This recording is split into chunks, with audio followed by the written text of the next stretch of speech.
Hello, everybody, and happy weekend. We have a very special showcase for y'all today on the GDQ Hotfix rotation. I am your host, the Black Tacit, but we're going to shift the focus to a lot of other runners and a lot of other members of this particular speedrun community that is indeed called Ghosts of Tsushima. It has been 1 year since the release, and we're all, riding on the hype train of the definitive edition coming out. But first, let's take a bit of a step back, because we do still have this masterpiece in front of us. I do have the speedrunner community right here, and Aeshmah is going to be performing some any percent new game plus on the lethal difficulty, and we also have a couple of commentators here as well. If you folks want to introduce yourselves. Hi, I'm EMERALDALY. I never actually ran this game, but I'm still in the community. That is indeed true. Hello everyone. I'm Charlatan, and yeah, I run this game in the easiest difficulty, and I'm really hyped because it's already 1 year since the launch, so we are here with all the community to show you guys how amazing this game is to run. Technically a year and a week. Technically, yeah. So yeah, I'm Aeshmah. Hello. I'm gonna be your runner for this first kind of third of the hotfix today with the New Game Plus leaflet category of the game. Yeah, and first of all, thank you folks very much for organizing this entire thing. But before we actually get into some gameplay, I just want to get into a couple of quick GDQ blurbs, for the VODs and all that. But if you are watching on YouTube, head on over to twitch.tv/GamesDoneQuick to check out our live shows. For more information, you can go to GamesDoneQuick.com/hotfix. If you missed out on any SGDQ VODs, you can head on over to our YouTube at youtube.com/GamesDoneQuick to check out the full runs from this past week's event, along with all of our hotfix shows, kind of like this one. But for the month of July, GDQ will be donating its portion of Twitch subscriber and bit revenue minus taxes to Doctors Without Borders. We hit $2.9 million raised at Summer Games Done Quick. We can end up the month with 3 million maybe. So let's get those subs and bits in. Flame Fatales is August 15th through the 21st, and the games list is now out. If you would like to volunteer for this women-only speedrunning event, this is your last day to do so. Volunteer submissions are open until July 24th. Go to GamesDoneQuick.com/FlameFatales for more info. And we're going to be taking off tomorrow, but Monday, we're going to be coming right back to the Community Spotlight for the 100th show, featuring a myriad of hotfix showrunners. So, yeah, without any further ado, Aeshmah, would you like to take us off with this Ghost of Tsushima event? All right then, since we are going to have a lot of time to actually talk about the game itself, why not just go ahead and start this one first, and then we can get into the nitty-gritty details here. So let's get this show on the road in 3, 2, 1, go. Good luck. Thank you. Welcome everybody to Ghost of Tsushima, new game, any percent new game plus lethal, which is the standard category that I especially run. I've already run that as other marathons and stuff like that, so it's kind of the thing that I personally am known for. I actually set a new world record while practicing for this particular event on Wednesday. The current world record, which has yet to be approved by the moderators, is a 3 hours 70 minutes and 21-second run. So let's see if you can go ahead and break this particular record today. Yeah, it'll be awesome. I have been doing marathon with Ash for a long time now, and yeah, it's most often than not that he is able to put a world record on a marathon. So I hope this is not going to be the exception of that. Ash, not to put pressure on you, but hopefully that's going to be the case today. Yeah, Charlatan has become somewhat of my lucky charm for speedrun marathons, so to speak. Like every time he is with me, I tend to perform really well for some reason. Probably because, I don't have to do all the commentary by myself or something, I don't know. But yeah, this is a New Game Plus run, so of course there are some advantages of doing this over, a speedrun from a fresh save file. First and foremost, of course, we do have access to all of our, armor sets and upgraded weapons, our ghost tools, and whatever you can think of, right from the get-go. So, we don't have to concern ourselves with having to upgrade our stuff along the way. The second improvement of having to do a new game plus run is, of course, that we skip the complete prologue of the game. You know, if you start this game up, you might have noticed that we do not do the fight at Komoda Beach, nor do we do the thing in the town and whatnot. So that already skips like 40 minutes that we would have to do on a fresh file speedrun of the game. And the third and probably most important thing concerning a speedrun of this game doing a new game plus run is that we actually can skip all of the cutscenes in the game. Now, this run, you know, we estimated with about 3.5 hours, which is a good estimate for, you know, a first try, or even if you've learned the game a bit. But if you were to do a speedrun from a fresh save file, you can expect to take upwards of 7 hours, and about 2.5 of those hours are actually just completely only watching cutscenes. That is a lot of time that you're just sitting there watching stuff happen that you have no control over. So it's nice that we just get to skip all of that during a new game plus run of this game. On the flip side, since you have to watch all of those cutscenes, it actually gives you some nice breaks during the run. So like once you've completed every act, there's like a, I want to say 4-minute cutscene or so where you can take a bathroom break and stuff like that. So, you know, it kind of evens itself out a little bit, but doing a new game plus run of this game is definitely the way to go. So there was a really good question in chat a couple of minutes ago. Does the lack of heads-up display and map make this a difficult game to speedrun? Could you expound on that, Aeshmah?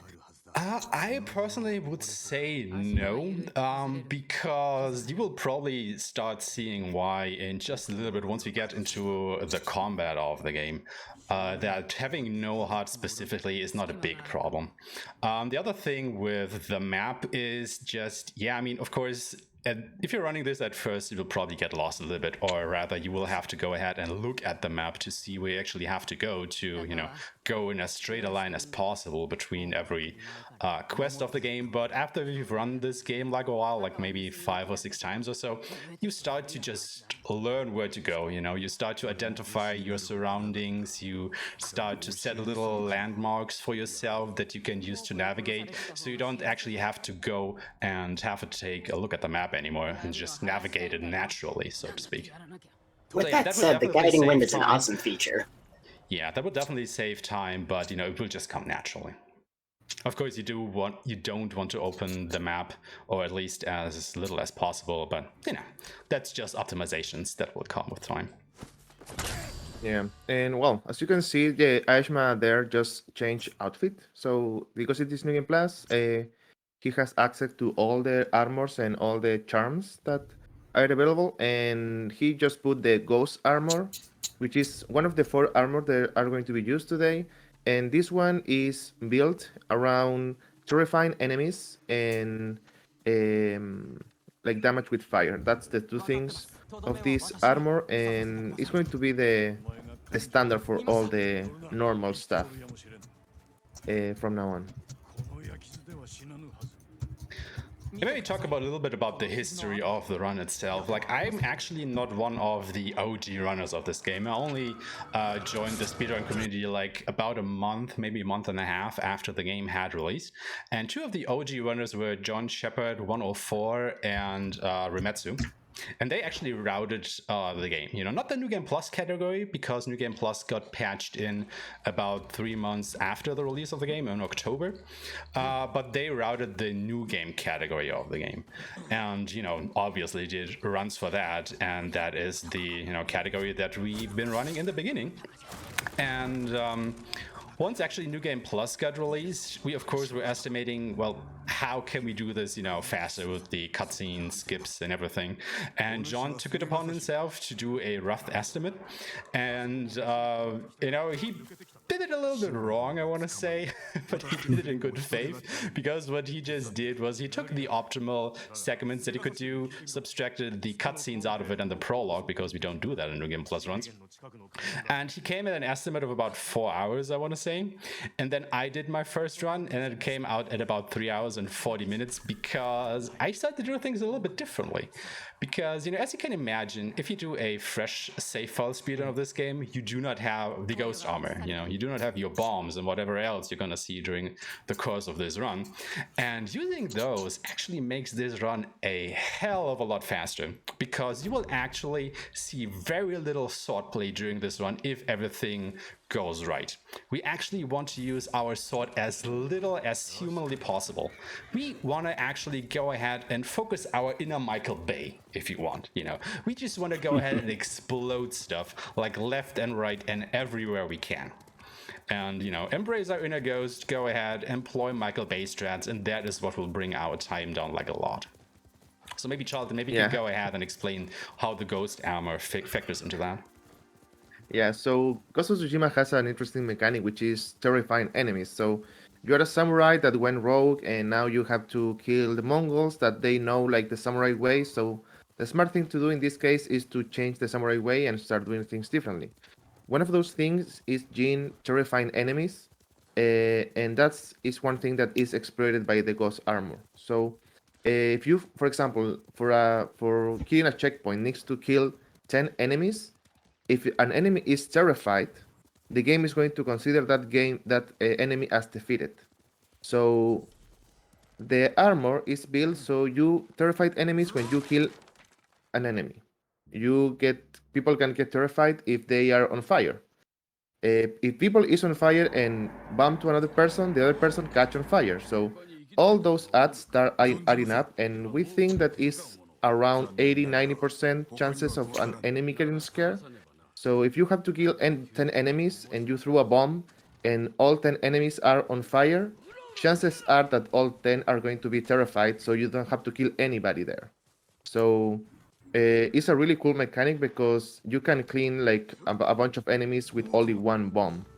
So that's why the ghost armor is what we use for like the battle against a lot of people, because you have to exploit that terrified mechanic of the game.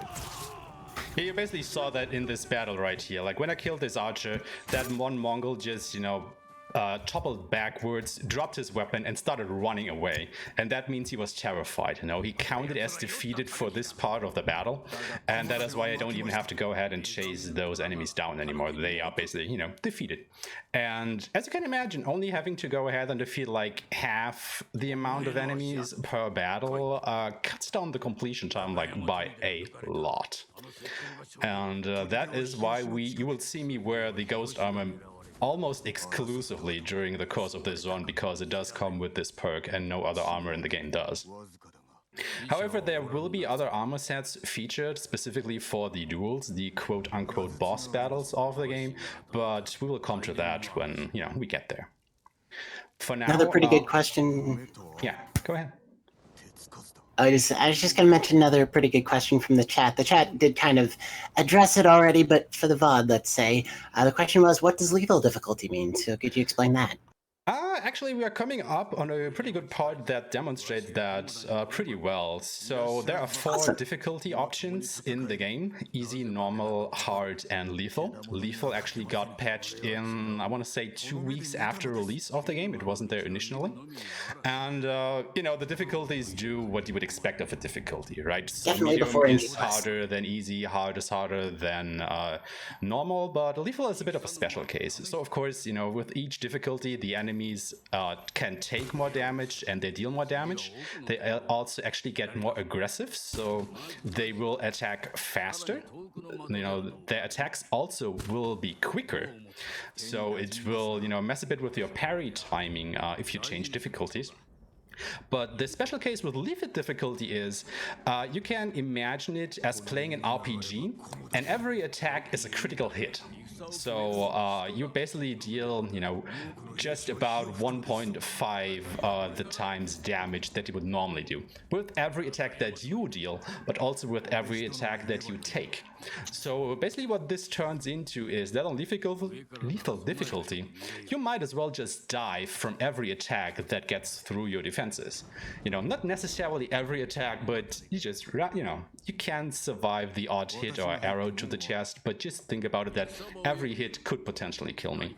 And that is actually a very cool mechanic, I think, because it makes playing this game like like something really special, because fights are just more tense, you know, because you can dispatch your enemies more quickly, but they can also kill you quicker, and so the enemies just not necessarily only turn into, you know, bullet sponge enemies that you take 20 minutes to bring down or anything like that. It makes it really fast paced, like even realistic in a way.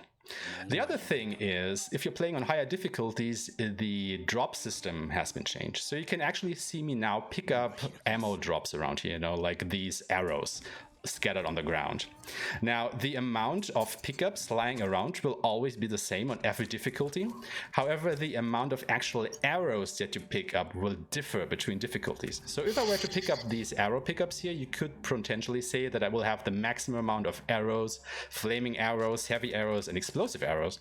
But the higher the difficulty is, the less of those special arrows you will get. You can see me, I will have now 2 explosive arrows, whereas on easy, I will probably have, you know, like the maximum amount of explosive arrows just from these pickups.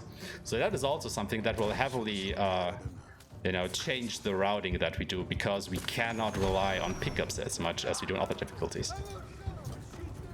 Yeah, and another thing that people is asking in chat is about how you were jumping after talking to Sensei Ishikawa. So in this game, well, the fastest movement is when you're on a horse, but then is sprinting. But there is some parts on the game where you are talking to an NPC, and when you are talking to an NPC, you actually can't sprint. So when that's the case, you have to do the jumpity jump, because that's faster than walking. Jumpity But that's only going to happen when you are talking to an NPC. Like the NPC is like telling a story or explaining something, but then you can just sprint normally. And yeah, there is a stamina thing on Jin that is not seen anywhere, but there is a better place to explain the stamina thing. Yeah, you call those walkie-talkies, right, Ash? Yeah, I mean, you know, you're walking, you're talking, it's a walkie-talkie. Like, what the hell? Anyway, like, if you saw this battle in Fort Nakayama just now, you might have noticed, if you play this game casually, like there were a lot of archers, you know, among the rooftops and the watchtowers and whatnot. I didn't have to concern myself with any of those, because when I lit those, or when I shot the explosive barrels and lit those other enemies on fire and killed them, those archers just got terrified and ran away. And, you know, that makes us go a little bit faster there. Also, at the end of the battle there, I actually went ahead and reloaded the checkpoint, because as soon as you defeat all the enemies in this fort, you get a save point that, if you load that, it puts Sensei Ishikawa like right in the fort here, so you don't have to wait for him to actually walk down from the cliffs over there to down in the fort here. So that saves a good, I don't know, 10 to 15 seconds, maybe a little bit more even.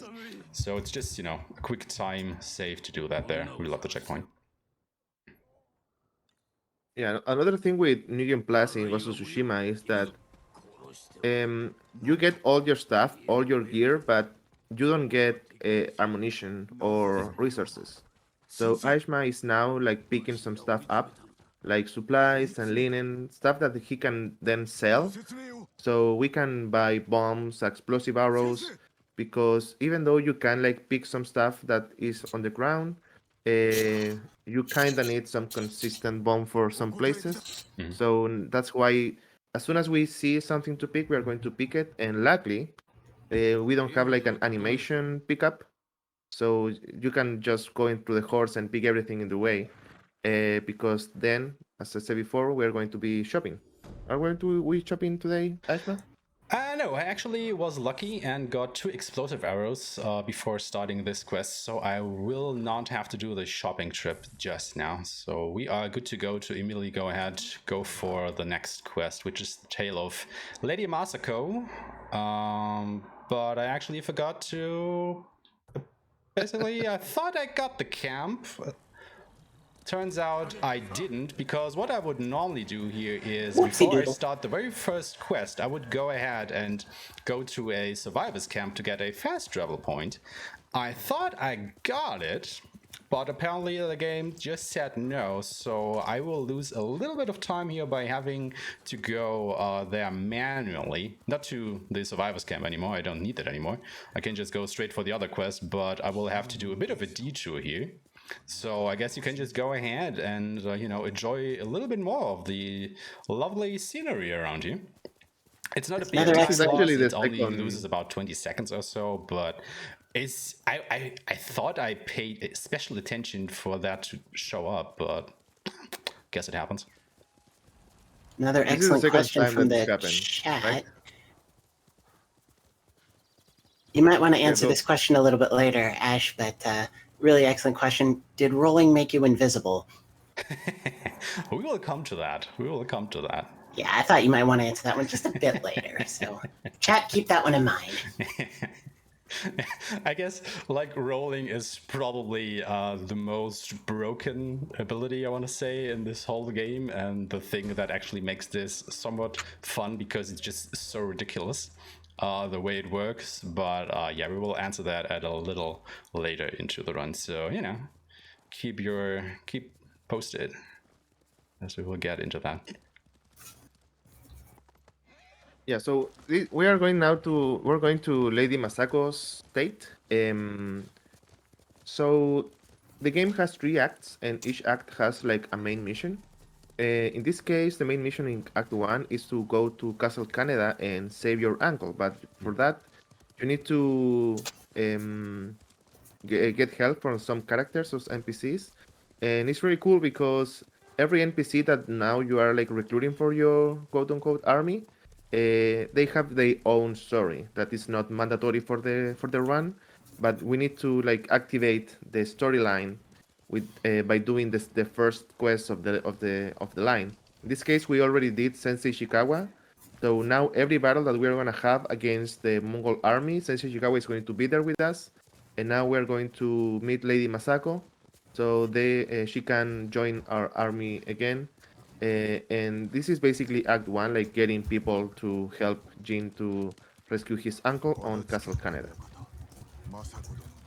Yeah, another thing is we try to look really hard for ways to, you know, skip quests or at least some quest triggers and stuff like that, but we weren't able to basically find any. So over the course of the speedrun, yes, we will do all of the main quests. We will basically do them the intended way, more or less. More to that later when we explain the rolling stuff. But yeah, the game just seems to be programmed very well, and we are a little bit, you know, miffed by that, because as speedrunners, you know, you want to skip some stuff, you know, you want to do some crazy glitches or skips or whatever, and this game just does not allow you to do that. So, you know, if anybody of you guys want to pick up that run and help us, you know, search for glitches and whatever, please do. We could use the help. Yeah, we have a glitch hunting channel in the Discord, but it's pretty inactive. Yeah. Like, I can't remember that people, when this game first released, they did find a way to quote-unquote skip the first act of the game, so you can actually bypass Castle Canada and go to the area of Act 2, like, immediately. However, since you are not actively progressing the main quest, the area is just not populated with NPCs, or at least not with quest NPCs, so you can't actually do anything there. You know, you can go to the area, but it's basically empty.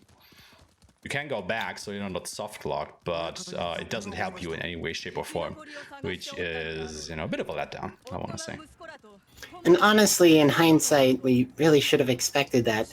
The reason I kind of became a part of this community is because I ran the Infamous series of games, and this is by the same developers as the Infamous series, Sucker Punch Productions. And of the 5 Infamous games, there's no mission skips in the last 4 of them. The very first Infamous game does have a few, but ever since then, they've kind of, you know, there's little things here and there in the other Infamous games, sort of like there are in Ghost of Tsushima, but there's nothing that really lets you skip huge sections of the game in any of them. And I wouldn't expect that from any future title from this studio, to be honest. Yeah. Well, we know how to clip through walls, though. The problem is that doesn't do anything for the run. We can clip through walls like no problem, but if you, for example, try to go to another part, this game has 2 mechanics that don't let you progress further than you have to. So one of them, if you are getting away from an NPC, you have a 10-second timer that's going to run out and is going to reload the checkpoint for you. And the other mechanic is that if you, for example, enter another part where you're not supposed to go, Mongol's arrow are going to rain of you like hell. So even though you can like clip through the walls and enter Castle Canada like right now, you're gonna get killed like right away after entering. Yeah, there's So- a GIF out there from shortly after launch that I remember of a player who was specifically trying to create such a GIF, entering one of those meat gate areas and just having this hail of arrows coming down on him. But he had a heal effect on as well, so it just continued and continued and continued. It's pretty funny. Yeah, I remember that. That was definitely worth a watch at the time. So we will actually be coming up on a stealth section of the game, and the goal of this stealth section is that we God damn it, I messed it up. I actually found this quote-unquote skip like this week is you can actually roll away from the armor there while the screen is still black, and since you actually have to be near her to initiate this second conversation, but I actually got you know, a little bit disorientated while doing that, so I went actually back to her and initiated the cutscenes anyway, but you know, it's at least something that you can get away with. But yeah, we will have a stealth section coming up where we are supposed to trail this monk. Now the deal with this monk is he will always go the same way, you know, and since we are playing on New Game Plus, we have run the game a couple of times already, so we know exactly where he wants to go. And that is why we don't actually have to trail him, we can just rather, you know, lead him on. So we're not gonna stick behind him, we're actually gonna be in front of him. And what that will allow us to do is we can try and get to the next quest objective before he does, to actually trigger that and advance the story a little bit before we are supposed to do. And that has a nice little side effect that we will hopefully see once I do that here. But yeah, for now, we are just gonna need to stick close to this monk, because as you can see, if I get too far away, the game will tell me, hey, you gotta get back to him, and when that countdown actually reaches 0, you get a game over and have to reload the checkpoint. The same thing happens if I lose sight of him.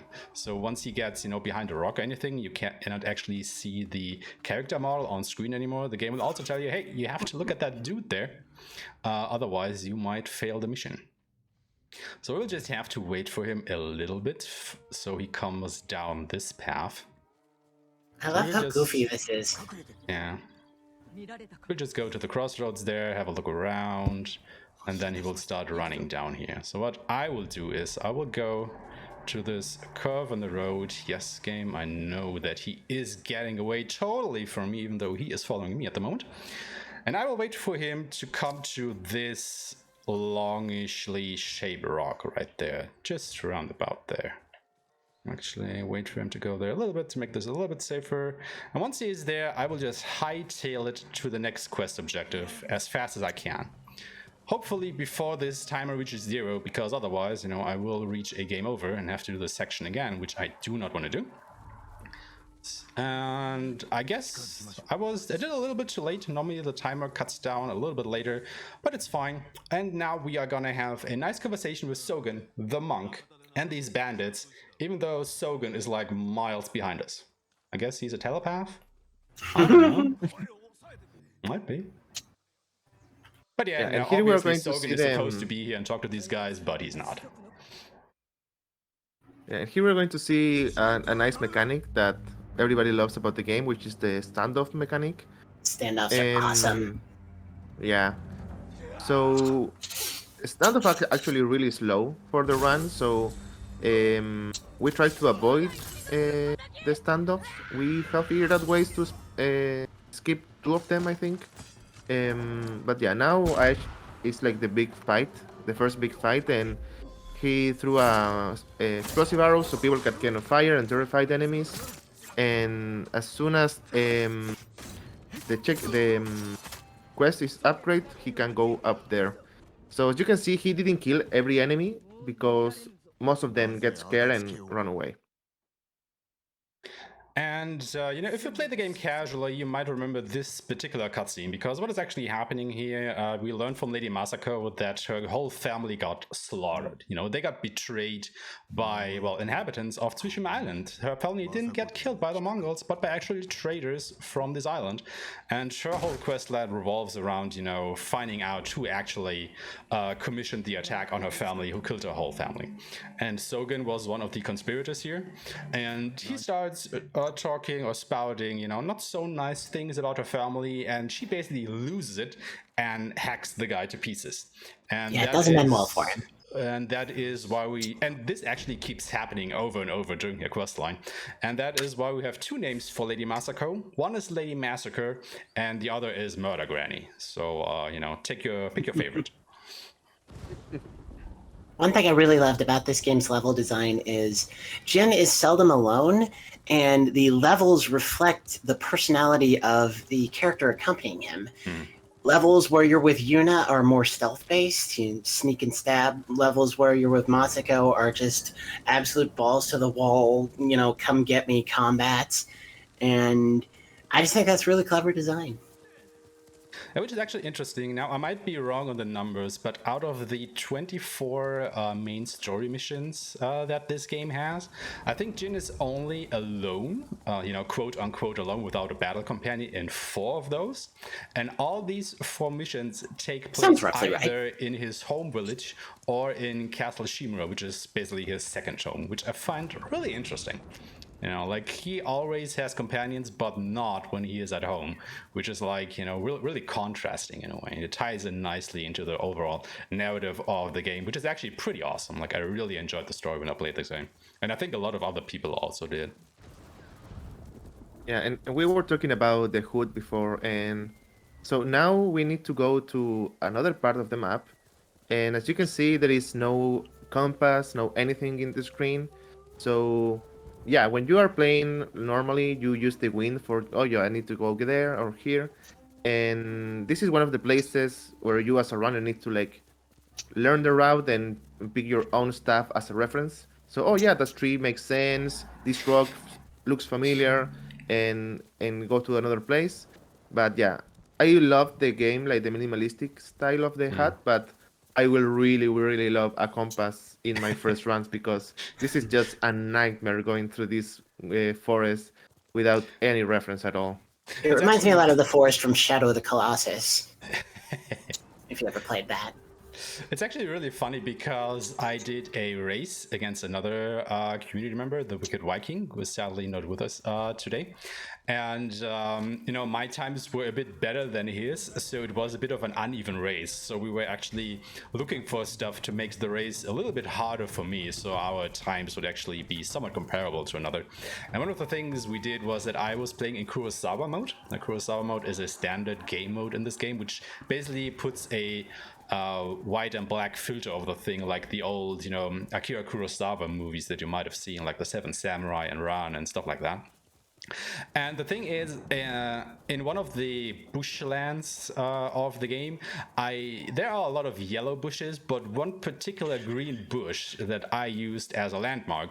But then I was playing in black and white, so I couldn't find my green bush, and I actually got lost a little bit while trying to navigate the area, which was not so great at that point. Yeah, Kurosawa mode is great for the cinematic style of the game, but there's so many color-based cues, even just in normal gameplay, that you really have to be very familiar with the game, or playing on a difficulty level that's below what you're truly capable of. No judgment. Sometimes people just want to have fun, in order for it to, be playable, frankly. Yeah, one of those things is the comic mechanics. You can block, parry, and dodge enemy attacks. And the enemies have actual attacks that you can only parry or only dodge, and they are color-coded by either a whitish blue or a red glint. And if you're playing on Kurosawa mode, you won't see any of those because everything is in black and white, those glints included. And as I explained earlier, John Shepard, one of the OG runners of the game, started the game out in Kurosawa mode, and he just could not tell the difference between these different attacks. And once he actually switched to remember that. you know, color, he was like, oh my god, this is so much easier playing it this way, and it definitely is.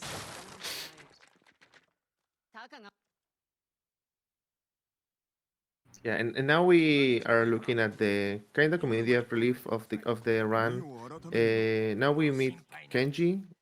He is a sake brewer, and he's going to teach us how to enter to Asamo Bay to do some stuff. And there is a really fun stuff here that I know for a fact that I love showcasing this one. Yeah, sadly we're actually playing in Japanese this time around, but what I'm supposed to do here is walk around with my companions a certain distance while they're having this conversation.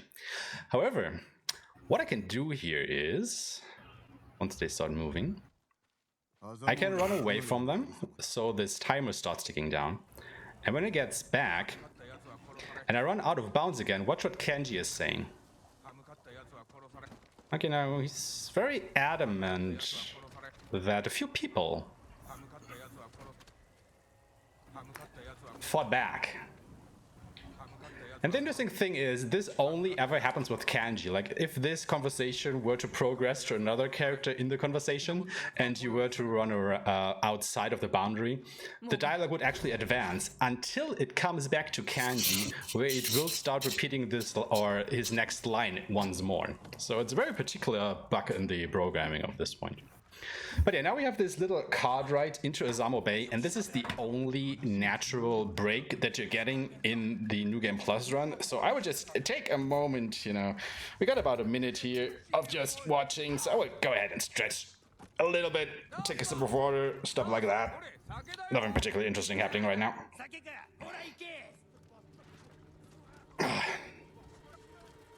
Yeah, this is actually the only natural break that we have on New Game Plus. And yeah, luckily it's really nice and kind of long, so we can do all this stuff before going to Asamo Bay. So now we are going to Asamo Bay because we have to rescue Yuna's brother, which is a blacksmith, and this particular blacksmith can make some stuff for us for continuing the game. So the first quest that we do was for going to a place that he's supposed to be, but it wasn't there. So now we can go to here Asamo Bay and try to rescue Taka, which is a kind of important and really sweet character in the game. So what is coming up now is we are supposed to climb atop a rooftop and then survey a slave trader who will then lead us through the town to Taka. The thing is, though, since we are going to be skipping the next cutscene, that kind of screws with his AI a little bit. So what we're gonna do now is, once I'm on top of this rooftop and actually looking for him, I have to time it out a little bit where he is in his patrol route and only start looking at him at a particular point. Otherwise, I will make it so that his AI bugs out and he will just cycle endlessly between the three captives. So down there he is, the one with the torch, and I will now look at him. But since I can only start the survey once he is already kneeled down with the first prisoner here, I will actually wait until he goes to the next prisoner, and then I will press the prompt. Like this. And this should make it so that next time he gets up, he will actually start walking into the town, instead of just cycling endlessly between these three guys, and it works. So we can progress the game and don't have to reload a checkpoint. Hooray! Yeah, and actually there is a new skip here that was found recently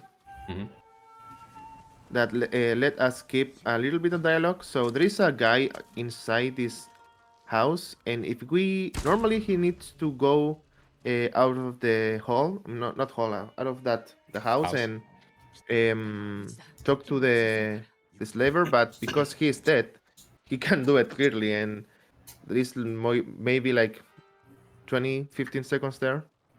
The important part is that you use the longbow with a heavy arrow, because if you kill an enemy with a heavy arrow, because the impact of the longbow is so great that it basically ragdolls the corpse of that Mongol backwards into the house.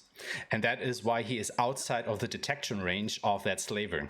If you were to kill that Mongol with your short bow, he would just drop dead where he stands, and then the slaver would still spot him inside the house, and he would go into alert mode, and he would have to reload the checkpoint and basically try again. So you can only do the skip if you have the heavy arrows and the longbow, and so that glitch is basically out of the question during a new game run of this game, because we never ever get the longbow there. I did not know that. That's very cool. Yeah, I think it had only been discovered like this week, like I think last Sunday or something like that. So, you know, it's not a major skip, it only saves like 10 to 15 seconds, as Charlatan just said, but, you know, 10 to 15 second time save, and it's basically free, so go ahead and do it. And now this is the point where we will go ahead and talk a little bit about the rolling in the game, because it's very particular. And it's basically the most broken skip or trick that we were able to find in the game. And the way this works is, as long as you have not been detected by any enemy, you know, there are no white indicators on your screen, and you start rolling, and you keep rolling, you will stay undetected by any enemy. Everybody of you can do it. There's no big trick to it. You just hammer down on that circle button as hard and as fast as you can. And as long as you do not let up, like none of these Mongols will ever spot you. You can see it right here. I'm just rolling through this market full of enemies. I would normally have to sneak around here, like among the rooftops or whatever it is, and I can just roll through it like nothing happened. Yeah, that's a really... It has many names. It's the Tumbleweed Samurai, the... how you call it? The Japanese roly-poly ghost. That one. You know, it's a JRPG, right? Japanese roly-poly ghost, right? Right? That's funny. Yeah, and as Ash says, you can use it anywhere. I mean, it doesn't really need... You don't really need any skill. And also work on Legends. So if you guys play Legends, you can also use that. It's not very useful because Legends is like really fast-paced, but this one can be used there as well. And, you know, as you can imagine, there are a lot of quote-unquote stealth missions in the game where you're not supposed to get spotted and stuff like that. And we basically skip all of that just by having the ability to roll. And you can kind of see how the rest of this one is going to go down once we have to actually get to more stealth segments. Yeah, and I think this is a nice place to explain the stamina thing on Jin. So, as you can see, there is nothing in the HUD, but Jin actually has stamina, so he can sprint forever.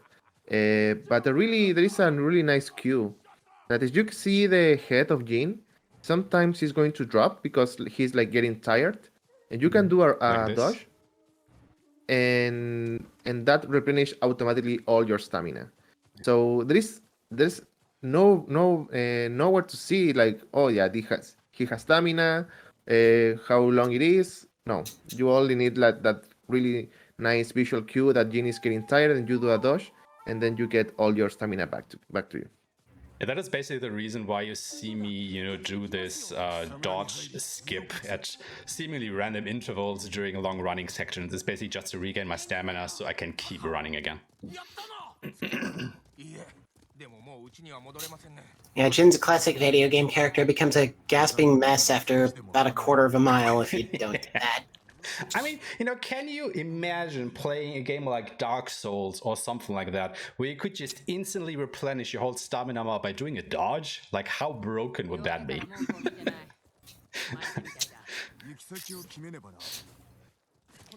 Also, yeah, we have another walkie-talkie section, but instead we're gonna make it a jumpy talkie section, because I don't think we explained that earlier, but during these walkie-talkie sections, all of our movement is basically slowed down. Like, you can only move at a snail's pace, so your characters can have their little conversations.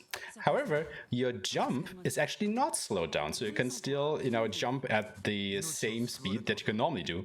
And that is why during all of these walkie-talkie sections, you will see me like dismount and just jump from A to B as fast as I can, because it is actually faster. And you can skip quite a lot of conversation that way. However, there is a bit of a caveat to that, but we will get to that at a later date. Well, not a later date, but at a later point in the run, rather. Yeah, aren't there some of the walkie-talkies where you can't jump? Yes, there is one in particular, but, you know, we will talk about that when we get there. It's an act. Yeah, the one with Yuriko, right? Oh, yeah, that too. No. Right. Yeah. I mean, you can jump there, but you can't get anything far from Yuriko. It's the one on Yarikawa. Yeah, Yuriko. Oh man, what an NPC. So now we are going to another quest to meet a really nice character that everybody loves. And as you can see, Ash is picking some blue flowers for the blowgun. And yeah, because this is New Game Plus, you should not have the blowgun right now, but you have it. And there is some things that you can do on New Game Plus that are going to trigger a cutscene. Like, if you kill an enemy from above, you are gonna trigger a cutscene, which is like a flashback. And you can also trigger a cutscene like a flashback if you use the blowgun. But even though I also picked some darts, some poison darts, and we're going to use them, and we're gonna figure a way to skip actually the cutscene, but we're gonna talk of that later. Another question from chat: what's the charm setup for the speedrun? We actually use some very particular charm setups, like for all the armor sets that we are wearing.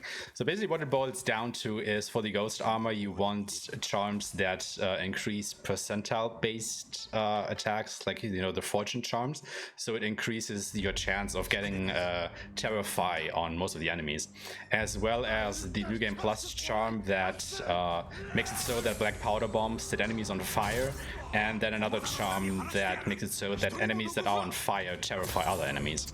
I can't remember the exact names of the charms, like off the top of my head, sorry, but you should get the general idea out of that. Yeah, but if you want to know exactly the charms, you can join the speedrun community of Ghost of Tsushima. If you enter our Discord, there is a pinned message with all the charms that you need.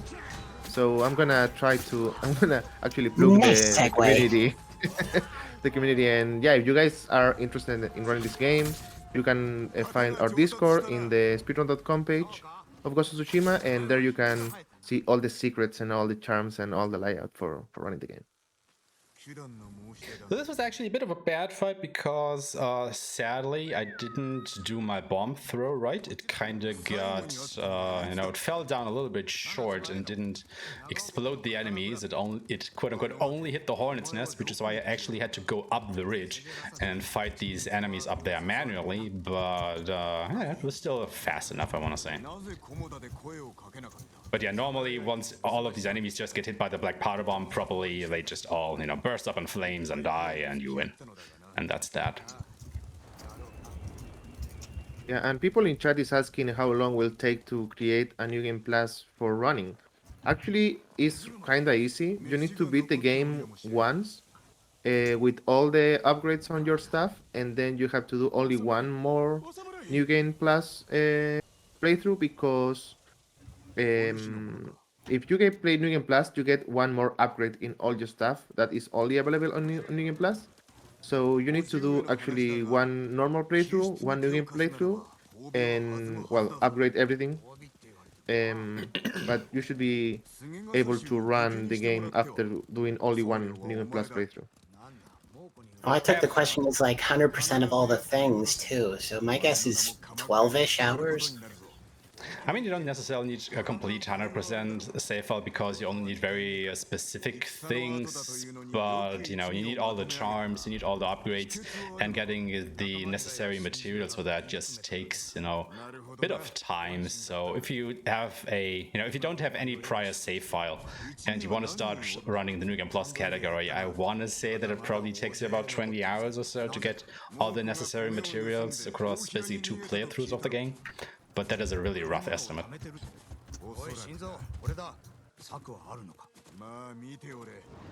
So there's another small skip coming up because Ryuzo will actually lead us a little bit deeper into this camp in just a moment. And if my movement is correct, I can actually beat him to these rocks that we're gonna press ourselves through and save like, I don't know, 3 seconds or so. So let's see if I get that. Because, you know, Ryuzo and Jin are very competitive to each other. Yeah, we actually meet Ryuzo in the cutscene that we skip. But Ryuzo is running. That is, it was a friend of Jin when they were childs, and now he's running. And because of course the island is in war, they have really they have problem with food and resources. So the whole running army is kind of hungry right now. Also, I just saw it in chat. Yes, this game would, or rather, this speedrun would even be faster on a PlayStation 5. We did some small testing, and I think if I remember correctly, the load times on a PlayStation 5 compared to a PlayStation 4 Pro with an SSD are about 25% faster. So, you know, a 4-second load time would be cut down to 3 seconds. And over the course of the whole run, this would save, I think we said about 4 to 5 minutes or so. But, you know, since it's not necessarily easy to get a PlayStation 5 at the moment, I haven't been able to get one. So a PlayStation 4 Pro it is for me. Yeah, and we actually timed this game RTA, so it, if you are playing like in a base PS4 with an HDD, your time is going to be slow overall. But yeah, I think as Ash says, PS5 is faster for obvious reason right now. Yeah, we're not a very large community, so we haven't seen fit to split the categories. There's already quite a few split categories for this game, but we haven't seen fit to split by platform or drive type. But those variables are still there, so hey, if the game explodes in popularity and overnight there's 200 runs, we could do that. So, possibilities there. Yeah.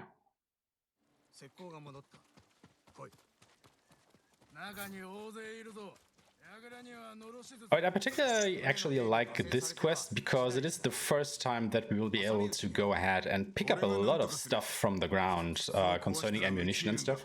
So after this particular quest, you will see me, you know, use quite a few explosives going forward. So I still was, or I needed to resort to sword fighting quite a bit in the quests leading up to this. But after this one, you should see the proper Michael base strats come into play here.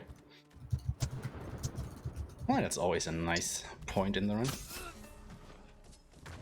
Yeah, people is asking about the difference between PS4 Pro and PS4 base. I don't think that the Pro means a lot. I will say that the type of hard drive is more important. Yeah, but it probably still saves a bit of time. Like, we just haven't, you know, measured it out, like, very accurately. It's tough to isolate for all the variables to test against this combination and that combination.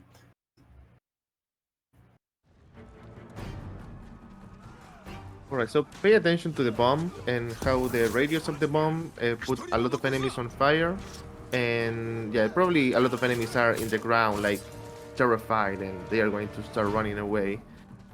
So the good thing is that the enemy, it counts as defeated as soon as the animation starts, so it doesn't really matter that it's not like actively running. If it's terrified and the animation already starts, the game counts the enemy as defeated right away. And that was a really good fight. Team, how you doing? Oh, I think I just heard John. Is that a John I hear? Yay! So glad he could make it. Hi, I'm John Shepard, 104. I'm one of the original sort of old school runners of the new game category from when the game first came out. I was heavily involved in routing. I ran the new game category a couple hundred times, got the beginner's guide and regular route documented. really glad to be here. Sorry I'm late, guys. I was gonna say, you're also late. Naughty, naughty. Yeah, admittedly, I didn't look at the schedule, and I didn't know when to wake up. And I just got out of bed. Well, we're glad to have you. Better late than never. So what you're saying is you slept in. I did, and it feels great, man. Alright, this is actually a skip that Charlatan came up with coming up, so if you want to go ahead and explain that. Yeah, so a really good thing about the Ghost of Tsushima game is there is some things that you can't do if you are spotted by enemies. And luckily we have smoke bombs. And the smoke bombs, you can throw a smoke bomb, and even though if you are like surrounded by enemies that already see you, if you throw a smoke bomb, the game is going to consider that nobody's seeing you. So there is some stuff that you need to activate while alone or not spotted, but you can just run to the place, throw a bomb, and the game is going to recognize that you are alone, and it's going to let you trigger the next thing. So that's what Ash did there. He just ran to a place where the boat was, and as soon as he was there, he threw the bomb, and he could activate the boat because the bomb take it out of sight, even though all the Mongols already see Jin running there. Yeah, there is one point in Act 2 specifically where we use that very much to our advantage, but at the beginning we only used it there. And I think it actually was Charlatan who came up with way more uses for this particular, well, skip or trick, whatever you want to call it. And, you know, it really opened up the game a little bit more because we started thinking, what if we throw down a smoke bomb here? What would that do? Could we interact with this thingy we can't interact with otherwise? And it turns out most of the time you can. I watched Charlatan's recent PB, and I have to say he's added a lot of optimizations over where we left the route off when I stopped running. These smoke bomb uses, these tool uses are very optimal over the old strategies. You would have maybe a 1 in 5 chance when you're rolling around that you roll off the dock by accident, or you rolled too close to an enemy and got spotted, and it was a little inconsistent. Oh, thank you, John. Thank you for that. Yeah, so now Aeshmah is going to use the blowgun. So in New Game Plus, you have the blowgun already, but if you will play normally, you will not have the blowgun right now. The problem is if you use the blowgun for the first time, you are gonna get a cutscene, which is a flashback that obviously loses time. But if we use the blowgun before that quest, which is in Act 2, we don't get the cutscene. So the good thing about the blowgun is that it's a one-shot kill for almost any enemy. So we use the blowgun for like the big guys or the leaders, and we use it before the quest that give you the blowgun, so we can like take advantage of the arm of the weapon, but not getting the triggering the flashback. There's a question in chat about what does lethal difficulty mean, and what does lethal mean in New Game Plus? Essentially, what lethal means is that enemies will always do lethal damage to you, but you will always do lethal damage to them. So that's what lethal is all about. It's a high risk, high pace, although not always the fastest speedrun, interestingly enough. There's some other difficulties with faster times than lethal right now. But hard is essentially the enemies do lethal damage to you, but you do normal damage back. So that's technically, I believe, a harder category to run. Yeah. It definitely takes a little bit longer. However, not necessarily on New Game Plus, because I have started joking that on New Game Plus, or the New Game Plus categories, difficulty doesn't actually matter, because you're not fighting enemies like a lot. You're mostly just, terrifying them with bomb throws and whatnot, and all the enemies die to one bomb throw anyway, so, Yeah, aren't all your category PBs on New Game Plus within a minute of each other? Yeah. And the only difference being, good or bad RNG. It has nothing to do with the difficulty itself. So, yeah. You know, as long as you don't get hit, let's put it that way, because you know you will definitely survive less hits on lethal than you do on easy difficulty. So as long as you don't get hit, all the difficulties are basically the same. Yeah, and it's important to point out the difference between New Game and New Game Plus because it is absolutely enormous. In New Game Plus, you get everything at your disposal along the way to play the game, all the tools, all the weapons. In New Game, of course, you don't get any of that. So the category difference is really in New Game. It's all about execution and of the sword play.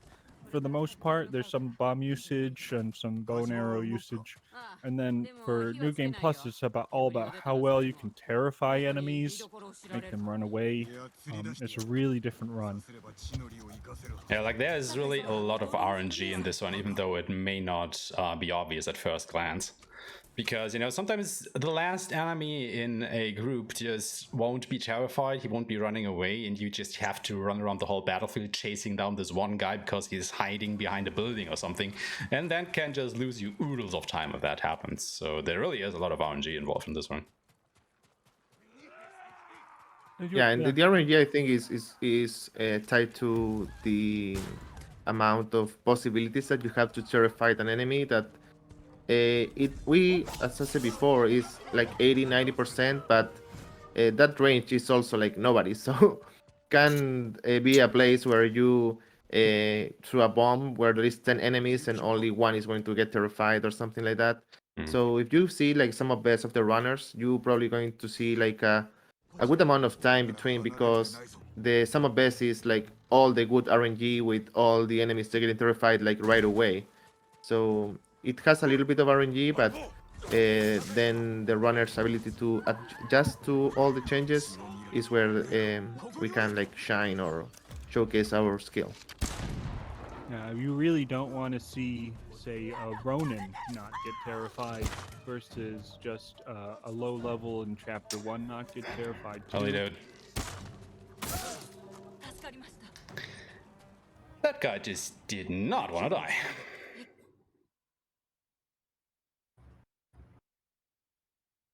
Or run away for that matter.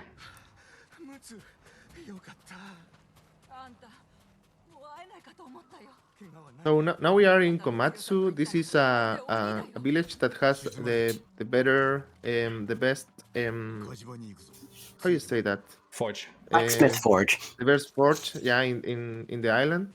So we need to go and pick some people here and there. It's like a hunter treasure. And then Taka is going to make a special thing for us. But this is probably the split that I hate the most, because this fight that is coming up after this one is, for me, is really inconsistent, because you are kinda hoping that the enemies are going to get terrified, but then you realize that there is one guy alive, and he's in the second floor in the hut. There is so annoying, because then you have to like, oh, where is the last guy, and he's so far. I mean, this is basically like a Pokemon mission, right? Because you have to collect all the villagers. You do. And this Actually, I upcoming really fight- like this mission. Yeah, this upcoming fight's my favorite. Between the rescuing the folks in the houses and the 5-wave fight, I would say a majority of your time loss and time save and all the exciting sword play is like condensed into this one little section. At least in New Game. I understand New Game Plus is more about terrifying things, but like when you're at a top level of execution on this And boom mission, booms. yeah, you feel like Sephiroth running around slaying 5 waves of enemies in a row, and it's a really good feeling. I love this mission. I mean, come on, basically this is just Ghost of Tsushima directed by Michael Bay, the video game. Oh yeah, Honestly. New Game Plus is wild. If it doesn't explode, you're doing something wrong.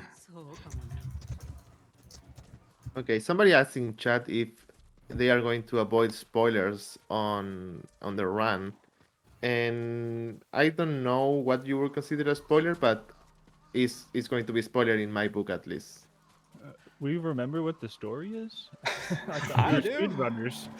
I mean, we will be skipping all of the cutscenes, but of course, you will see all the boss fights and stuff like that. So if you absolutely do not want to get spoiled, watching this one will be a little bit hard. So pick your poison, I suppose. If you do want to see the entire story, I highly recommend watching a new game run because they cannot skip the cutscenes. Yeah. And so if you want to watch the whole story as quickly as possible, watch a new game speedrun. Absolutely. I mean, fun fact, Charlton and I actually did a new game run, speedrun race just a week ago at the actual anniversary of the game. So, you could go ahead and watch that if you're so inclined to get all the story. The question was actually about commentary in chat, whether we'll be discussing things that haven't yet happened to your current point in the run. And I think the answer to that is we're not specifically going to do that, but probably not specifically going to avoid it either. Okay, this fight was different than usual. Normally one of these two shield guys gets terrified, and he didn't this time. Yeah, so in Komatsu you have, I think, 4 or 5 waves of enemies that came from really specific places. Again, you want them to get scared, and I think the more important thing is that a leader is going to spawn here, and we're actually gonna use the blowgun because leader take time to kill, and yeah, you want to do it fast. And the good thing about the poison again is that it is one-shot kill, and the game registers the enemy as dead as soon as the poison that hit them. So even though there is a long animation of them dying, the game recognizes the death already when you hit them with the poison dart. Also, the nice thing is if you're using a poison dart and you see them die, this actually has a higher chance of terrifying other enemies around them as well. So yeah, it really pays to use those at specific points.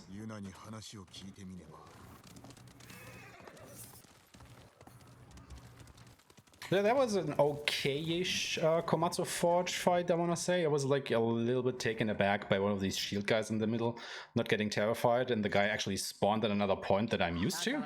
So that never happened before. But yeah, still good on time, I think. We gotta have that in any run on the GDQ channel. Yeah, I was about to say, it's not a GDQ run without the thing that never happened before.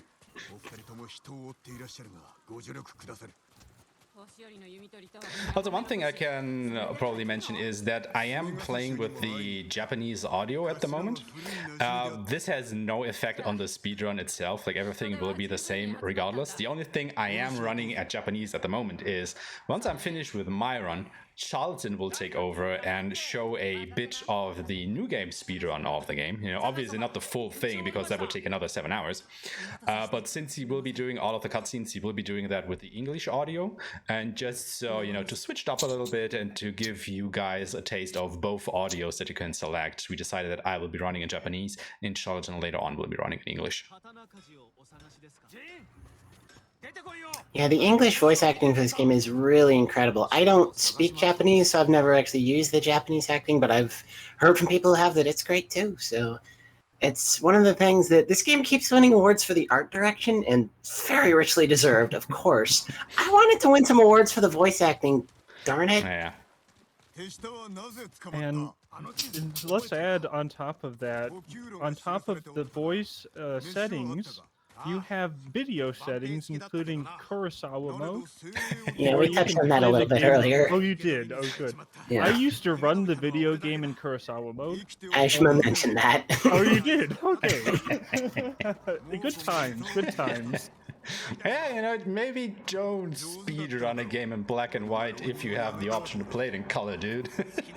Oh, but I was so much better when I went to color because I didn't need all the cues. I know exactly what he's doing. But yeah, we have another walkie-talkie section, or jumpy-talkie section, however you want to call it, right here. And the thing is, I can actually go way too fast for Ryuzo here. So as you can see, I'm just like slowly inching my way away from that dude. The problem is, if I get too far away from him, he will just stop dead in his tracks and wait for me to come pick him up again. So while I do want to go fast by jumping, I don't want to go too fast, so I'll leave him behind and have to go back and get him, because that would obviously lose even more time. So, you know, you basically have to pace yourself out here a little bit. Yeah, and it's probably the thing that I hate the most about the game. That you can be too fast for your own sake.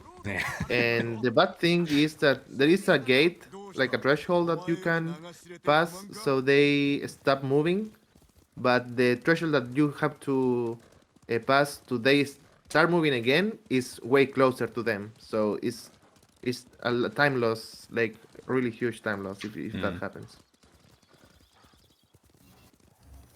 Yeah, you could just, you know, stop standing somewhere, look at the scenery, wave at you to come and join him and whatnot, and it's like, oh my god, why? You know, while we're at a bit of a slower section, let me just point out how awesome our speedrun community is in Ghost of Tsushima and how welcoming they are. And I like anyone who's into swordplay in New Game or the tools and the OP-ness of New Game Plus. Really join the Discord, get involved with the community. They're such a fun and awesome group, and they made my life a lot better by being a part of their group. So I highly recommend it. I think John still has the record for the most Act 1 runs out of all of us. Like, even though I've been running this game longer than him now, I'm still not even close to the amount of Act 1 runs he has done. Those have perfect 3-hour length, so it's like you get home from work, 3 hours till bed, it's time to do a run. It's like awesome. I think this is maybe we should mention that, like we explained earlier, New Game Plus was not initially part of the game. It got patched in later on, and since a New Game speedrun of this game takes about 7 hours or more, we decided that a viable category would be just running Act 1 of the main game. And in a New Game speedrun, that takes about 3 hours or so. And if you compare that to a full game New Game Plus run, which takes about 3.5 hours, you can kind of see why we started doing that. So, even if you want to do a New Game speedrun of this game, but don't think you can stomach like 7 hours or so, you can try with the Act 1 category at first. And, see if you like it, get a few runs in, get familiar with the game, stuff like that. And then you can still do a full run after that. I was thinking about maybe putting a bounty up for the next 253, but I haven't made that official yet, but I've been thinking about it. Because I want to see someone get a 253. I think it's possible. Maybe. Yeah, so here in the game, Jin now had the iron hook. This grapple thing is going to let us to get into Castle Canada, and this is kind of the tutorial quest for the iron hook. And after this quest, we go to the finish of Act 1, which is going to Castle Canada and rescue Lord Shimura. Also, since I just caught it in chat, maybe just speak about the schedule for today a little bit. I will be doing this New Game Plus Lethal run. After that, Charlton will be doing a New Game Act 3 showcase of the speedrun, so only Act 3 of a normal save file. And after that, will we be doing a Legends full story bronze difficulty relay race between 2 teams of 3 runners each. So, maybe may the best win there. So we've got quite the schedule planned for you guys, so you get a slice of basically what the whole game has to offer. And don't let New Game scare you off from Act 3, because you are going to see the best swordplay in a video game in the world. In Act 3 of New Game, it's all about how sweet you can be with that swordplay against 2 very incredible bosses, and you have like no tools, no stats because you're low level, It is super high level execution. I highly recommend hanging out and watching that with us. It's going to be awesome. Act 3 is also the shortest and most inherently fast-paced, so it'll be a good time.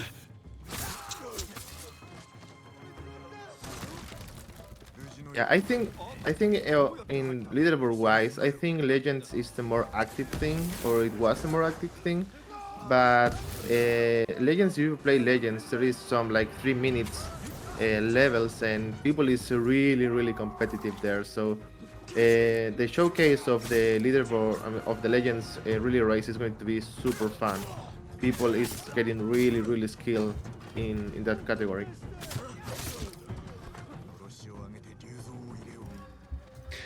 Coming up is my favorite bomb throw in the whole game.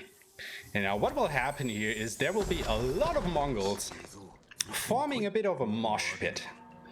And we will be having a bit of a barbecue with them. So you can see all these guys, they will just congregate in the middle there. And if I throw my bomb right, hopefully like this, that should take care of nearly all of them. I missed 2 guys there at the end. But yeah, guys, use black powder bombs. They are pretty powerful, you know. That's good. That's good. Yeah, so the difference is that in new game, you need to kill all those enemies with your sword. Mm-hmm. So that's the huge. I think this is like not the best. anymore. We routed it, right? We've changed the route order. It's it was late. It was really late when I was running into it, but we did change the route order up. So now you get the bomb throws. I think nobody was really able to replicate that efficiently, other than you and Ramatsu. I think so. Most of the people, yeah, you got to put most of the people running that category still do the quote-unquote old strats. I want to say. Oh dear. Well, it takes, you know, you have to put a lot of time into it to get that bomb throw in the new order down. Mm. It's really, you still got to do the 5 waves with your sword. It's really challenging. So I get it. I mean, to be fair, ever since New Game Plus came out, the new game Speedrun has fallen out of favor a little bit, simply because it is so long and you have to watch all the cutscenes like over and over and over again.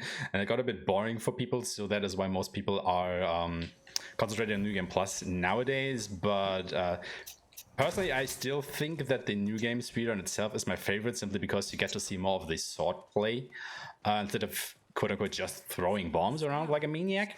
But yeah, the run is just so long. Oh god. Also, I've been told that we will be having some breaks in between this particular run, and this is the last quest of the first act. So once I am done here, I think we will be having a 5-minute break, looking in the direction of the organizers, if that is correct. Yeah, we'll take a little bit of a wellness break after Act 1, yeah. Feel free to toss it to us whenever you're ready. I will call it out then. It will be a little bit after the first boss fight that we do here. Sounds good. So in about 10 minutes or so, I want to say. Well, not quite 10 minutes, but something like that. I'm already getting excited to see Khotun Khan and Lord Shimura sword play fight. Oh my god, I'm getting so hype.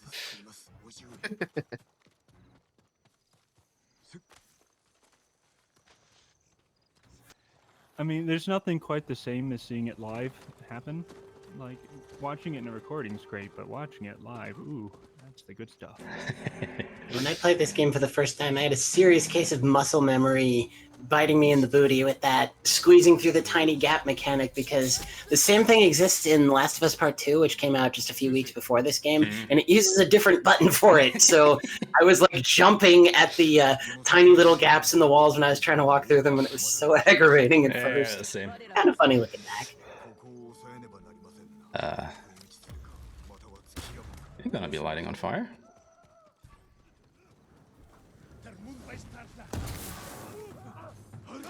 Ah, come on. Why are you all running? Only because I make you, I guess. So coming up is probably my second most favorite bomb throw. You know, you've seen me light up quite a few Mongols. Now I won't even be looking at the explosion like a real action hero.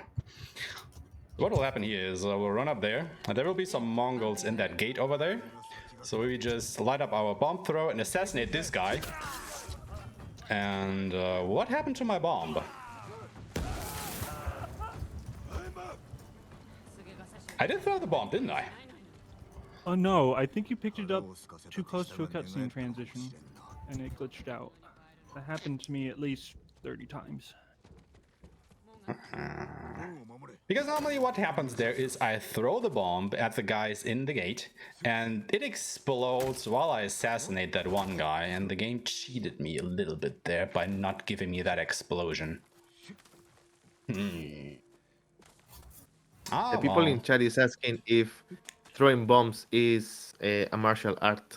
Of course. And the answer is, as long as it works, it is. It's ninjutsu. It's the art of the ninja, yeah.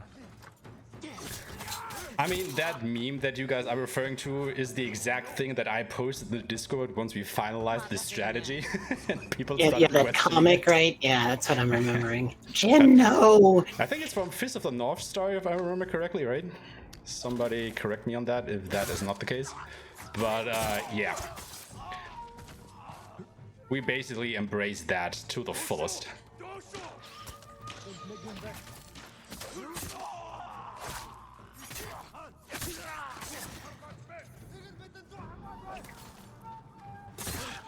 Yeah, so after this fight, Aesh is actually going to change the outfit, and we do that in some places. And Aesh is going to put the Sakai armor, and that armor is loaded with charms that increase all the damage. Well, those were some feisty Mongols because nobody wanted to run away. Yeah. So as soon as you see Aesh changing outfit, you kind of know what's going on.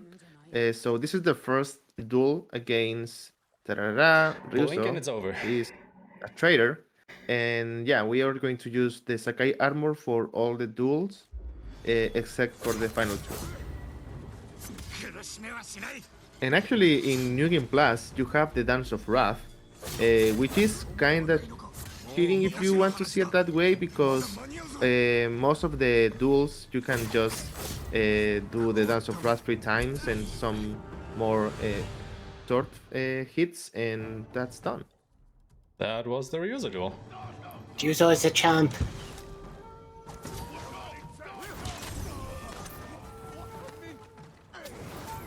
Admittedly, I still struggle to beat him on New Game Lethal.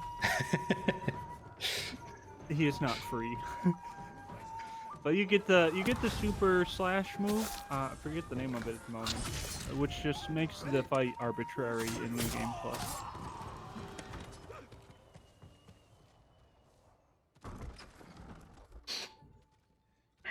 Yeah, now we just need to go to the top of the tower of the castle and rescue Lord Shimura.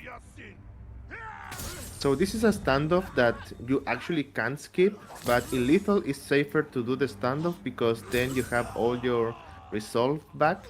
But on the easiest difficulty you can just skip that standoff and do a kill with the bombs, with the smoke bombs. And yeah, most of the time everything else is faster than standoffs. It was Dance of Wrath. Thank you, chat.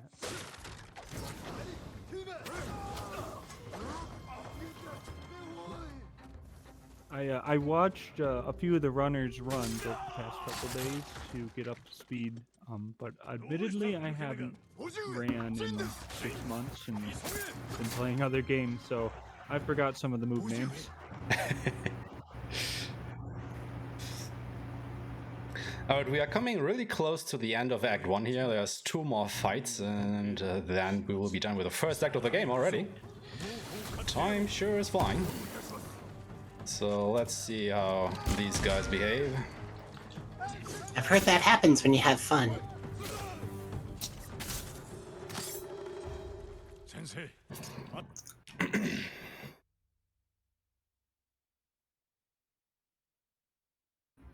So And last if you few can enemies see of the here- first act. And as you can see here, there is Lady Masako, Sensei Ishikawa, and Yuna.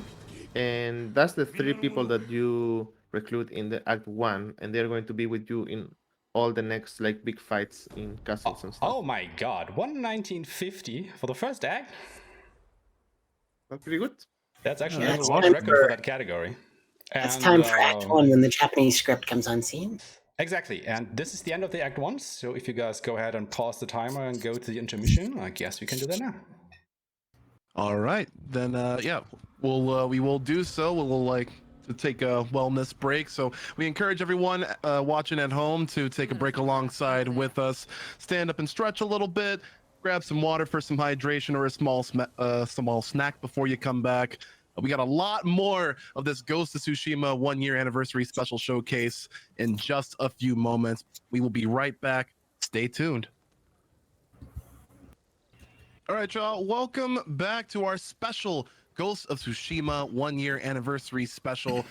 We had just made some headway at the end of Act 1 in this New Game Plus Lethal exhibition by Aeshmah, and he's going to be taking it away with the rest of the run. So whenever you're ready. All right, welcome back everybody. So I would say let's start this run back up again in 3, 2, 1, yeah.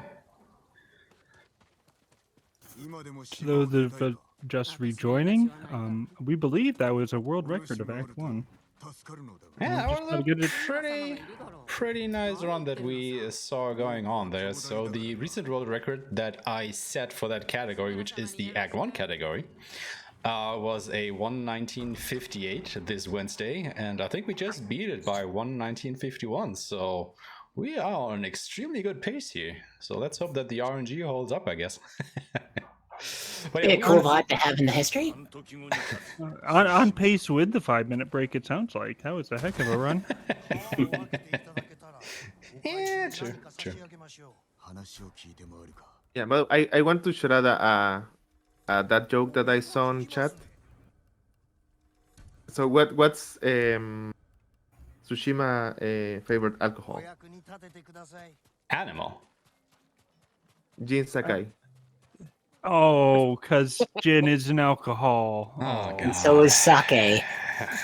Oh, Jin Oh my Sakai. God. Oh, it works Oh my two God. ways. It's a double Wow. whammy. Jin Sakai, yeah. That's right. Damn it. Very well done. Anyway, we are now out of Act 1. We are into Act 2 of the game. Well, not quite, but kinda. And we will now be going to a new territory on the world map, because Castle Kaneda is, you know, situated like at a, what do we call that? Like a very small stretch of land to block off access to the second area. However, as we explained earlier, there is actually a way that you can get to this area earlier than expected. Because what you can do is you can just swim around the rock that this castle is sitting on by very cleverly and accurately doing some swimming motions.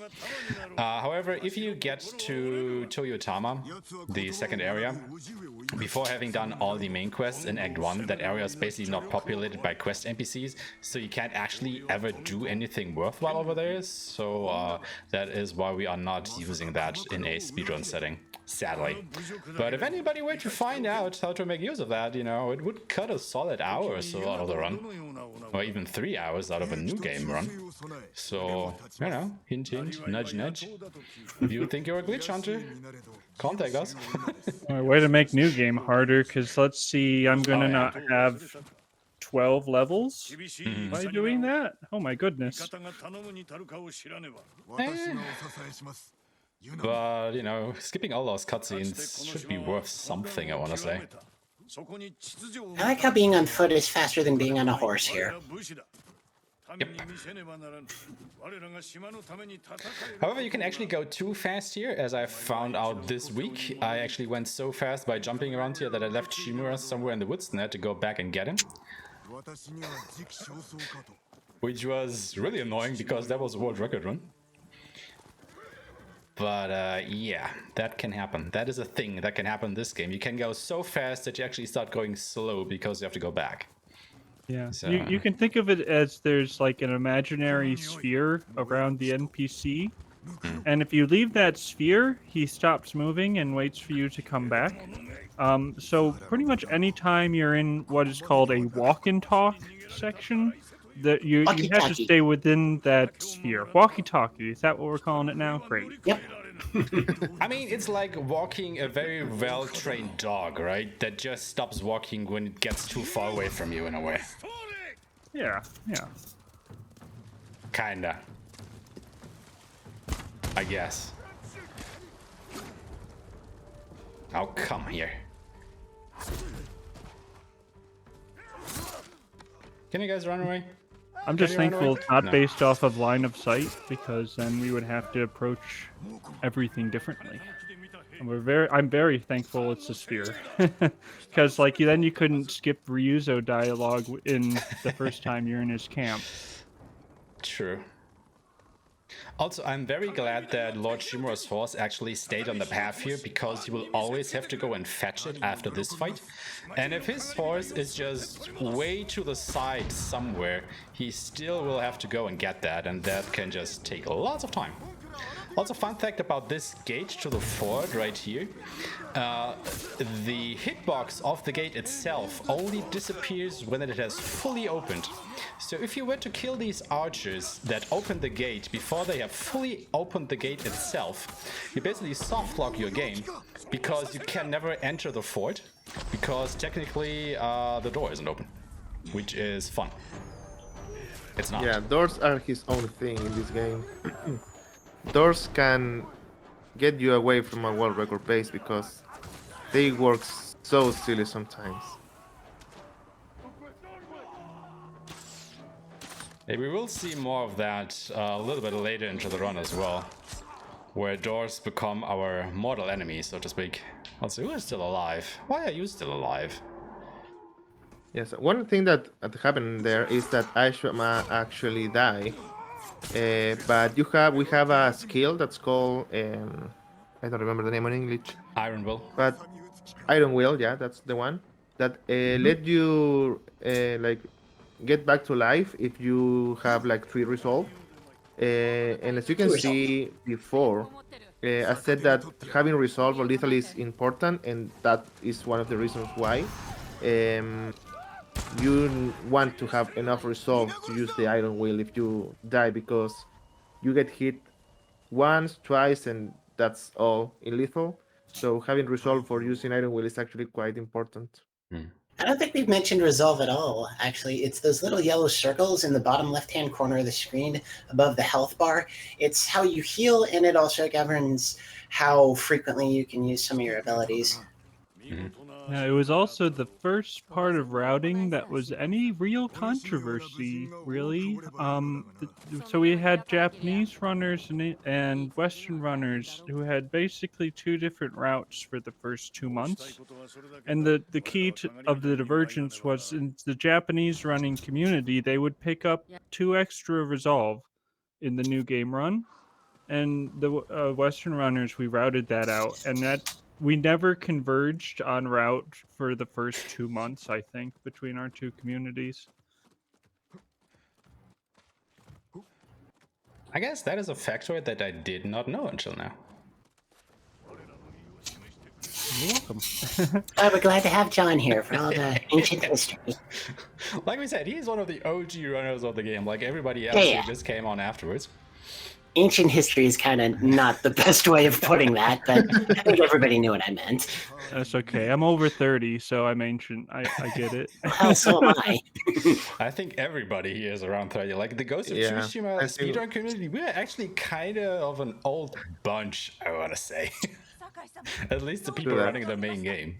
Well, I know for me, I had a love of Kurosawa films that really like leveraged my love of this game. So here we that meet makes actually sense. the probably second best character in the game, Norio. He is gonna be, our new best friend after Ryuzo now has betrayed us. He and Jin are gonna be BFFs. And we really do enjoy our time with him. He has a lot to say. He's a great character. We really, really like him.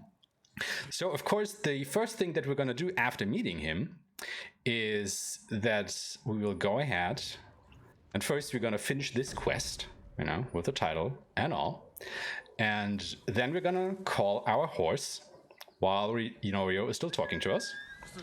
We will get on our horse and we will leave Norio behind forever because you will never ever see him in the speedrun ever again. Which is such a shame because he really is a great goodbye, character. Norio. He has one of my favorite storylines too. It's so unfortunate. Yeah, I think we all agree that Norio's storyline is one of the best. And one thing that we always said with Ash when we were running marathons is that it's really great, at least for me, how every side character that has a story, they have like his own topic, and because the game is about Jin becoming the ghost, I don't want to spoil anything, but the story is the story of Norio is really tied to Jin being the ghost.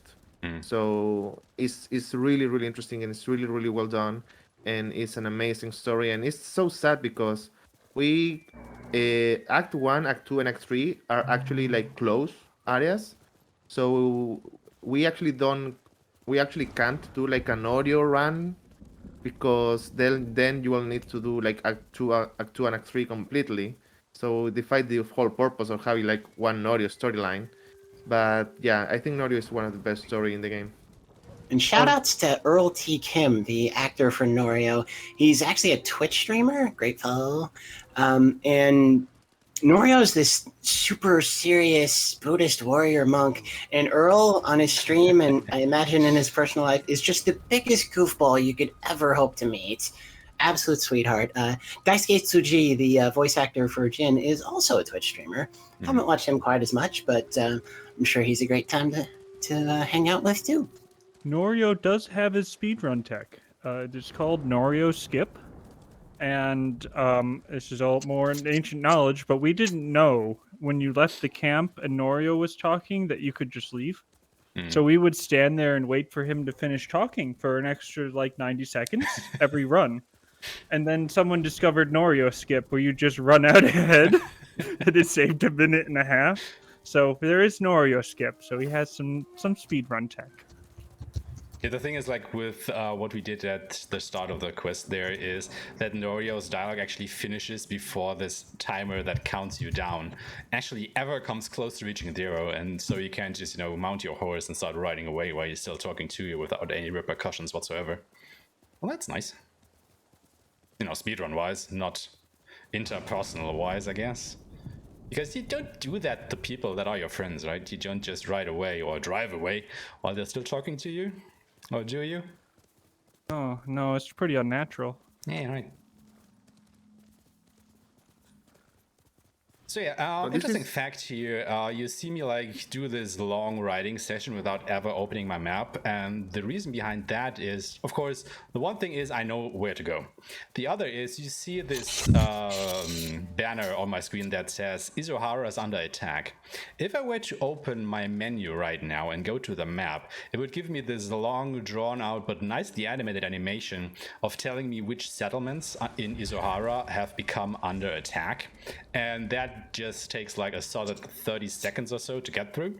So if I were to open my menu here, I would lose that time, and of course I do not want to do that, so that is why I'm kind of forbidden to open my menu at the moment in order to save time, at least until I start the next quest, which will happen in just a moment here.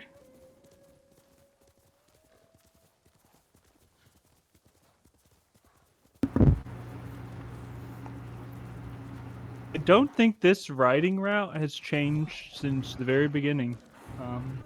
You basically pick out some landmarks and you tend to steer slightly left or slightly right of them, and you sort of meander your way down. I think part of learning this run is learning what landmarks you personally can remember for your ride routes. I think everybody has different landmarks they use because we all remember slightly different things. Like for me, it's this one green bush between all these kind of yellowish bushes that you can actually not see in Kurosawa mode if you're running that, so whoops. Yeah.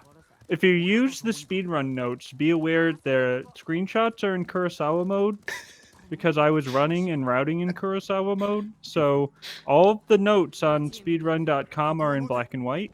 So you'll have to come up with the colors of things yourself.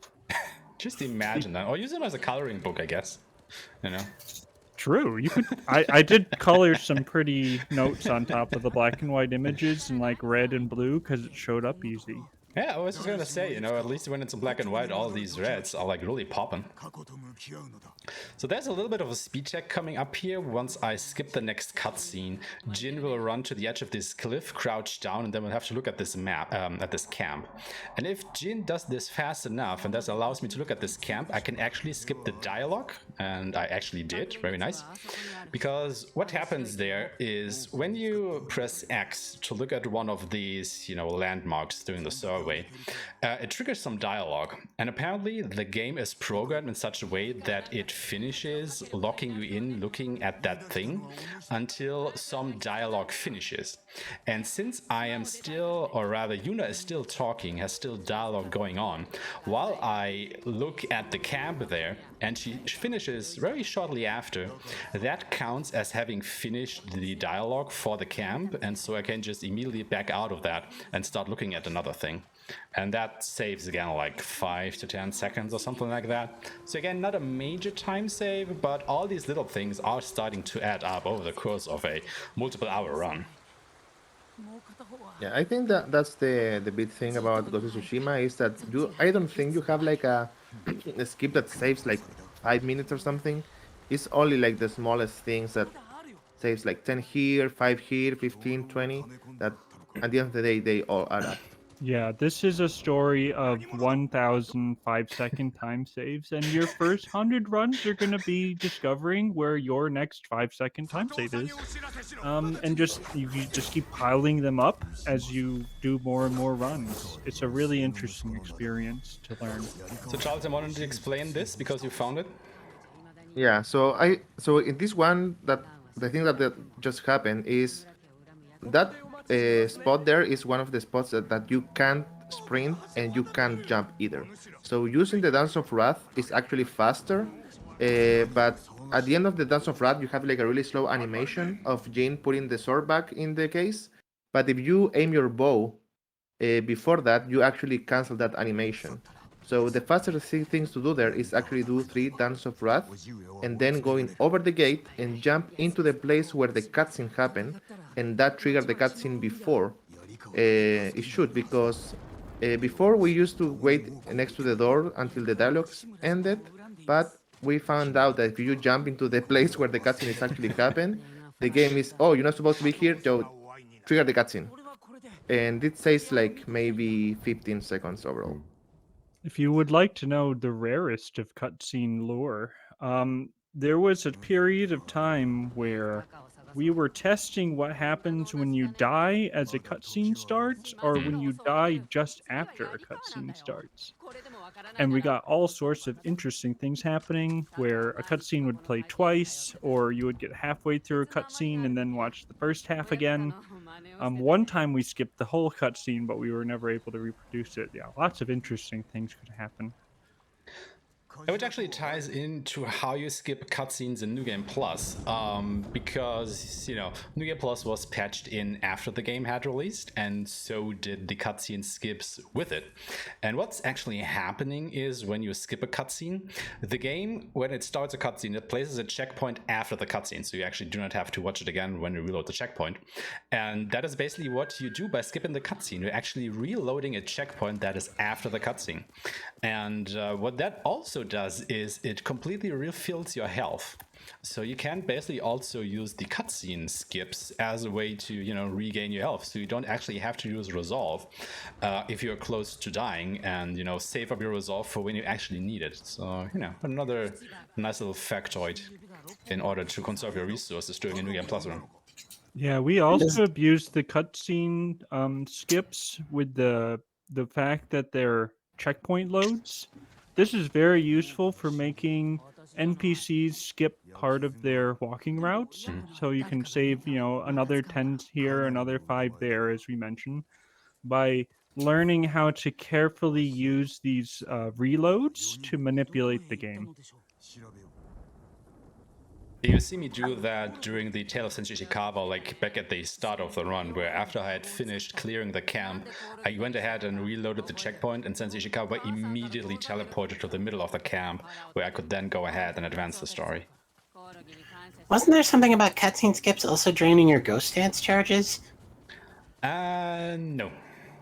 No, we I think initially they just- thought that, but what just actually happens is in the beginning when we did the new game runs of the game, what you could do is, or basically, I guess we have to explain Ghost Dance first. Ghost Dance is what you can see in the lower right corner of the screen right now. It's when I can go ahead and push down L3 and R3 and enter this, combat stance, which makes it so that I can instantly kill an enemy with one sword swing.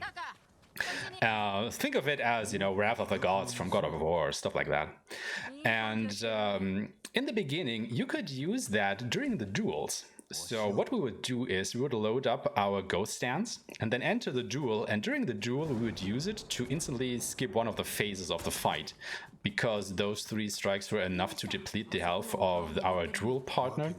So we could skip phases. However, after a specific patch, I can't remember exactly which one it was, Sucker Punch changed it so that you cannot use Ghost Dance on hard and lethal difficulty during the duels anymore. You can still do it on easy and medium, but not on hard and lethal. Selfishly, I think it was a good decision because I get to see more high-end swordplay and do it myself too. Sometimes. Also, this was another one of these survey skips, because after skipping the cutscene, the characters are still talking. If you just hold down and hammer on X, you still have dialogue going while looking at the first camp there, and that skips the dialogue for looking at that. So it's another small time save. Yeah, so in this story now we are right Yarikawa, which is like a rogue kinda town that is not friend with Lord Shimura because some things that happened in the past, and now we are helping these guys here so they can join the Ghost Army or the Army of Jin. And this fight is actually quite messy because sometimes some more leaders appear, or they appear in really weird places, or another NPCs are able to kill leaders. So this fight is actually quite messy. Yeah, I cannot get a reproducible sequence out of this mission for the life of me.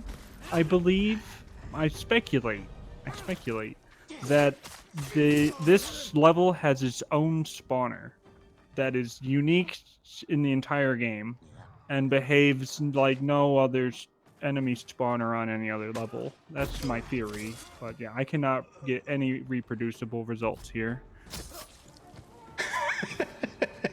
I was a little bit nervous there about air attacking that Mongol leader, but I guess it worked out.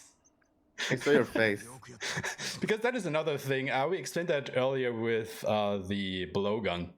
When you use the blowgun, or when you do an air assassination, you get a cutscene with young Jin and Lord Shimura telling him, to fight honorably and all that stuff, and it loses you a solid 20 seconds or so. So that is why you never want to do an air assassination during the run. But I kind of was just in the flow of the moment, in the spur of the moment, and did it. But apparently it doesn't do that when you air assassinate a Mongol leader. So I was kind of lucky there. That was new knowledge. I think no one knew that before. Yeah, I at least definitely didn't. So that is why I was taking it back a little bit for it not skipping that. That's 2. It's never happened before is in a GDQ in one run. Wow. We learned something today. Yay! I mean, not that it is super useful, I guess, but well, knowledge is knowledge, right? So is that the first time that you chop right? That I drop right? That's the first time that you shop? Did the shopping? No, that's the second time, I think. I did one at the start of Act 2 in Castle Canada. Yeah, so good to see you in chat, Wicked Viking. Oh, Viking is in chat. Hey, Viking. Hey, Wicked! Another runner of the game. So yes, this is the favorite quest of a lot of people. Yeah, it is. And again, we will be making short work of it because only it takes 3 explosive arrows and 3 black powder bombs to liberate Larikawa here. So we will be shooting 3 explosive arrows at this gate, one after the other.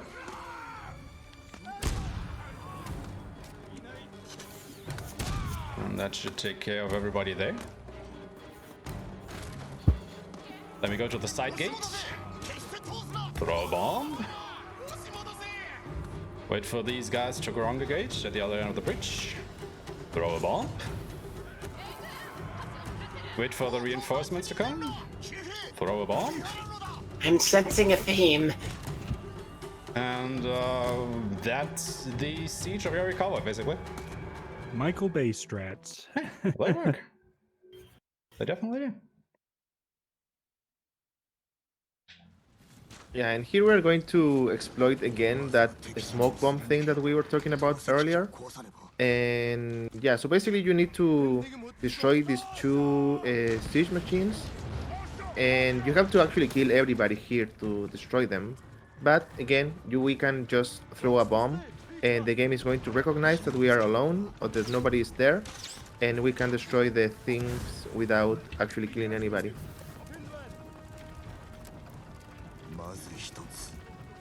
Oop. And it is kind of funny because all the enemies are there for the cutscene, like what's happening? They should not be there. And they're like totally confused how somebody could dismantle all these siege equipment while they were just standing there in the smoke bomb, I guess. And since it's been a while since we rolled around through an enemy encampment, let's go ahead and do that again.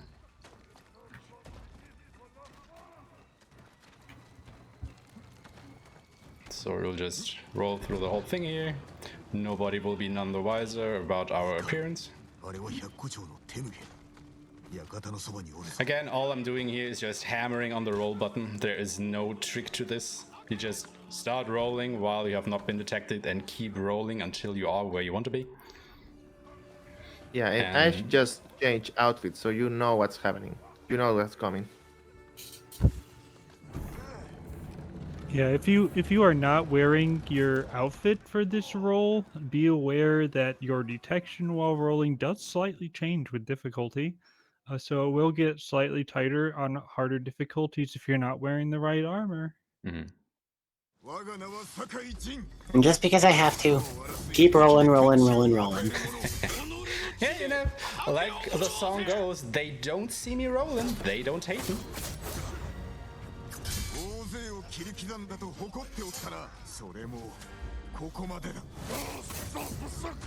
And that was demo game. So now we officially get the ghost stance, which we have talked about earlier. Where, you know, if we were doing a new game speedrun of the game in New Game Plus, obviously we have ghost stance right from the beginning. But this is it. It allows us to kill 3 enemies in one strike, and then it is over. Now the reason we actually don't use ghost stance during a speedrun is, you know, we want to terrify our enemies. We actually do not want to fight them. We just want to throw a bomb at them, an explosive arrow, whatever, and have most of the enemies just run away. The thing is, if you use ghost stance to kill an enemy, they don't necessarily die, but they rather get, I want to say, deleted. And so when you kill enemies while you are in ghost stance, they actually do not have a chance to terrify other enemies. So you get, you know, 3 kills out of that, and that's it. Whereas if I were to just go ahead and throw a black powder bomb at them or shoot an explosive arrow, not only would I kill whatever I shoot at, I would also have a chance to terrify other enemies around them. And that is just way more effective than ever going into ghost stance, and that is why we are just not using it during a speedrun. Yeah, I think I was about to mention Ghost Stand turns off enemy detection as well, in case you want to skip a particularly clustered up group of enemies in your casual gameplay. You can go into Ghost Stance and just run right past them. It's pretty funny. I mean, you know, it's Ghost Stance. You are the ghost. Of course people don't see you. Stands to reason. So coming up is actually my least favorite quest in a speedrun setting, because we are going to pay Jin's hometown a short visit here, Omi village. And there are basically 3 objectives because of which we are going to visit Omi village. The first one is to reclaim Jin's family armor, the Sakai armor, which we are actually wearing right now. The second objective is to get the blowgun, which we actually have because it's New Game Plus. And the third objective is to, of course, advance the story, which, you know, it's story, we're gonna skip it anyway. So what's the point in going there in a speedrun? Ah. So real quick, I think one of you is muted on your stream. Check your OBS. Thank you. I fixed hear it. the runner. Okay. Yeah, it's not me. Everything looks fine for me. I fixed it. Thank you. So John was muted the whole time. Oops. After he explained everything. No. I just recently, I think I just recently touched it, so hopefully you didn't miss much of anything. Oh, okay. Happens.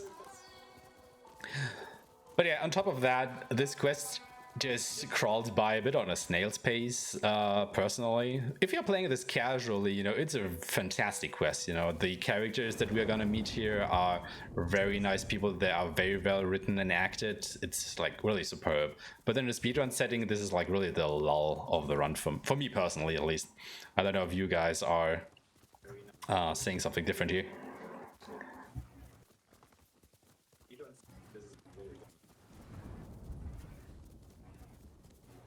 So Aeshmah, I believe you found a way through this bushy area by going left and right and just alternating. I think that's pretty nice. I did at first, but then I found a more straight path, and I've been following that ever since. But yeah, it's like really hard to navigate this bamboo forest because all of the, well, quote-unquote trees look very much the same. You know, these bamboo arrangements, so you can get lost here like really easily. So you just have to try and go in as straight a path as possible, I want to say. So yes, you can weave just left and right between these bamboo tree arrangements, I want to call them, but it's not necessarily anymore necessarily. Yeah, in the notes, if you're learning, I keep you on the path. Oops. So you won't have to learn bamboo thickets until you're like into really learning, because you can just stay on the path and you only lose like 40-50 seconds. And see, even if you've played this game quite a few times, it can still happen that you're going way too far to the right, and then you have to go back and lose time. Because we're just looking at the scenery, because it's just so nice. Yeah, learning your landmarks is tough, I think. Yeah. Everything looks the same in some degree, so it's Yeah, I you've got to develop a keen eye for the little differences. Act 3 really pushes that with, you know, trying to identify landmarks because, you know, everything is nicely diverse in Act 1 and Act 2. But Act 3, when we are going to the far north of the island with all the snow area, everything is just like white in white. And that can make navigation like really, really hard. So, yeah. Go ahead. I hate to butt in, but my stream view is frozen. It says you've minimized your application. Did you like minimize the screen share or something? I did not. I didn't touch I have anything. problems on my side. Okay, then I guess it's just me. Yeah, it's me as well. I can't see the stream. What do I do then? Technology, huh? Okay, so Aeshmah's getting up to a point that's changed routing. Just came back? Soon. Okay. So while we're doing the standoff coming up ahead, do you skip it now, or do you still do the standoff? We skip it. Yeah, that was different. What's up with that? I noticed that when I was watching the new runs. The thing is, with the standoffs, they are slow. So we do want to try and, you know, not do these standoffs if we can help it. So what we just do is we will drop a smoke bomb and just assassinate them. Yeah, actually, for that strat, I did a video about, and I compare all the possible outcomes. And even though if you miss, in the worst case scenario, doing that fight with the bombs is already faster than the fastest standoff. Wow, awesome work. Also, we're going to be doing some quick speed poetry here, because this is actually mandatory during the run. So yes, we will compose a haiku. It will probably always be the same, but it is the fastest we can do, so yeah, speed haiku. Yeah, the Yeah, haikus so- in this game are kind of weird. They're like lovely little mood pieces, but if you actually listen to them being recited, they don't make a lick of sense. Yeah, you really have to, like, either get lucky or think really hard to make them make sense. I noticed that as well. I mean, you know, they're haikus, like they're just 3 little sentence pieces pushed together. Yeah, and we said before that Aeshmah is going to be using the ghost armor for the most of the run, but now he did the fight with the Sakai armor and he didn't change it back to the ghost armor. And that's because this quest, if you do it with another armor, you are gonna get the Sakai armor on in the cutscene. So that's why after doing the duel, we actually went here and do this mission, so you don't mess up the charms in the armor and you get the same armor back, basically. So basically, in this cutscene, you get the Sakai armor, and what the game introduced during one of the later patches are armor loadouts. So what you can do is you can go to the menu and, you know, equip charms to your armor sets, and those stay on with the armor set. However, if you get a armor during a quest, you know, it gets put onto you. You don't have any say in that matter. The charm loadout of that particular armor gets overwritten with the one that you have been previously wearing. So, for example, if I had worn the ghost armor before getting the Sakai armor here, my Sakai armor would now have the charm loadout of the ghost armor, which would be bad because, you know, the charm loadout for the ghost armor is like stacked with percentile increased charms to increase my chance to terrify enemies, whereas I use the Sakai armor for the duels against enemies, so I have it loaded up with damage increasing charms, and those two don't mix very well, and that is why you have to be really careful when you would get an armor set during a main quest to change that appropriately. However, due to our routing, it just so happens that we do the Ghost of Erikawa before Ghost from the Past right here, and since we're doing the duel against Temugi at the end of Ghost of Erikawa, we are having the Sakai armor on anyway, and it just so works out that we get the Sakai armor here, so everything is peachy. Just don't put off the Sakai armor until you get it in the story, and you will be just fine.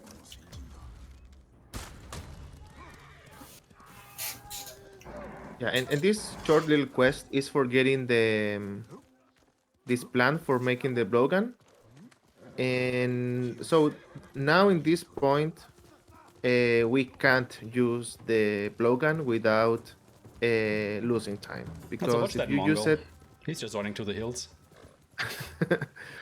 if you use it now, you're gonna get the flashback, and obviously that loses time. So at this point now, you can no longer use the blowgun. Yeah. While we're on the topic of charms, I think that was my funnest part of setting up the New Game Plus file, was collecting them all. Those charm shrines are just so chill and beautiful, really. Also, in the new game run, that's something you as a runner get to choose, is if you want to get your lethal charm or not. That's still something you get to decide as a runner, so that's really cool if you want that charm or not.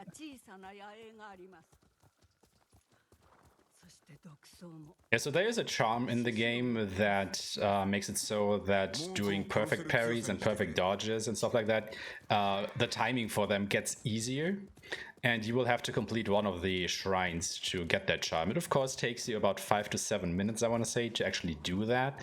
But since it is a 7-hour speed run, those 5 to 7 minutes are not actually that important necessarily, and it just makes the run a little bit safer, so you can opt to do that while you're still learning the run, in I order to know make when your I life a little do bit easier. when I do new game lethal runs, I still get my lethal charm because I can't finish the bosses without it. So I think it's definitely worth taking the 5 minutes so I can actually complete a run. Fun fact, we've talked about what the differences between the difficulties are. Like, the enemies are actually more aggressive and attack faster and stuff like that.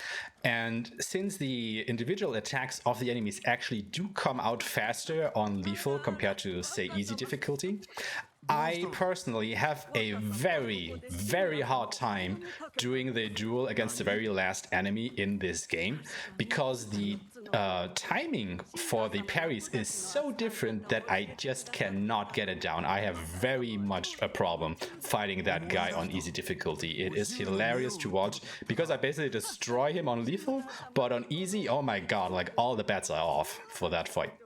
Yeah, when I go from lethal from easy to lethal, it's the same thing because all my timings become I would say about 60% tighter and about 30% faster. So not only do you have to parry in a smaller window, but he's going to attack you just a little bit faster. So it's real fun to go from easy to lethal or vice versa because it changes everything. I think we'll actually see this today because, I'm doing a run on lethal, and once I am finished, Charlatan will be doing a new game run on easy difficulty for the third act of the game, and you will probably see that very much if you pay close attention to the enemies, especially during the duels. Yeah, don't let the category easy fool you. It is not free to do these fights with minimal stats on the final boss on easy. I still can lose 5-10 deaths on these bosses.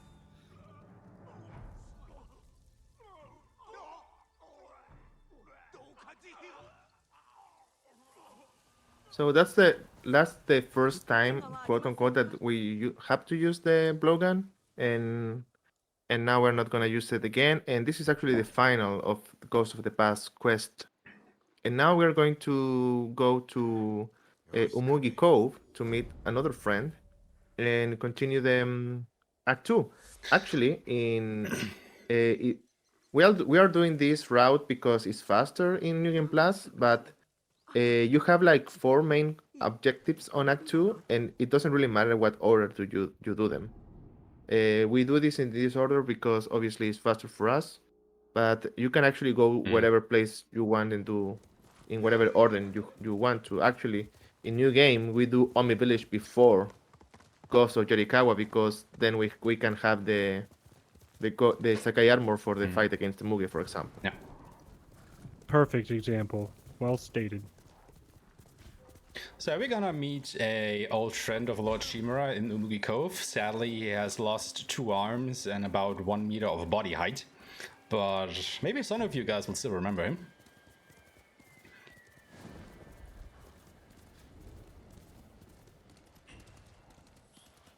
And good on you if you get the reference. So this is another part that you need to really need to know the landmarks here. I remember being lost so many times going to Mugi Cove. Obviously you don't want to open the map because then you lose time putting the mark. But yeah, this is probably one of the hardest ways to go to Mugi Cove because you don't have like a mark. Mugi Cove is hidden. Like in game, it's supposed to be like a secret place, and you have only like a little entrance to this place. It's a challenging ride for sure. I still have a harder time in that tall grass. I always get lost there. At least for the Mugi Cove, it's like you could kind of stay close to the water features in general. You know, I just always like to compare this to you moving to a new town and going to a new place of work. And the first day you're driving there, you have like no idea how to get there efficiently. And there's the more you go, you know, work at that office, the easier it will be for you to find a straighter route there that is like more efficient and saves more time and stuff like that. It's the same with, you know, a bit of routing in speedrun games. I mean, it's really cool that it's a game that your knowledge of the landscape actually is important, and knowing all the hills and things matters. And it's hard to think of another JRPG run that is the case. I actually went a little bit too far to the right there, because I'm starting to be to the right of that rock formation coming up. So I actually went off the path a little bit.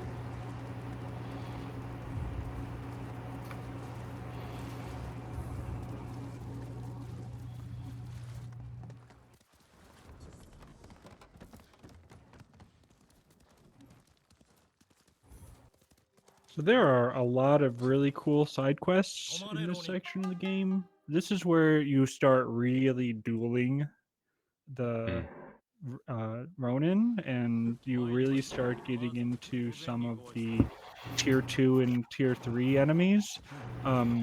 So in each chapter, there's 3 chapters and 3 tiers of enemies. So in chapter 1, you see tier 1 enemies until you get to Lord of Shimura's Keep. And then you see some tier 2 enemies at the very end of Act 1.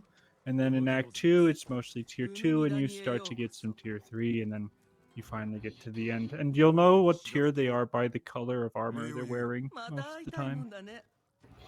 Yeah, I mean, luckily all these Mongols are color-coded for your convenience, which is really nice. Unless you're playing in Kurosawa, and I learned the difference between what tier they are because of how bulky their armor was.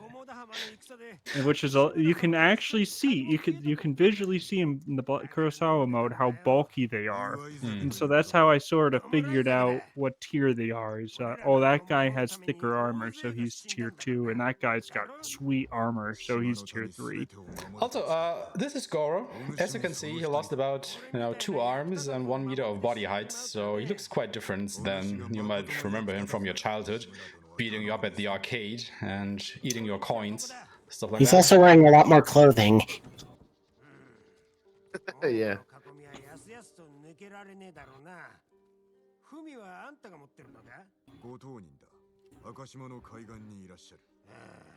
So this is actually a really interesting thing because the whole thing of the game is Jin doing things that have no honor, but Goro being the friend of Lord Shimura is actually against the quote unquote code, samurai code. So story-wise, it's really interesting that Jin now knows that his uncle has like some moral ambiguity or some sort.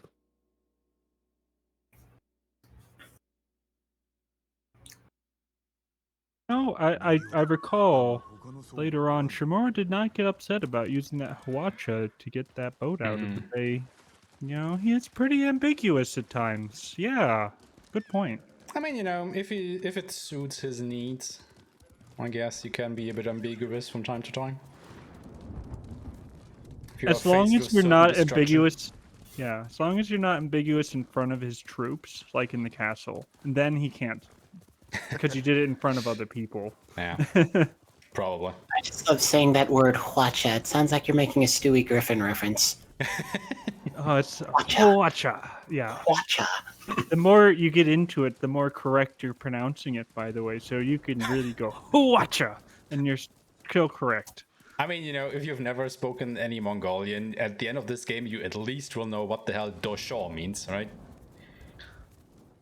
Yeah, and there's some other ones, but I guess in Mongolian in general, they're really hard on the pronunciations. So you can really go all out and like yell speak. I mean, that's what the archers say right before they shoot, but I think I'm whooshing. What are you saying it means? Get down. Like fire? Oh, right, because it's a warning to their Yeah, compatriots. to the other guys. And then there's, what was it, Nenten Yun? For, like, saying hello to your superior officer? To I you? think it's Noyonton. Noyonton, thank you. And Arag, of course. Yeah, sure. Yeah, horse milk. Alcoholic horse milk.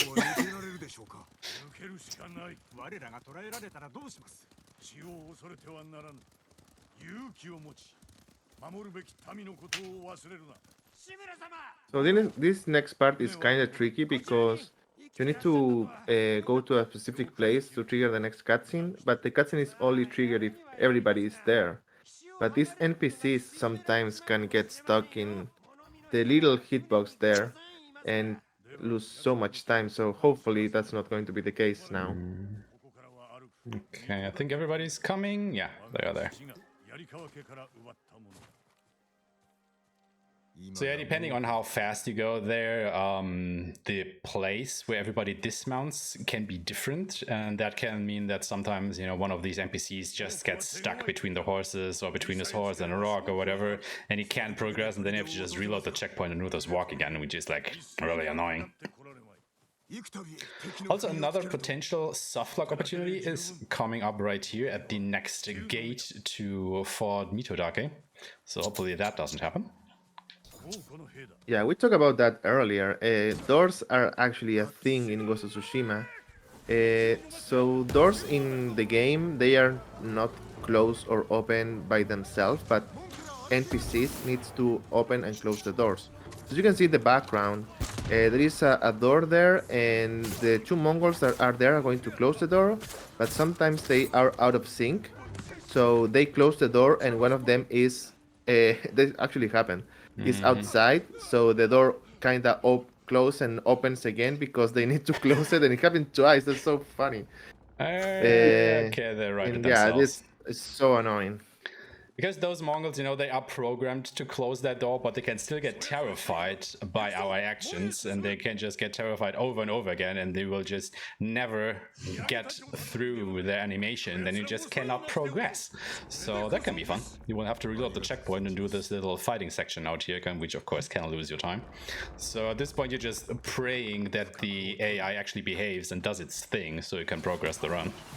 Yeah, and we have this same issue in the when you're rescuing Yuna's brother the first time, when the Mongol patrol leader is viewing the 3 Japanese citizens, and he walks back and forth, and sometimes he can get stuck and you can lose a minute.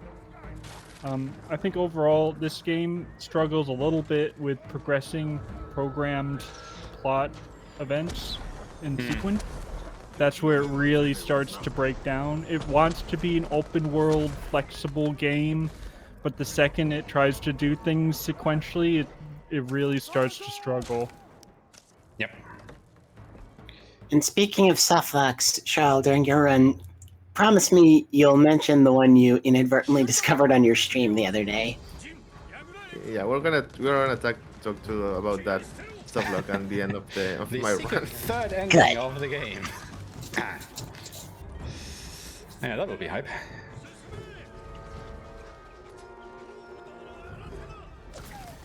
Yeah, so Also, now let it be Aeshmah is... known that I have 2 dogs. I love dogs. They are really lovely creatures. But these little shitty Mongolian ankle biters you can see here can just go and rot in hell for all I care. Yeah, the dogs are the worst because their hitbox to hit you is, from what I can tell, like a cone. So it's very easy for them to hit you. They're also very hard to hit because while their red sparkle is sparkling, a lot of times you can't hit them. So they're like nasty little creatures to fight because they have all these special rules of combat when you fight them. Also, I think that was the first time that the second archer didn't run away. So I guess that is another, well, this never happened before. And Gotta rack chances 'em up. are, Sometimes they are not gonna get scared. Yeah. After all, it is still just a percentile chance. A very high one, but a chance after all. So this is not exact science. So, now we just need to use the Watcha to destroy all these boats and let Goro go past the blockade, because Goro is actually going to the mainland to tell the Shogun that we are under attack, because they have no idea what's going on in Tsushima right now.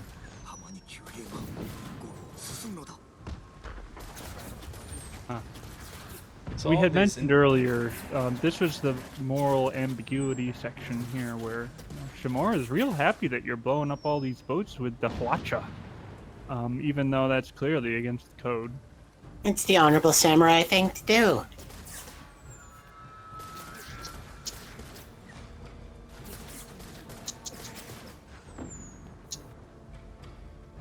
It's not even that using Hwacha is ninjutsu, which is the issue of a lot of the story. It's just that non-confrontational combat, anything not involving swords or bows is just generally frowned upon in the code.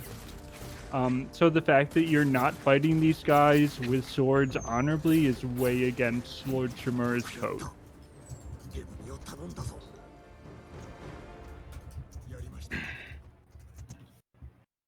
Right, so that is the last of the main quests that you can choose in Act 2. From now on, we will be back on a straight path until the end of the second act of the game, quest-wise.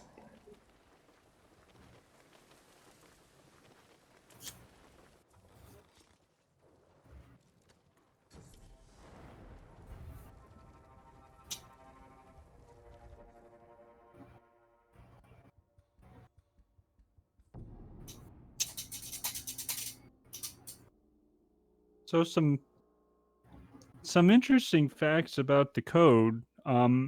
Like according to the code, you have to fight their strongest warrior first in combat. Which Shimura does. Interestingly enough, if you watch his AI, he tends to favor the larger opponents. Not all the time, but he tends to. So that's really cool that the game designers had considered that. Huh, I think I never noticed that.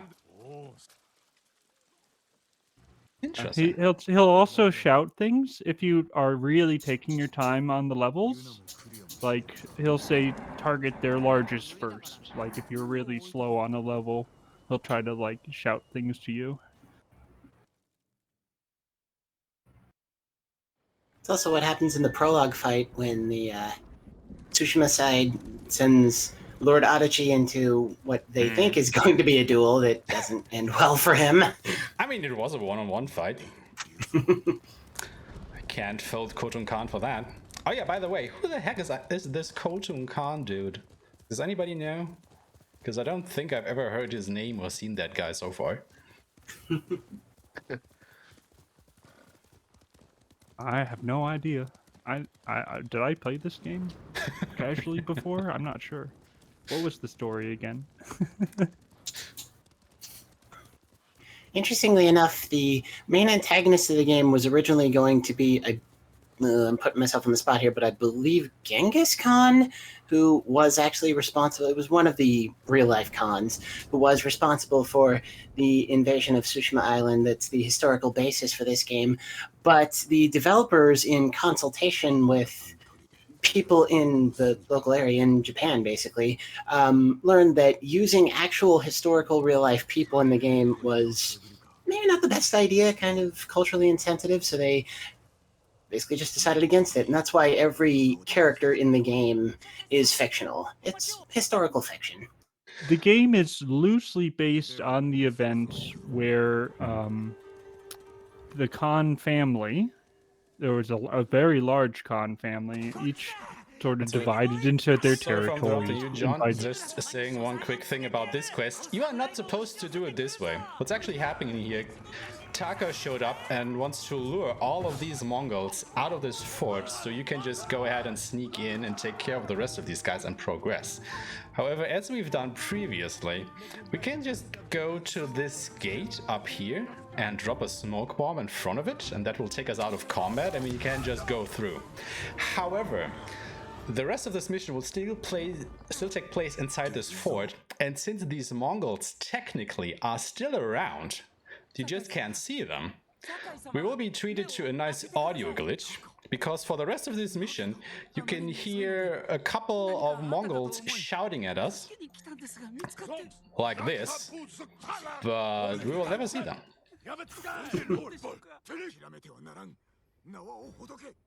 I noticed you jumped off the cliff there and then rolled. That was spooky. That's not a free jump. Yeah, that's a very good cutscene to skip.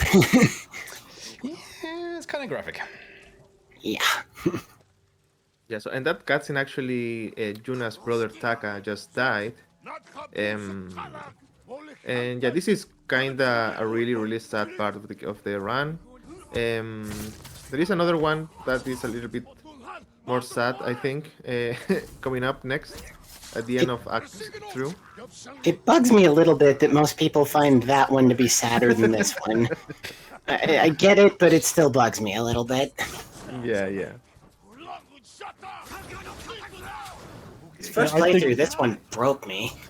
The very first time I played, I thought Sucker Punch was an amazing company because they were willing to take something away from me as a gamer. Like, so few game developers will actually take something away from you once they give it to you. And the fact that they did that, I thought that was really cool. I guess just to finish the thought about the historical basis for the game, it is based loosely, as John was saying, on real events, but not very closely at all. In real life, the invasion of Tsushima Island faced very little resistance, and the Mongols quickly pacified the island and moved on. Yeah, it was a very much a reimagining. So one of the good word for it. grandchildren of Khotun Khan attempted an invasion and all the things as we mentioned. And it wasn't terribly interesting from a game plot perspective, you know, from a reading of it casually. I wouldn't base a game on it myself. So taking a retelling was a very good approach.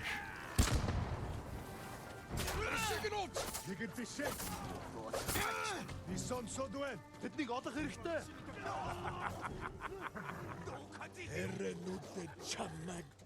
think everybody got scared there. Nice. Yeah. There you can basically just see, you know, how powerful this terrifying mechanic is in this game if it really works. All these people just running away. Mwah. Chef's kiss. Also, I hope you guys are still enjoying this audio glitch because these Mongols will still keep yelling at us during the next cutscene.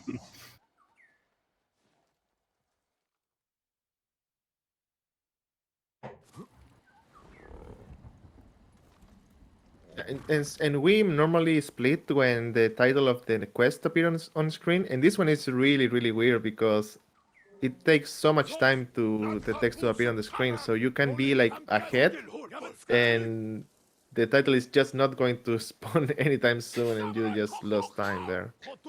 We're just having a moment with our horse here, but these Mongols are just shouting at us like from somewhere, apparently. But yeah, now that we have fast travels, the audio has righted itself, so everything's back to normal now. Ghosts from Mongolia, apparently. I mean, you know, imagine if there would be a section in the game, like in Metal Gear Solid 3, where we would have to face all of the Mongols that you've killed during your run. Oh my god. That's Wait, lethal. is that No, Legends, that's Legends. Yeah, you fight all the That's dead Mongols Legends, you right? killed. Yeah, Legends. Not necessarily. Legends are just that, like, you know, tales from a guy. It's not really happening, kinda. It's just a legend, true. you know? Well, we have Director's Edition to look forward to. Maybe we'll fight some ghost Mongols on the new island. We'll find out. Maybe. So yeah, we are now approaching the end of Act 2. 2 more quests to go, and we are going to have probably the biggest battle in the game coming up here. We'll retake Castle Aeshmah.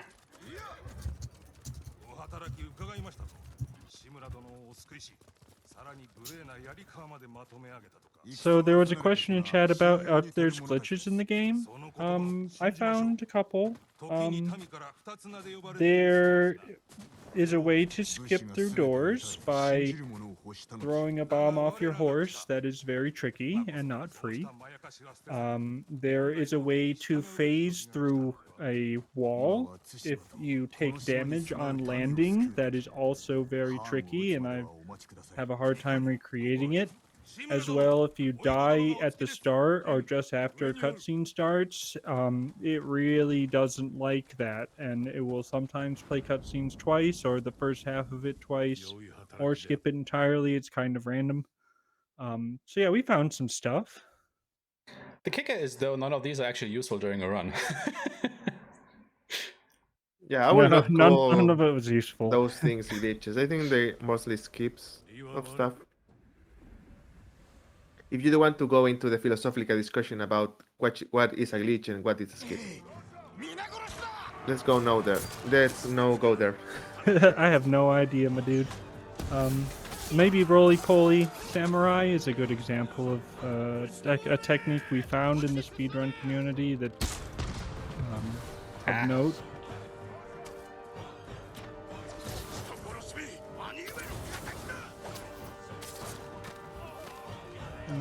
No save 10-minute skips or glitches so far. Although cutscene skip is awesome. As I mentioned, the first 6 to 8 months of the run, we didn't have a cutscene skip. So that saved like 4 hours.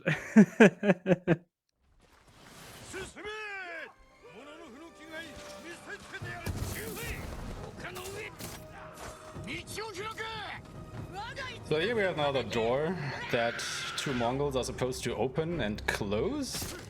So let's hope they actually do their job here so we can continue. Or we just gather and watch them do that.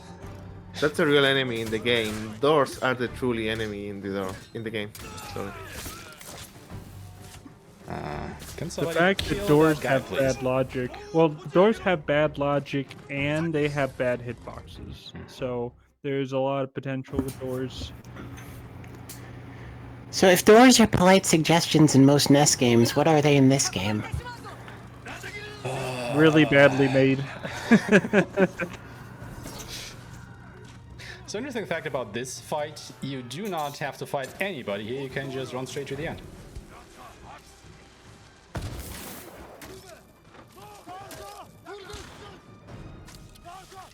For those of you who recently joined, this game generally struggles anywhere that is trying to do things in a sequence. It's trying to be an open world RPG. It doesn't like to do things sequentially, so you're going to see all the janks, all the glitches, all the weirdness is whenever things like doors or sequential story events start happening.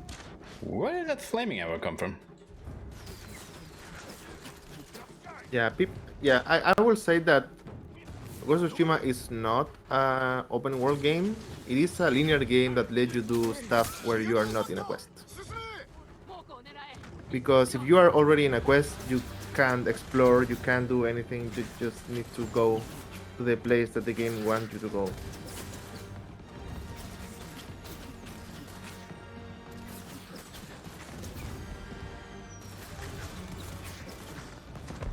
I would say it's the classic Ubisoft formula of explore, collect, build, upgrade, quest.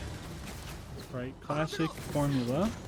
What makes it so special is graphics direction, its world, its storyline, where it's set, its cultural values, the fact you're talking about samurai and ninjas, and that's what makes it so special. Yeah, like I said earlier, this game quite rightfully winning basically all the awards for art direction.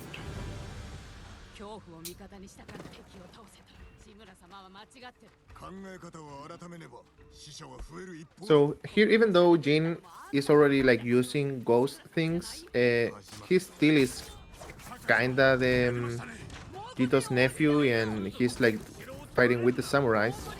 And they went through the door, like the samurai way, to this is Castle Shimura. And yeah, we are going to do some cleanup here, but there's going to be a problem ahead.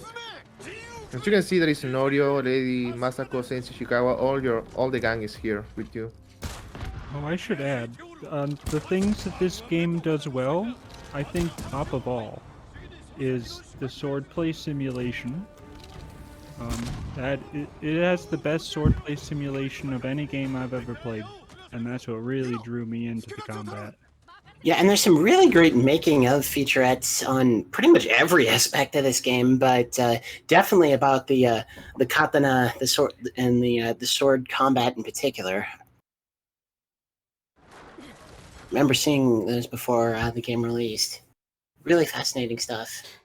I think it's also one of the selling points why people just keep coming back to it a lot, because the gameplay is just so fun, you know, all the sword fights and stuff like that, they are so fun to do, so fun to get through. So yeah, playing it's just fun, really fun overall. I'm just a bit sad that we get so little actual sword fighting in the New Game Plus one. Yeah, and people is really really like to do like all the duels and like with no hits, like no damage, no resolve and stuff. Like if you go to Reddit or YouTube, there is a lot of videos about people like challenge themselves to do like, oh yeah, I'm gonna do all the duels but with no damage or no resolve and stuff. And yeah, you want to like exploit your skill of doing like perfect parry and stuff. It's really cool. Also, Yeah, I was quick so note to hoping the all. organizers, we are at the last quest of the second act, so we can do another break in about 5 minutes or so. I will Sure call thing. it out when we get there. So it's basically after the next boss fight. Got it. Much appreciated. I'm out of water. Yeah, I was really hoping all duels could have been like a speedrun leaderboard category, but it's just not practical. A few of the duels are just scattered around the map as events you ride out and find them. Some of them are in the middle of story quests. Some of them are in the middle of character quest paths. So there's just no clean way to access all of them one right after another. I think we are all in favor of a boss rush mode in this game, I think. Yeah, I was thinking about that, like instead of the Colossus, like fast traveling to that point and do the duel and stuff. Yeah, that would be great.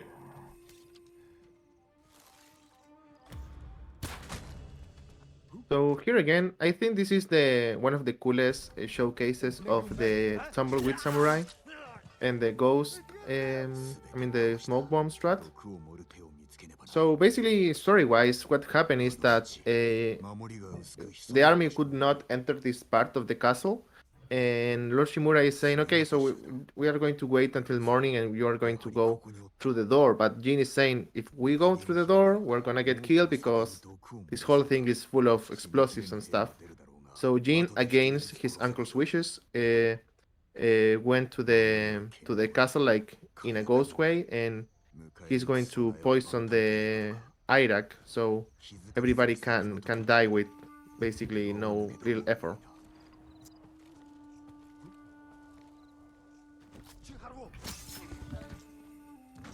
And it's really interesting because there is a lot of enemies in the next part, and if you like kill one after the other, they just keep spawning. So you need to do this with the poison. You can't do it by hand, and that's for getting like the story to make sense, because if you don't use the poison, then it doesn't make sense story-wise. So yeah, there are infinite enemies in this particular area of the game.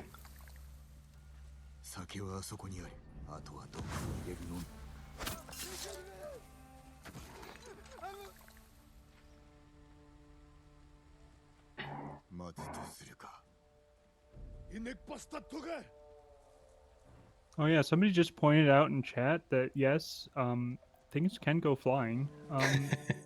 Characters are made of individual things, so things can go flying about. It's pretty nice. Alright, so we got the next boss fight coming up, so guess what I will be doing?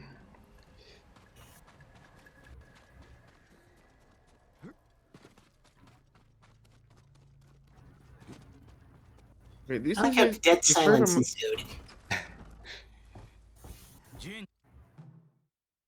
If I remember, this is the last fight where we are going to use the Sakai armor, right? Yes. Yeah, that's correct. So the Sakai armor again is full damage. It only do full damage. That's the only perk of that we use in the run. And again, we're going to use a Dance of Wrath 3 times. These duels are with cycles. So we do 1 Dance of Wrath and then enough damage with the sword to trigger the cycle. And that's the whole duel against Ryuzo. And actually Ryuzo in this cutscene, he dies. He said, "Oh, tell people that I am spied. I'm your friend, and Jin is Quick no way." question, Charlatan, you are going to start your run after the death of the next character, right? Or do you start here Yeah, after the death? in the widescreen, yeah. Okay, good. Then although that's the word, Act 2 has technically ended, I would just go ahead and escape this castle, and then we can do a short break, and after that finish this particular run. Just so, because, you know, once we have finished this run, Charlton is actually gonna be showcasing the Act 3 new game, well, quote-unquote category, even though it's not an official category of the run. And it's just a nicer, I think, transition for our viewers here, if they can, you know, have a closer look at that when we do the breaks at the same time, or at the same point in the run. And that is why I will just continue doing this little section here before we go to an intermission here. You picked a very nice spot for an intermission. Very well selected, I have to say. Yeah, so you guys can go grieve for a few minutes, I guess, because of what's about to happen here. Well, it's a particular lull between Chapter 2 and Chapter 3, because Chapter 2 is still pretty exciting. You know, at the very beginning of Chapter 3 here, where we're escaping out of the camp and we're doing all this, is pretty exciting still, so, you know, best transition it when nothing's going on, combat-wise. So yeah, we just had a fallout with our uncle and with the other samurai because we poisoned all these Mongols, my god. Mongol uncles. Now we are an outlaw. We are now chased by the samurai. We are still fighting the Mongols. Everything is pretty shitty. Our horse just died. And we are now in the final act of the game. So I guess that is a pretty good point to, you know, stop for a moment, I will pause take here, a breath, grab some water, and we will see you guys back in a few minutes. Yep, so we will be breaking away for a few, so we encourage everyone that's watching this broadcast to take a break alongside us, stand up and stretch a little bit, feel free to grab some water or a small snack, because we will be back. We'll kind of with like a sequential comparison between Act 3 categories. Aeshmah will be right back with the rest of this run. Stick around. All right, y'all, welcome back to this Ghost of Tsushima 1-year anniversary special on this GDQ Hotfix rotation. We are coming up on the last part of Aeshmah's any percent new game plus lethal run, and then we got a couple of more showcases for y'all. So hopefully you had your break, and hopefully you'll be able to stick with us through the entire event. Aeshmah, if you want to take it away. All right, welcome back, everybody. Let's just go ahead and resume this run in 3, 2, 1, go. So we are now in the last act of the game. You know, things are starting to be a little bit miserable for us. Our horse just died. Our uncle basically expelled us. We are alone. We have no allies anymore. We are basically on our own. And we are just gonna try and finish this fight on the island. And even though this run is basically, you know, starting to close down, as we only have about 40-ish minutes more to go through, we still have more Ghost of Tsushima for you guys today, because once I am finished, Charlatan, who was doing commentary with us up until now, will be doing another showcase of a new game Act 3 run. So basically everything you are seeing from this point onwards, he will be doing again, but on new game and easy difficulty. So you can start to see the differences between the different categories that we run as speedrunners of this game, which will probably be pretty exciting, because if you think about, you know, I have about 40 minutes left to do, whereas his run from this point onward will take about 1.5 2.5 hours. And why that is, well, stick around and find out. And once Charlton is done, we'll actually be doing a full story Legends run, relay race between 6 speedrunners, divided into 2 teams, and to see who of those teams is gonna be the fastest in completing all 9 story missions in the Legends mode. So, you know, we still have a couple hours of entertainment for you guys planned, so we do hope that you guys stick around. So basically, you're saying we have the best parts coming up. Basically. I mean, you know, Jin might disagree a little bit because he was just puking literally his own blood out of his body, so he might disagree a little bit, but everything will work out all right. He'll be fine. And he lost his beloved horse. And I gotta say, it was dirty pool of the developers when you choose the horse's name at the beginning of the game. It literally says that the horse will be with you for your entire journey, and it's such a lie. Yeah. Yeah, that was such a lie. from a story perspective. This is what stood out to me the most, was that Sucker Punch decided to take something away from me. That was so important to me, as the horse I've been riding for over 100 hours at that point. And it was the first time a game company took something so important away from me, and I thought it was so brave of them. Yeah, what do we get as a replacement? This mangy rundown farmer horse or whatever it is. Like, as if that is a good replacement. Yeah, and that same text about the horse being with you for the rest of your journey shows up. And on my first playthrough when I got there, I said some things at my screen that may not be suitable to repeat in this context. Oh, wow. In chat, would you say that Sucker punched you? Yeah, they did. Kinda. Oh my god, they stuck to brand. That's true. It's true. Oof, the Sucker Punch with the horse death right there. Ouch. Also, you know, you guys, you just have to envision this. If you speedrun this game, you know, not the New Game Plus, but a new game, you get to watch the cutscene of your horse dying every single run. Now, if that isn't something to look forward to, I don't know what is. And I got to the point where I would just sing the song to make it bearable. I definitely remember seeing this cutscene like 3 times a week when I was running that category. And it got to me, man. It got to me. I mean, for me, Taka's worse. Way worse. Yeah, it's definitely more graphic. But I don't know, something about the horse dying just really gets you, you know? Like, I don't know. It's just... animals are better than humans or something? I have no idea. Yeah, I get it.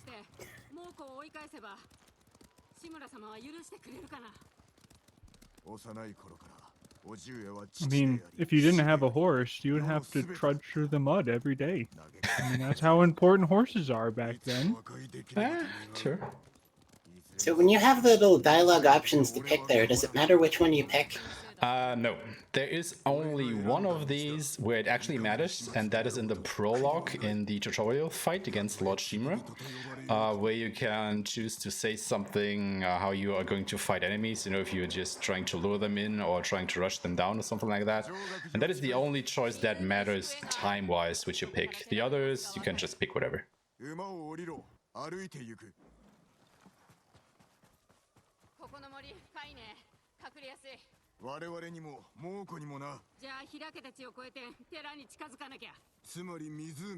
Yeah, like I was saying in chat earlier, it's geographically impossible that it would be winter time up here right now when it was basically spring or even summer earlier in the game, lower in the island. But it really does fit the melancholy like mood of this point in the story that it's just kind of bleak everywhere you look.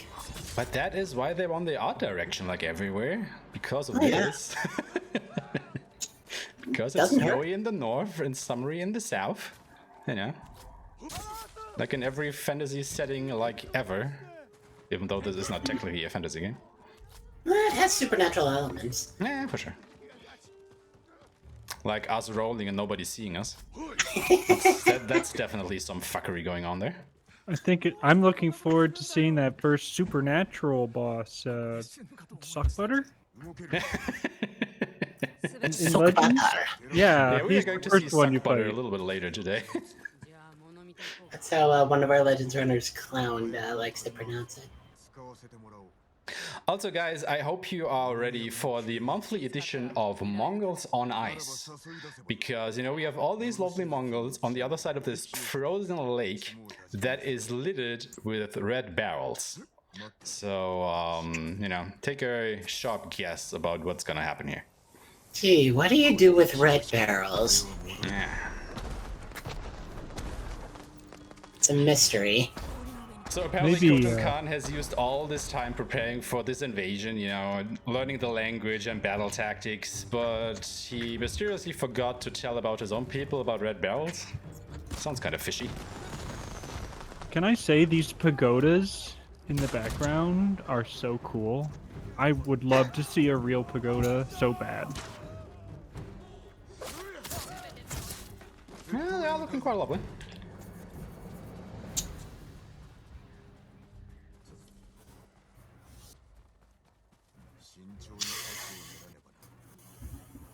It's probably the lighting effects with those flares going off. Just makes it look stunning.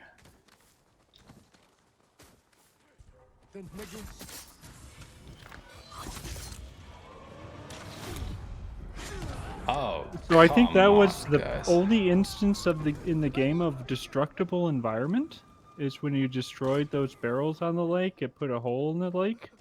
So yeah, Yeah, pretty much. technically they have destructible environment in one spot. So got a little bit bodied by that archer and then that guy there, but I guess it worked out. Luckily.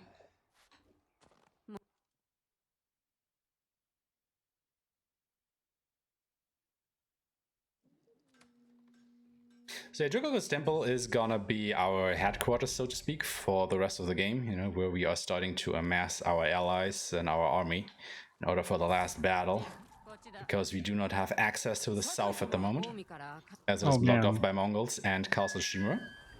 When you say the last battle, I am getting so hyped for these boss fights. Oh my god, I'm so excited.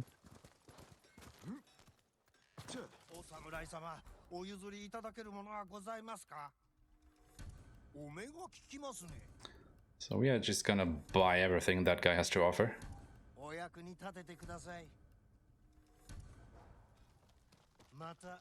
Where is my horse? Horse? What are you doing up there? Oh my god. Never seen the horse up there. So yeah, this is probably the point where navigation becomes like really hard, because, you know, we are in this wintry area. Everything is basically white, well, except for this burning forest here. But we will soon enter this winter wonderland, and you know, the problem with everything being white is that you have no clear indication of where you are and where you need to go. So the best you can do here is just follow a straight line through this forest and then more or less just hope that you come out at the right spot. So let's see.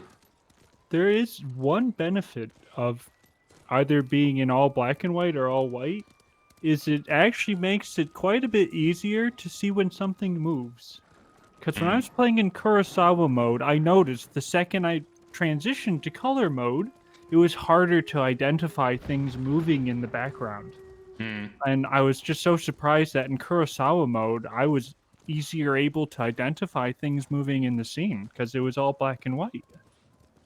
Yeah, that's actual fact about the human eye as well, yeah.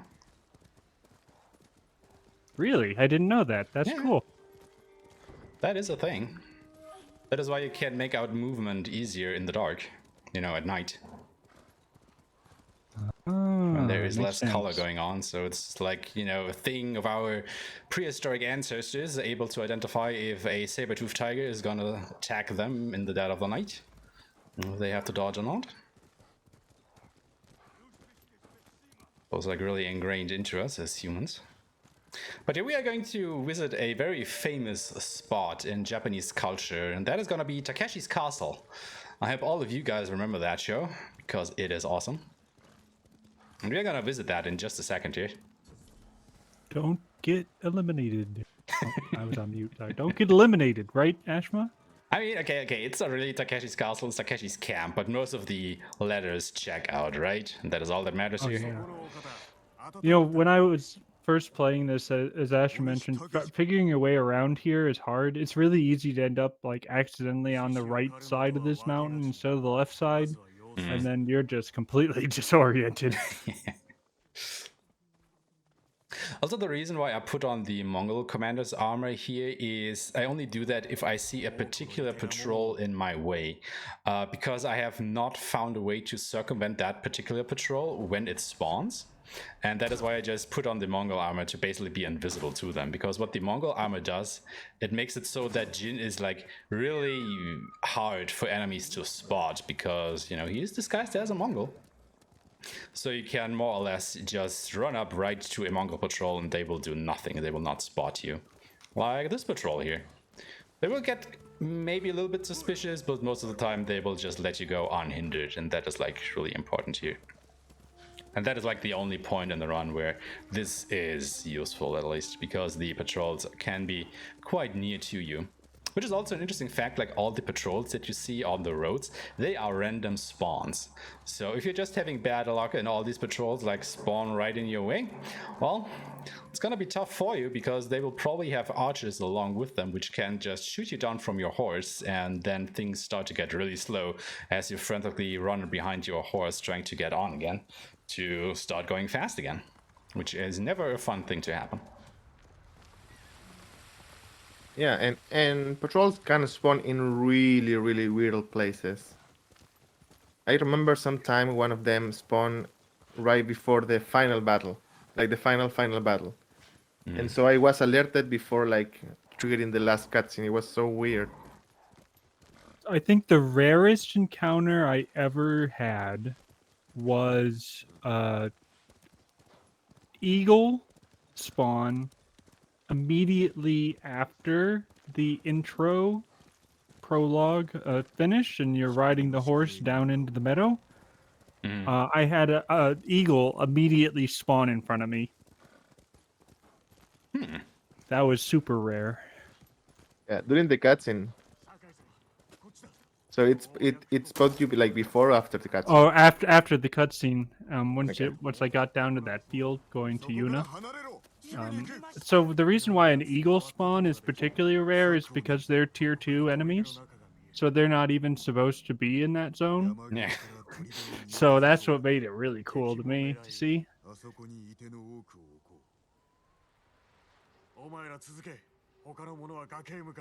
Alright, this fight. This is gonna go either really, really good or really, really bad, depending on which Mongols get terrified of me. We can lose a lot of time in this fight, so hopefully we don't. Yeah, so in this fight there is two guys that are really, really annoying. One of them is in the right, like behind that warehouse, and the other one is in the left.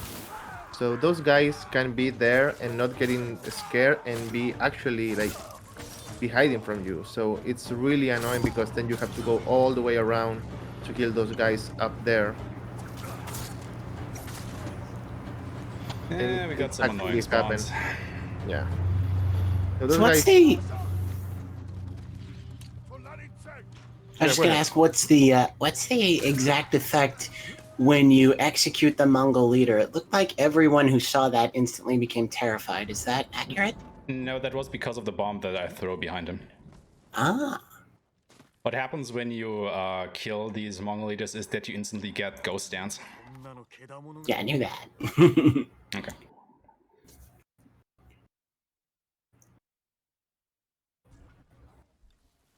For some reason, this group sometimes respawns after you skip the cutscene, which I don't think should happen, but it does. I think it you should can not add happen. Terrify to an assassination. So technically, you could with a charm, if that's a build you're looking for. Oh, maybe. Wouldn't be able to remember off the top of my head though. God, we haven't talked charm builds in forever. True. What are you guys doing here? I have never seen these guys on this bridge. What? You guys are supposed to be in that fort, guys. What are you doing out here? They are really eager to fight. Okay, this is sketch now. Normally all of the enemies should be clustered so I can just bomb them. But they aren't.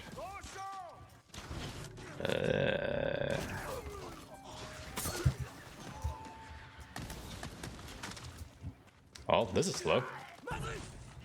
There you go. Is that the fourth time we've had this never happened before in this run now? I think it is. I think it's not recognized as a showcase in a marathon if you don't say that at least once.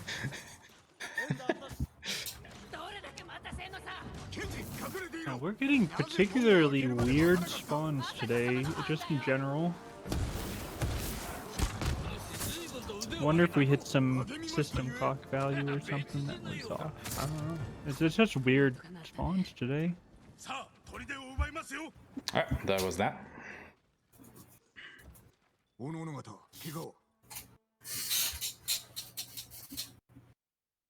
So the next two quests are, stealth quests, and you should probably know by now what we do with stealth quests, right? The next one in particular is like the shortest quest in the whole game. It takes around 3 to 4 minutes, I want to say, so it goes by really, really quickly. Because there is just not a lot to do other than stealth your way through a Mongol camp, and, well, you got ways to not exactly do that as the intended way.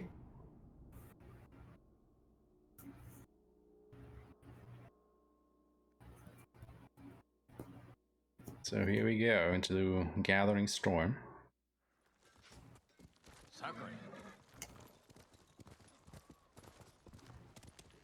I think casually this is the part of the game where you're expected to start completing your tech tree. Whether it's a skill tree or maybe you've been upgrading your sword or your armor. At this point, you're starting to finish all of your tech. So in New Game Plus, of course, we already have everything, but in New Game that you'll see next, we're going to be like way under leveled. Yeah, for sure. Yeah, it's really weird because in any percent, you don't get anything of the good stuff that you use here on New Game Plus. You don't get Dance of Wrath, you don't get the explosive arrows or fire arrows or the heavy bow, it's longbow, sorry. So yeah, it's, as John said before, it's just sword skill. Yeah, I'm really looking forward to seeing the sword play. We keep hyping up how good the sword play simulation is, so this will be like case in point. Oh. I'm so afraid I'm not gonna meet your expectations, though. I mean, Aeshmah and Remy, just in general, are kind of on a different plane. Oh, we'll see about that in the Legends run. Oh my gosh. Yeah. Remy was a Japanese runner, one of the very early ones who got a top time and had amazing swordplay.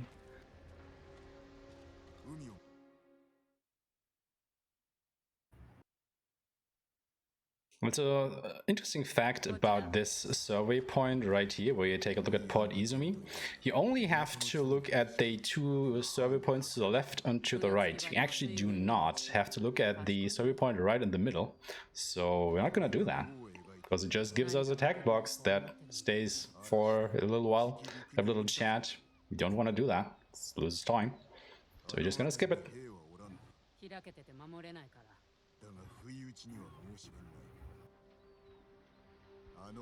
Yes, that's correct. We're going to do Chapter 3 on a New Game, because we're going to fight Khotun Khan and Lord Shimura with the super underleveled, and it's all swordplay. And that was Another the Gathering 10 Storm. would recommend. Pretty Yeah, it's a short quest. special one-time showcase. It's not a quote-unquote real category because it would just be a logistical cluster to govern and get everybody on the same page and all that. But for a one-off event, it's going to be a really good showcase. And, Come on, horse. should be a lot of fun. Charlatan Mole Rocket. So upcoming is probably one of my favorite quests simply because it is so broken.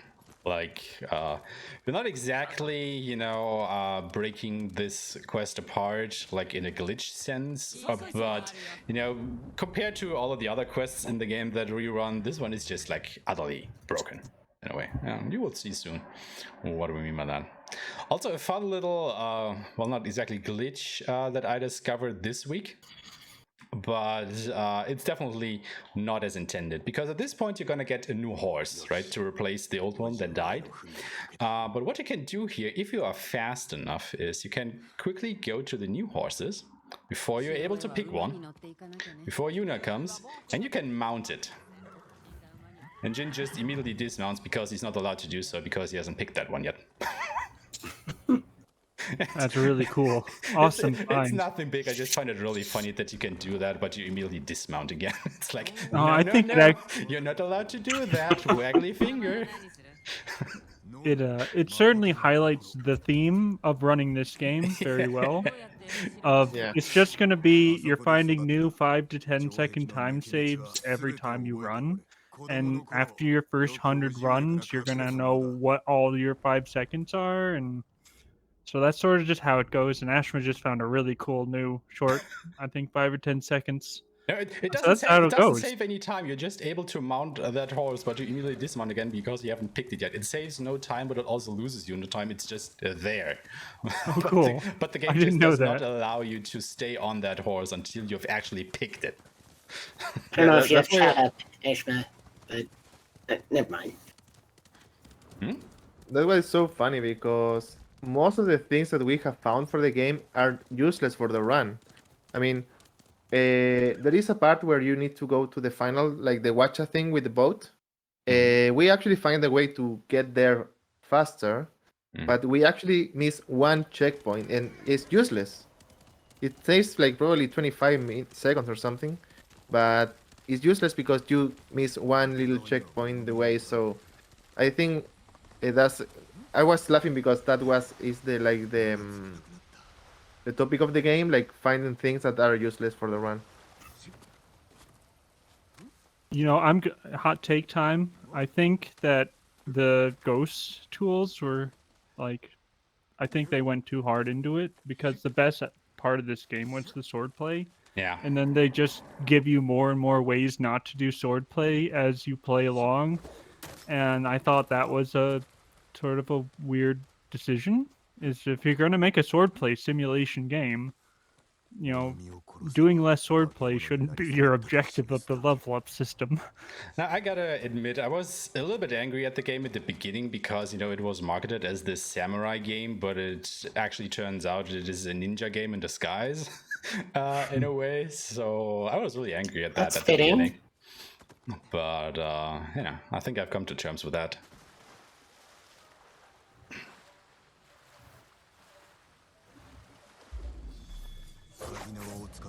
Nah, it didn't work.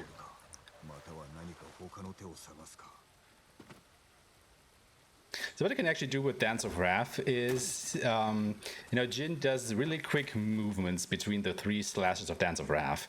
And if you so happen to come into the depth of a body of water where Jin starts doing his swimming animation while you are doing the Dance of Wrath forward momentum thing, you can actually start swimming really, really fast, and that saves like a second or 2 there. So it's really not a major time save, it's just nice to look at. And we are fast approaching the broken section of this particular quest, because what we're actually doing here, we're sneaking into Castle Shimura again to drop a message to our uncle to come join us for the final fight against Khotun Khan. And you gotta remember, we are supposed to do this sneakily, right? So nobody is supposed to see us. We will actually get a game over if people see us, because the story requires this to be a stealth mission. However, the way this works in the game is when an enemy sees you, you don't immediately game over. You game over when that enemy is calling for help. However, these samurai are programmed in a way that they will never shout for help. So even though we are supposed to do this stealthily, we can't just run by all of them, no questions asked, and nothing ever happens. So, yeah. That was that another mission. great example of this game not handling sequential triggers well at all. Like, here's the order of events. It's supposed to be you're spotted, you yell, game over. That's a sequence. This game is really bad at those. I mean, we have to put a disclaimer out there because, we entered the castle through this little window while Lord Shimura is having his speech outside. If Lord Shimura ever enters the castle and goes through it, this will not work anymore. You will then get a game over if you get spotted because, the order of events is in sequence again. But yeah, if you just go through the castle before he gets into it, well, you're just free to go. Yeah, you're supposed to do that Gotta go fast. quest for outside the castle. You need to go outside and like peek from the window. And yeah, if you enter, the thing's just broken.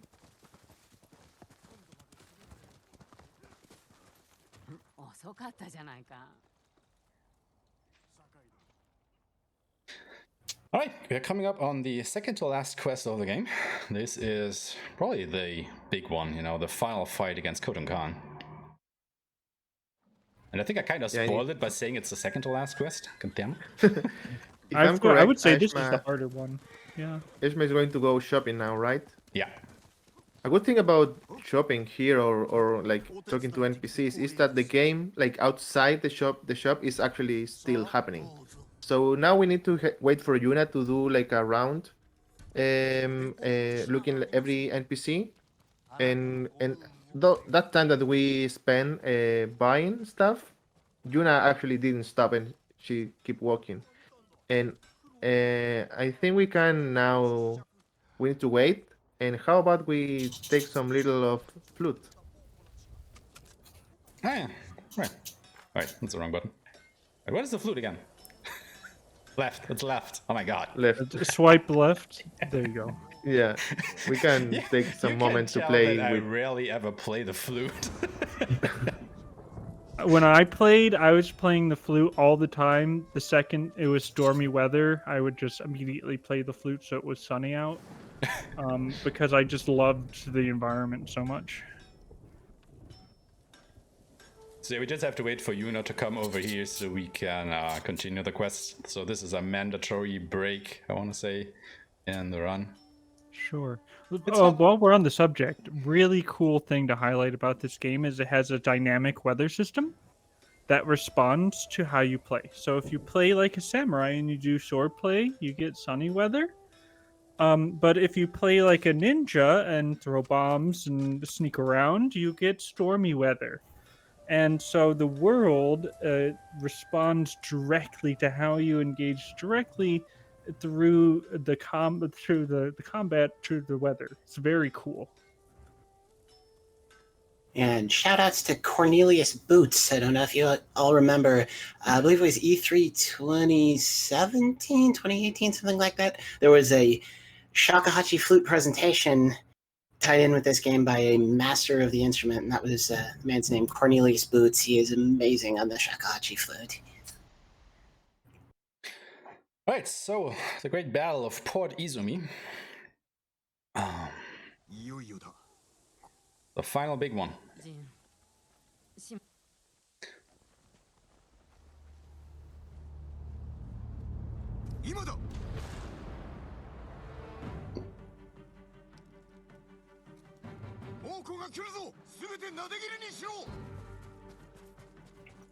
So here Aeshmah is going to go to the right because the enemies here can spawn from two places and you want them to spawn from the left, so that's why he went to the right there.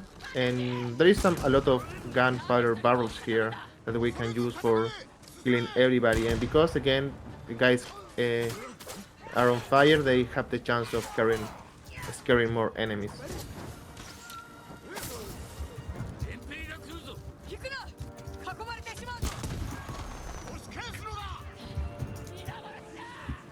So it's really convenient that all the Mongols put this barrel here for us. Oh, and not only does the flute change the weather, but in new patches, you can charm animals with your flute, and you can pet the animals. It's a lot of fun. I recommend it. The flute? I know that there's a Wait. charm you can equip that does that, but with the flute, that's new to me. Oh, it was part of the director cut trailer. Yeah. Yeah. It's coming in the director cut. Coming. Gotcha. Yeah, and also there is a trophy there. If you play the, I don't remember the name of the song. If you play the sad song in front of Taka's grave, you get a trophy as well. I think I saw them charm and pet like 7 different animals, and they were teasing that there were gonna be more. Oh So god, really? I'm really looking Yeah, forward it's to that. cats, monkeys, and I don't remember the other ones. There were deer, of yeah. course, foxes, and I don't know about bears, but I know about cats and Also, monkeys watch coming that up. tree that is coming up in front of me shortly here. It's the dancing tree, right here out of that corner. It's waving.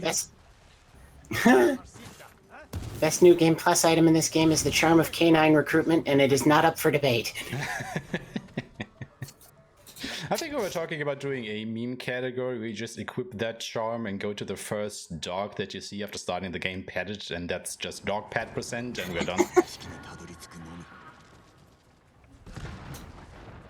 And for those who don't know, that charm allows you to, if they don't detect you first, you can sneak up and pet Mongol dogs, and they will then fight alongside you rather than against you. Yes, you do not need a special charm or a flute or anything to pet the foxes. You just have to complete the fox shrines.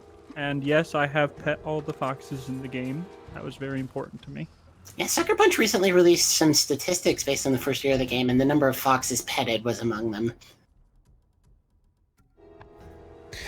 Yeah, Alright, and guys, here is who is coming. that dude?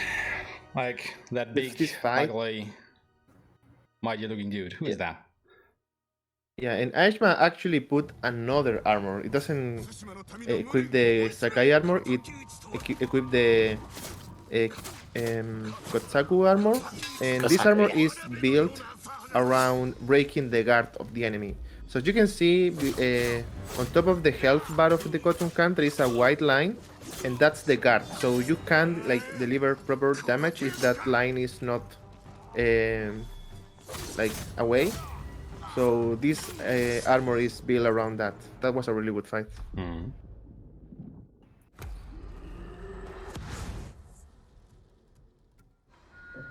And now we have the Kensei armor. This is another armor that is really important for this part. So this armor increases the damage of the ghost weapons, and also the ghost stance work that you need to kill some enemies to use the ghost stance. But if you get damaged, you lose all your kills in that red thing in the bottom right corner. But with this armor and the charm that it had on, you actually, when you get hit, and instead of losing all the thing, you lose only one death. So having the ghost armor for this fight is quite important because you can then do 5 slashes to the Khotun Khan, and obviously that is a lot of damage. And also you have to use you want to use the sticky bombs, and having this armor increase the damage of the ghost weapons is also really important.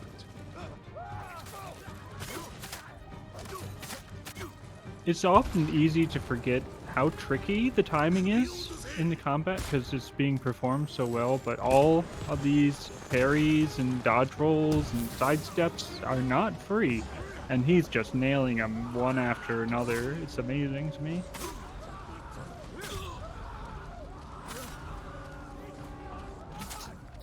Yeah, that's the first cycle of the second cycle, if that makes sense.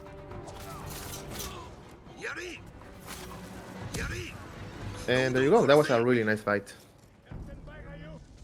I was just a little bit confused why I had to use all 4 ghost stance strikes against Khotun before I could break his weapon. Normally you can use 3, break his weapon, and then do a 4th strike against him. But I guess it worked out well in the end.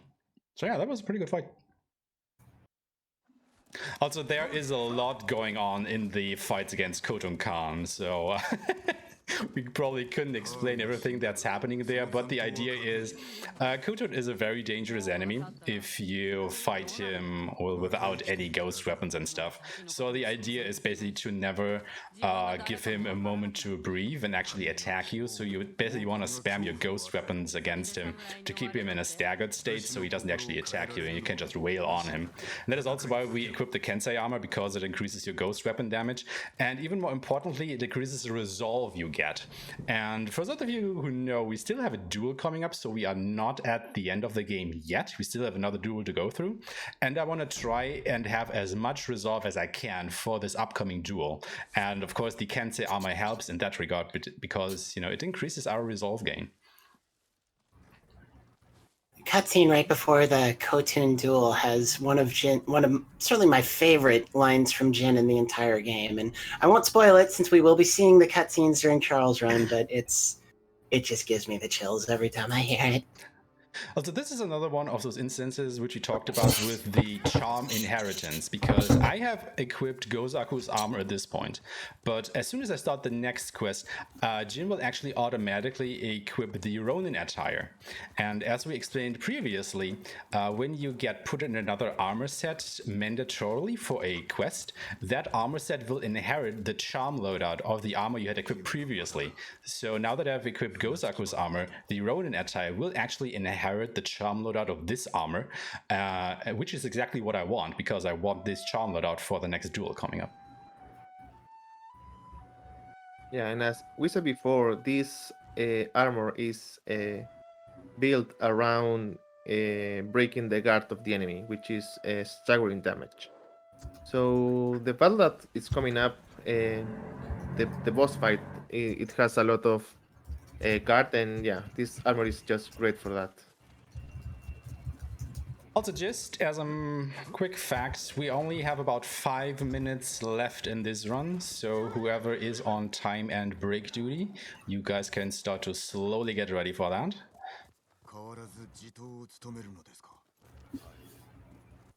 Also, quick question to the chat, spare or kill? Any preferred choices there? Does chat know? Ooh, I don't know what it means. I think some people know. I'm not gonna spoil it outright, just gonna say spare or kill. There have been some people in chat demonstrating knowledge of the game, which is not a surprise. I mean, it's easy to forget that, you know, we're very much specialists on the call. We're all very specialists at this game, so it could be pretty amusing. All right. It seems really...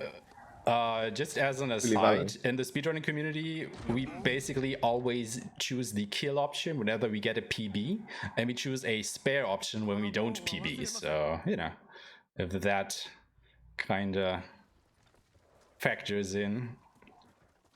Well, I would say it's actually 50-50 or so, huh?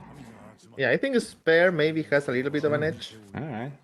It looks like it's about 60-40 spare.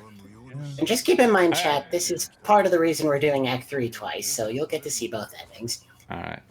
Since it is 50-50, I think I will just call it out depending on which time I get here. So if I would get a PB, which would be a world record, just saying, theoretically, you know, I don't know if anybody would approve of this one because it is technically segmented. I'm gonna go with a kill ending, I guess, and then we can just watch Charlton do the spare later on in his run. I think only Act 1's going to hold up to the rules on SRC. Yeah. and so, something that I actually learned not long ago is that a developer of Sucker Punch in an interview said that the spare killing is, I mean, the spare ending is actually the canon one. I didn't know that. I saw it in an interview, and I was kind of impressed that they actually said that. So just as an aside, my PB/world record that I just set this Wednesday is a 3 hours, 17 minutes, 21 seconds. So let's see how we do here. We are pretty close to that, actually. You know, there are segmented speedruns on speedrun.com. I can think of Xenogears immediately, which is 3 7-hour sessions segmented. So it's not to say that there are no segmented speedruns ever.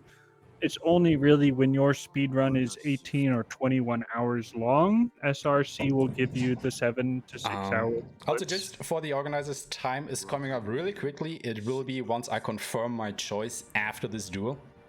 So that will happen in about a minute or so. So get ready on that time button.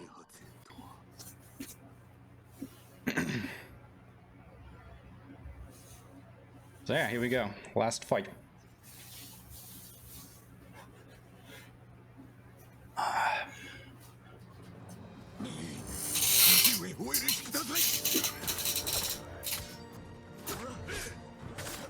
Yeah, keep in mind that even though Jin has the running attire, he has all the charms of the Kosaku armor.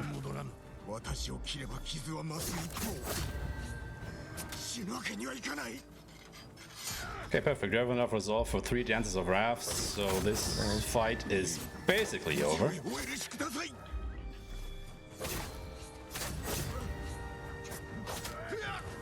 Alright, I think I will go with kill them. And time. Excellent, GG's, and we'll Nice. get Way the to go. final time Well played. synced up.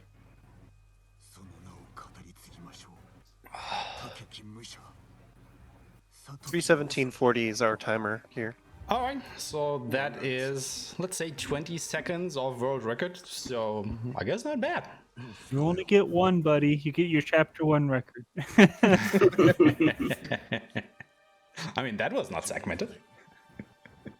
Yeah, Act 1 was exactly how Act 1 is.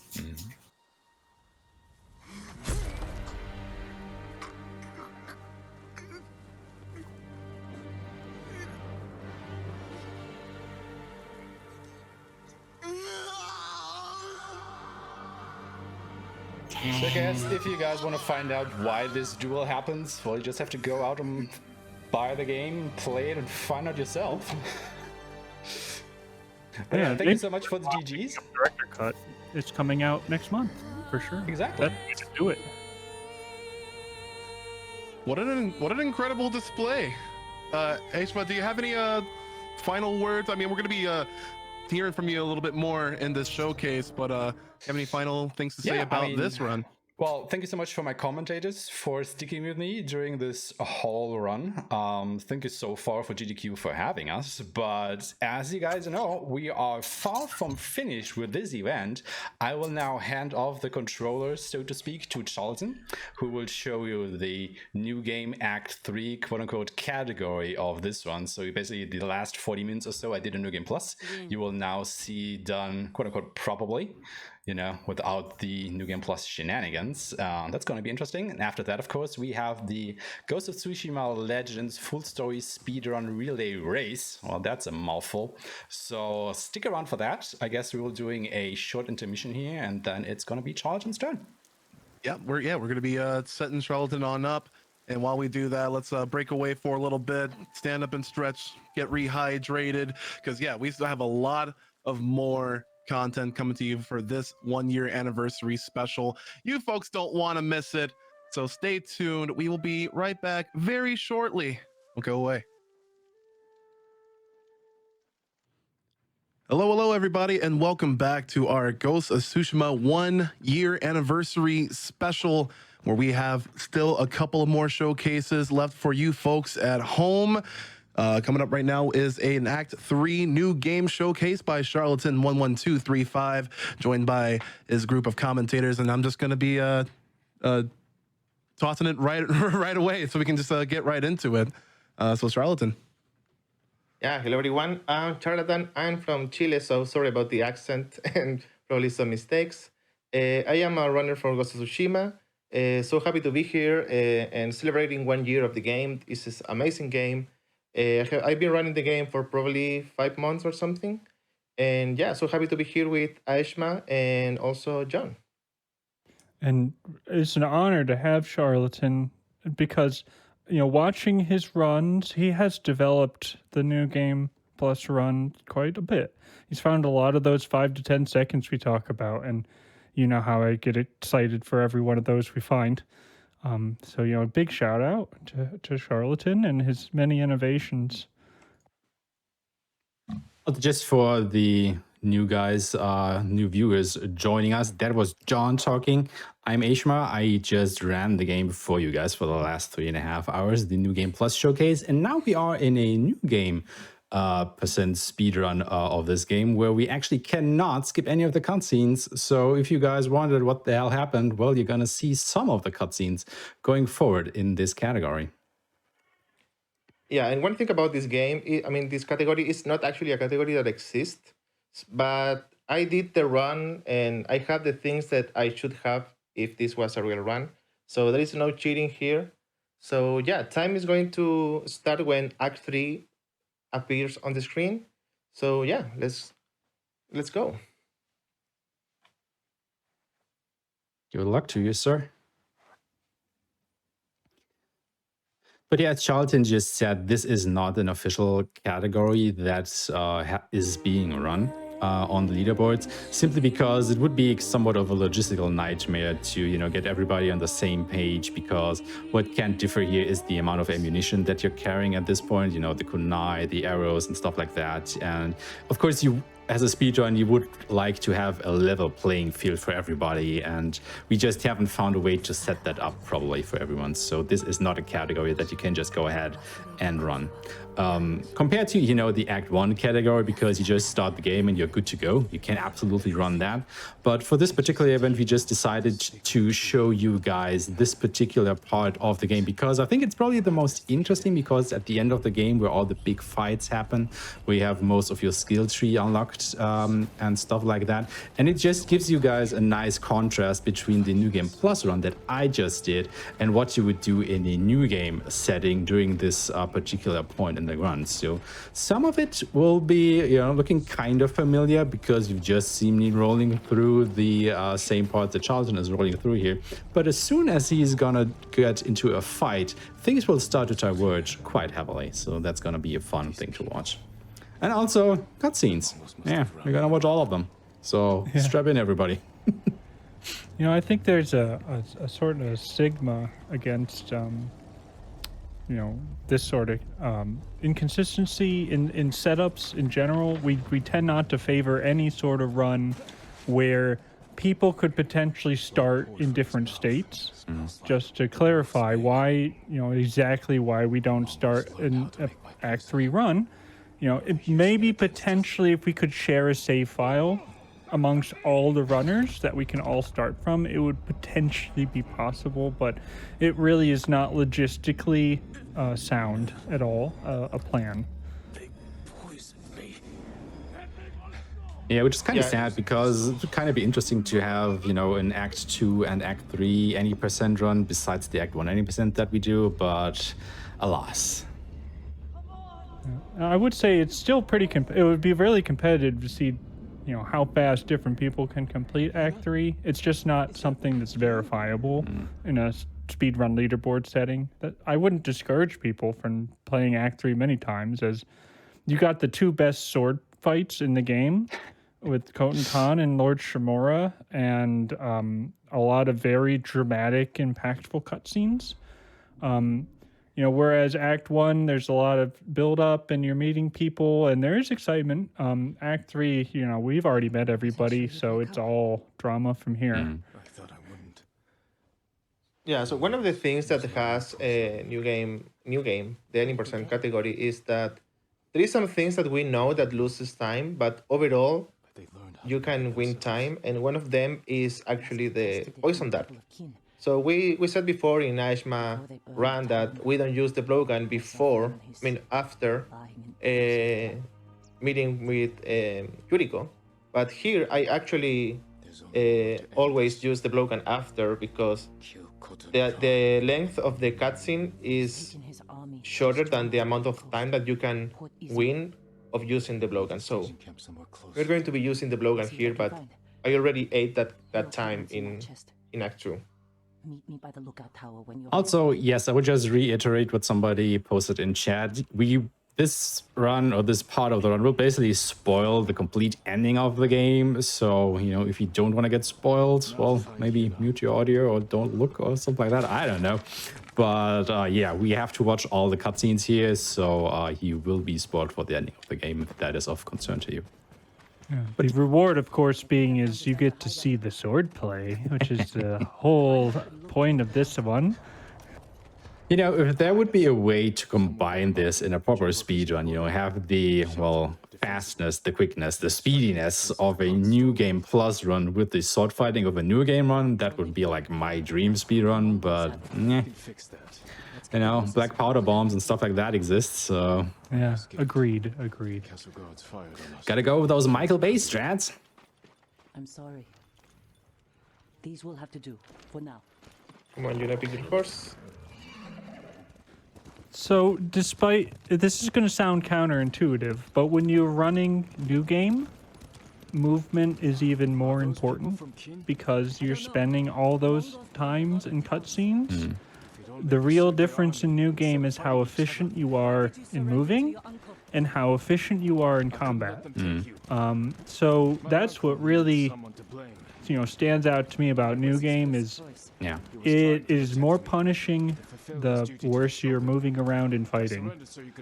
Yeah, for sure. Like, you know, you have a lot of RNG in the New Game Plus run because, you know, you don't know if the enemies will get terrified or not. It's basically a dice roll that is, of course, heavily in your favor, but it's still a dice roll at the heart of it.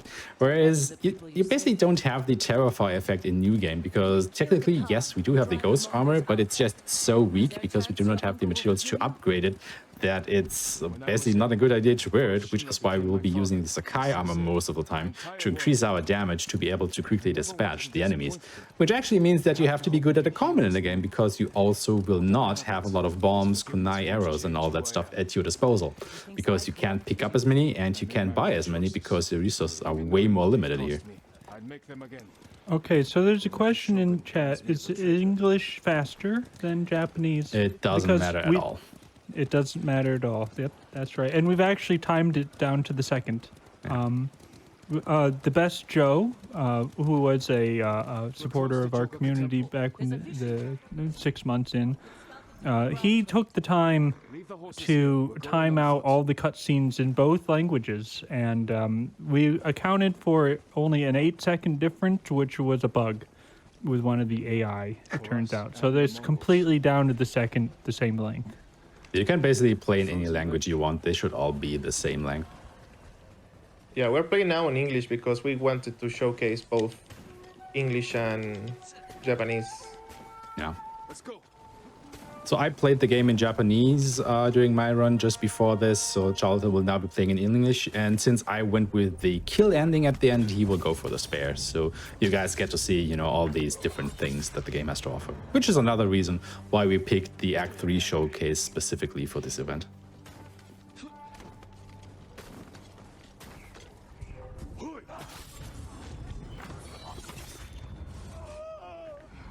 Oh, chat is already pointing out that, hey, Charlatan has a lot less resolve. And in fact, I mentioned this earlier, kind of an interesting topic between the Western and the Eastern speedrun communities of Ghost of Tsushima is how much resolve you get. So it's even, we have some separation within our communities about how much you should have.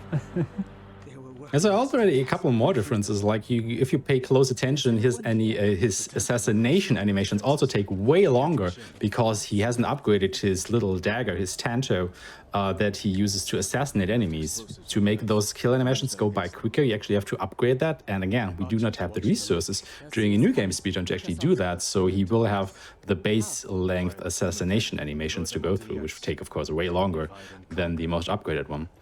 And resolve, there are two ways you get resolve in this game. One is by increasing your reputation, which you do by completing quests, side quests, and stuff like that. And since we're only doing the main quest, it is basically set at which reputation rank we are doing a speedrun, and we will gain 1 resolve point from that. And other than that, you will have to complete these bamboo strikes that are scattered around the world. And every time you complete one of those, not every time, but every few bamboo strikes you complete, you gain another resolve point up to a maximum of 10. But since we're not doing any of these during a speedrun, well, maybe one at one point, you will be doing a new game speedrun of this game with a maximum of 5 resolve points. But there isn't actually a lot to spend those on, because yes, you can use them for healing, which of course you probably will during the run, come in handy for that. You can use them to revive yourself if you get the Iron Will, which you probably will not on an easy speedrun because you're not taking that much damage, so you're not exactly in danger of dying. But you will definitely do if you do the speedrun on lethal difficulty, because you die basically in one hit. So having the option to revive yourself will, basically gives you a second hit to go through before you actually die. But you don't get the Dance of Wrath that you can use during the duels, as I did during my run, and you also don't get Heavenly Strikes. So, none of the damage dealing abilities that you can use Resolve for are at your disposal during a new game run of this game. Yeah. So, and those of you keenly watching along may have already noticed that Charlatan is being very meticulous about his strategy, his placement, where he's firing arrows, because in new game, precision is everything. So he's paying this game a lot of respect. He's taking the moment to make sure he's got the shot, because that shot is everything. Also, maybe this is the point where we should actually talk about the different stances that you can unlock in the game, which we didn't actually talk about during my run because there was no need to. Because if you're doing the sword fighting in this game, you actually go through 4 different stances. The stone stance that you start the game with, the water stance that you can unlock a little bit later, the wind stance, and then the moon stance. And every one of these stances is effective against another enemy type. So the stone stance, your standard stance, is very good against sword-wielding enemies. It breaks their guard very easily. You can dispatch them very easily. The same is true for the water stance. It is good against enemies that have a shield, so it can break their guard very easily. The wind stance, in fact, is good against spear-wielding enemies, and then the moon stance is great against these brutish enemies, the big, heavy Mongol guys. During the speedrun, we do never get the moon stance because honestly, it is completely useless. Everything the moon stance can do, you can also achieve with the water stance, because the water stance is probably the best stance in the game. Let's just face it. Stone stance is the best, and I can tell you why. It's because it's stab. The heavy triangle is the highest DPS in the game. I'm going to be cheeky on you. Yeah, that's true. The problem with that is that if you get the wrong stance for an enemy, the game is going to stop and give you like a little tutorial to change your stance. The game really hates that you are using the wrong stance for an enemy. Right? I mean, I find that very annoying because I know that stabbing in stone stance is my highest DPS attack. I can take down tier 3 brute with 3 to 4 stabs, depending on if I get lucky. But it doesn't want me to. It's going to give me a tutorial and say, you're in the wrong stance, buddy. Yeah, that is really annoying. I mean, yes, the stone stance is probably the best one, but I think the water stance is still the one that has the most uses, because you can still very quickly break an enemy's guard with the water stance, no matter what kind of enemies you're facing. Whereas you can't exactly do that with the stone stance, but yeah, once you can actually damage them, the stone stance is for sure the way to go there. Yeah, and as you get into new game, it's all about the swordplay. So we're probably going to spend a lot of time talking about different approaches. Like I'll probably point out some places where I diverge from the current thinking, because I prefer stone stance and stabbing against tier 3 green brutes. A lot of people lean very heavily into water stance because you can break them. But it's like, well, do you really want to break them when you can kill them, but you have to perfect sidestep twice? It's like all these considerations. And it's like, do you have the technical knowledge to know how to perfect sidestep twice in between stabs? Right? That's not free. Yeah, it's really all about the swordplay now.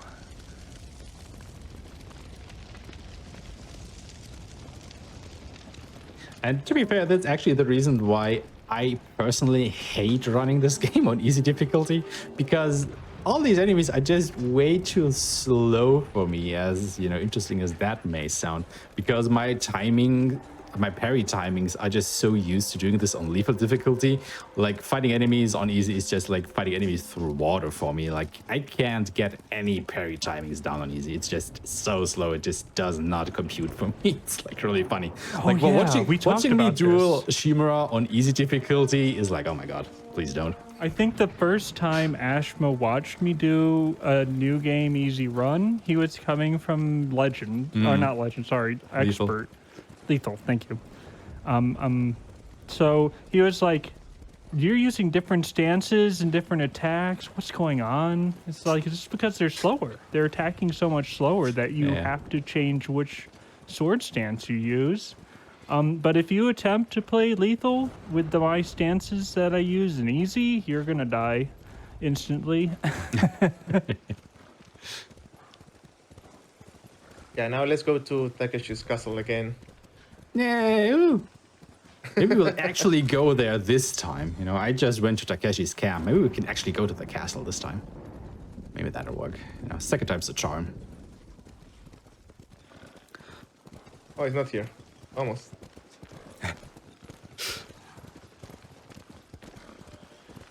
Yeah, that's the next one. But like we said, navigating in Kamiagata, the third region of the game, is like really hard because everything is just white. And even if you use the wind to guide you, all those wind streaks are also white. So it's really not easy seeing those wind streaks in the white forest to try and guide you to your objective. So pick your poison, I guess. Yeah, and I think I'm gonna go off of chat here. You would think that the AI acting faster and normal and hard makes the run more interesting, but it's really not, because you're so focused on optimizing your swordplay on every different difficulty that it's fun for me. Like I know, like I can become the stone stance master of the world because I need stone stance on easy, but Aeshmah's going to be the water stance master of the world because he plays on lethal, and like you can really make that part of like what you're doing. Like I'm really good at this stance on this difficulty. That's my thing, right? So it's really fun.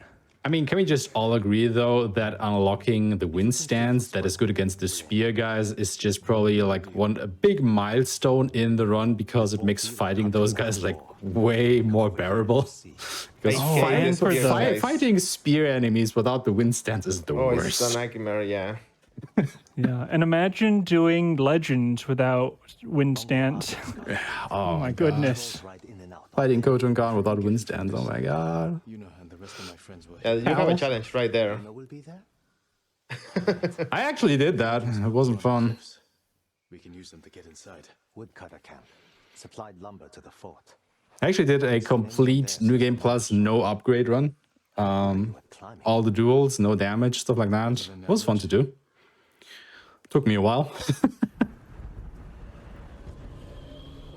But yeah, maybe talk a bit about the evolution of the run here, because as we explained earlier, John was one of the first runners of this category. So he was one of the people, doing all the routing, coming up with the strategies and stuff like that. But when New Game Plus came around and he did his first kind of estimates for everything, like I wasn't particularly okay with how he was about to do things, because that seemed slow to me, basically just doing everything we do as Charlatan is going to show us here, and just do that in New Game Plus. Because I was thinking, we have all these tools at our disposal in New Game Plus, like all these bombs and kunai and arrows and whatnot. Let's start using them. And that was basically the birthplace of the Michael Bay strats, where I started experimenting with the different armor sets, and then kind of started settling in on the ghost armor with its terrifiability and all the bombs, and setting my armor up like that. And it completely changed how we approach New Game Plus. Yeah, the way Aeshmah and Charlatan and others have approached New Game Plus is radically different than I would have ever considered. And I think it's mainly because my love for the game comes from, Kurosawa films and swordplay, and so I just didn't consider all the tools as particularly attractive when I was looking at New Game Plus. I thought they were kind of dirty and I didn't really spend any time minding them at all. And then Aeshmah came around and he's like, no, they're good that they're dirty. You should be focusing on them. I mean, to be fair, I kind of regret that because I also like the swordplay way more than just throwing bombs everywhere and stuff like that. But it is undeniably faster. Like, there is no question at all that throwing one bomb and taking out like 20 guys is faster than doing them one-on-one, one after the other.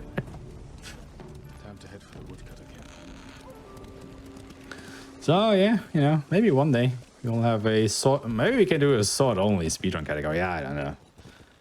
That would be fun. Maybe. Until you accidentally start throwing a bomb and then the one is invalid. Can you resist for 3.5 hours? It's a game of temptation. Yeah. It's like, I have these bombs. Let me use them, please. Archers on that ridge will have a good view of the courtyard. And plenty of targets. All right, let's do this. You men with me. Everyone else get to the ridge. All right, so yeah, we are actually coming up on a pretty big battle here. So this will play out radically different than how I did things because, you know, I was just running bombs. Charlton is gonna do a more sophisticated way and actually battling these guys with a sword. Yeah, and I'm gonna use the ghost dance right now because I'm gonna hit every big guy that I can and also a leader so I can kill them faster. So I'm gonna be targeting the big guys and the leader right now with the ghost dance. So I have a big guy here. I have another big guy here. And now I'm gonna hit the leader that should be right here. Yeah, so whereas I did not use Ghost Dance during the New Game Plus run, you definitely will use Ghost Dance during a New Game run of the game because, you know, just being able to straight up murder 3 people in a row gives you like a really nice cushion, or, you know, it destroys these guys like really fast. So that is really nice to have. So we definitely want to use and abuse that. Aeshmah threw 1 black powder bomb, and this fight was over. Basically. And you watch Charlatan very explicitly make efficient lines between individual troops, executing them efficiently, pivoting on a dime, turning around to face the next guy, right? It's all very meticulous and planned and on-the-fly routing of movement, and it's all very beautiful. I can't remember if we actually explained how Ghost Dance actually works in the game. So you can't use Ghost Dance whenever you want. If you take a look at the lower right corner of the game's interface, you can see, you know, this shield right now and these little sprockets, these little red sprockets to the left of it. And what you actually need to do is you need to kill 7 enemies without getting hit in between. If you get hit, it resets. But if you manage to kill 7 enemies, then you are able to enter Ghost Dance and, you know, go ahead and kill these 3 enemies.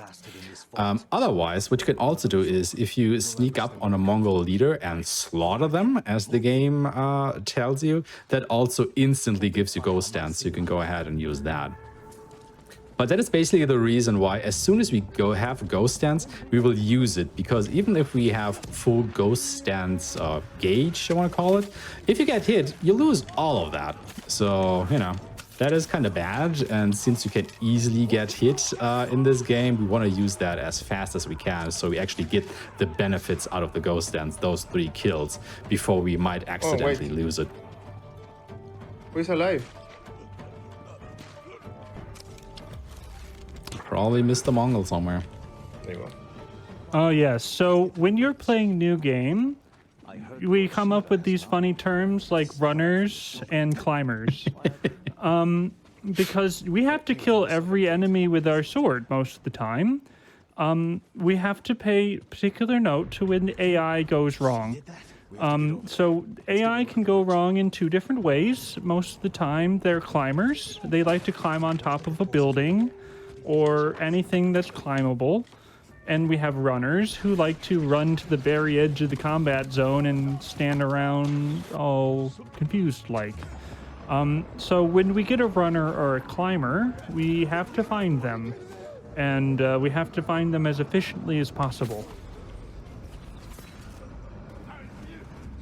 Yeah, and you can see Charlton just activating Ghost Stance, and he's just beelining, you know, for the big important enemies like the Mongol commandos and the brutes to take those out with the Ghost Stance, because, you know, they can take the most punishment, they take the longest to defeat, and that is why he wants to get rid of those with the Ghost Stance as soon as possible, so he can just, you know, concentrate on the small fry after that. Now, if you actually watch the enemy's attacks, you can sometimes see that the attacks have a blue glint or a red glint. And what that means is if the attack is glinting blue, you cannot block this attack. You can only parry it or dodge it. And if it's glinting red, you cannot even parry it, so you have to dodge it if you want to evade that particular attack. So that is also something that you have to keep track of in the thick of the battle here.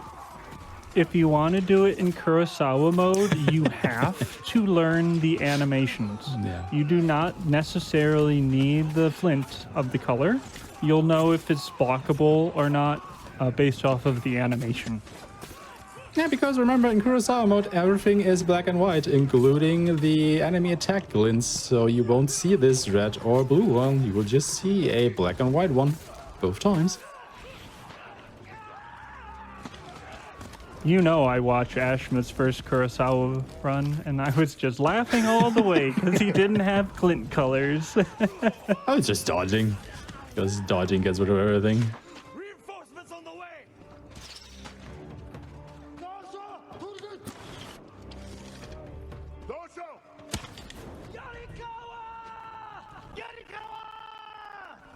Oh, yeah, this seems to be going good so far.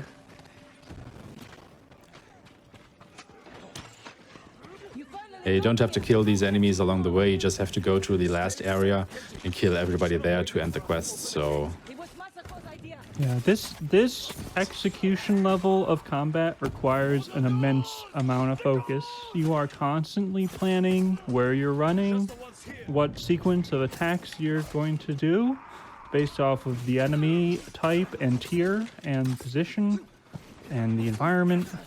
So it requires a large amount of focus. And remember, even on easy, we are so under level that we can die very easily. And we have to do very explicit attacks to things to kill them. What's another interesting fact is, we talked about this earlier. Do remember that, you know, on the different difficulties, or rather on lethal, you know, all the damage is basically amplified, right?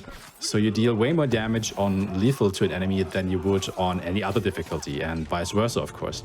However, a nice caveat of that is not only do you and the enemies deal more damage, your NPC allies also deal more damage, which basically means that on lethal difficulty, for example, Yuna and Sensei Ishikawa can actually one-hit kill enemies with their bow, which makes them really good companions during their quests and during battles, because they can actually take care of some enemies. Whereas on easy difficulty, basically all the NPC allies are pretty useless because they can only deal minuscule damage to anything. So you really have to go around the whole battlefield and clean up all the enemies and kill them yourselves. Charlatan did just get a very ideal, what I like to call pog grenade, is sometimes enemies will drop a black powder bomb, and every time they do, I say pog grenade, and then I throw it into the big group of enemies. So he got one of those pog grenades earlier. Yeah, that was pretty average. Let's get everyone to Jokaku. Yeah, especially when you have to spend 2 minutes to kill all those enemies individually, and then you pick up that pog grenade and you're like, yes!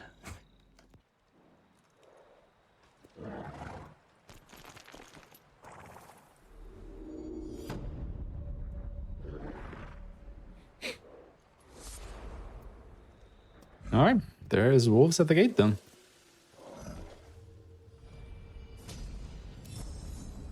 Coming up again is the shortest quest in the game, Gathering Storm, and even though it will take Charlton a little bit longer to get through that because he has to watch all the cutscenes, that quest is still only about 6 minutes or so compared to the 3 minutes and change during a New Game Plus run. So yeah, it's just like an, you know, nice and easy, relaxed quest to get through.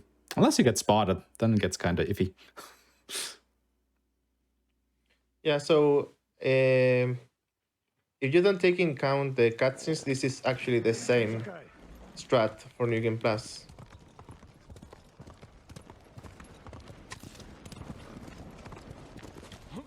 It's good to have some extra hands around here.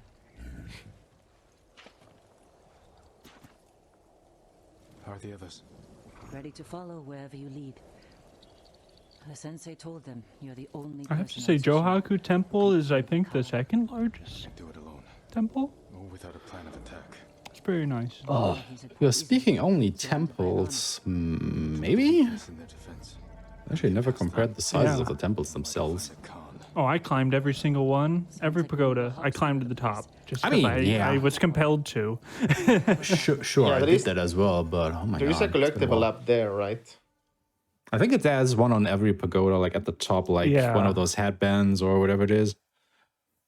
Yeah, you get a headband at the top of each pagoda, but I was just mainly up there because I love to climb.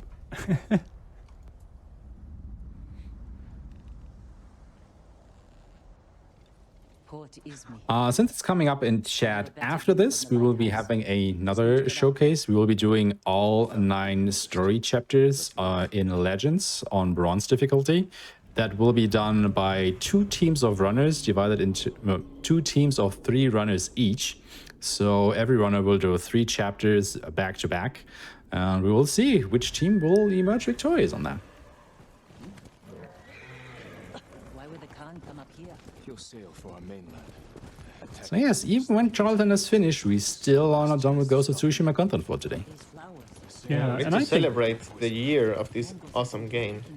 to use yeah, this is the best way to get introduced to Ghost of Tsushima. It's, you know, less than 30 days to the director's cut, which will feature a new island and a new story. our people may If you haven't seen the new game run before, this is the best part of the new game run. So this is a fantastic introduction point. So this is, you know, the best.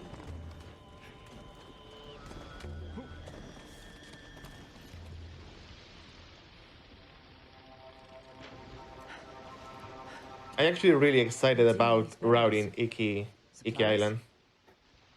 flowers.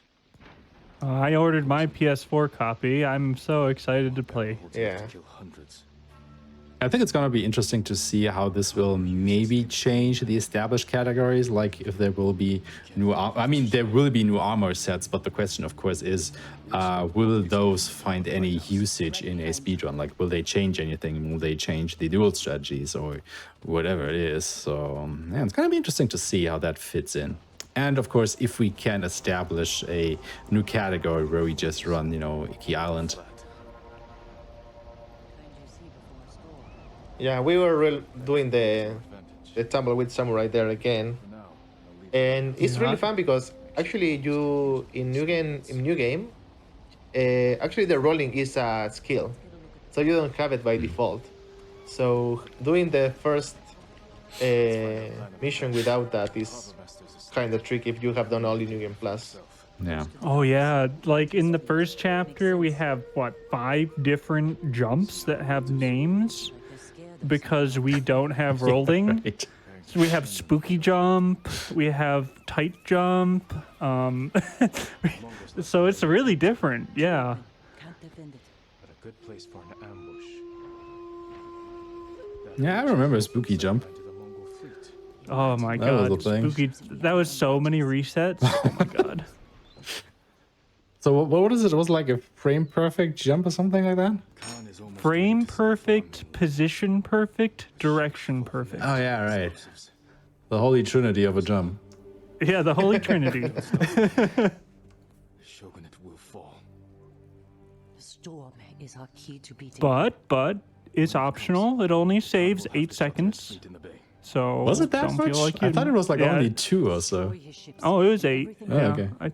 I timed it out. I might have misremembered then.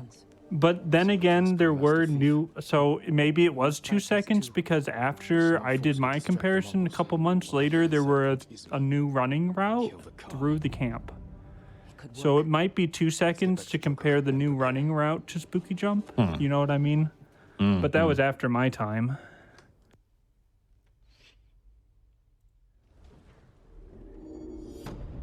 Yeah, that's, as I mentioned a couple times, the theme of this routing is we find 5 to 10 second time saves 100 times. So Yeah.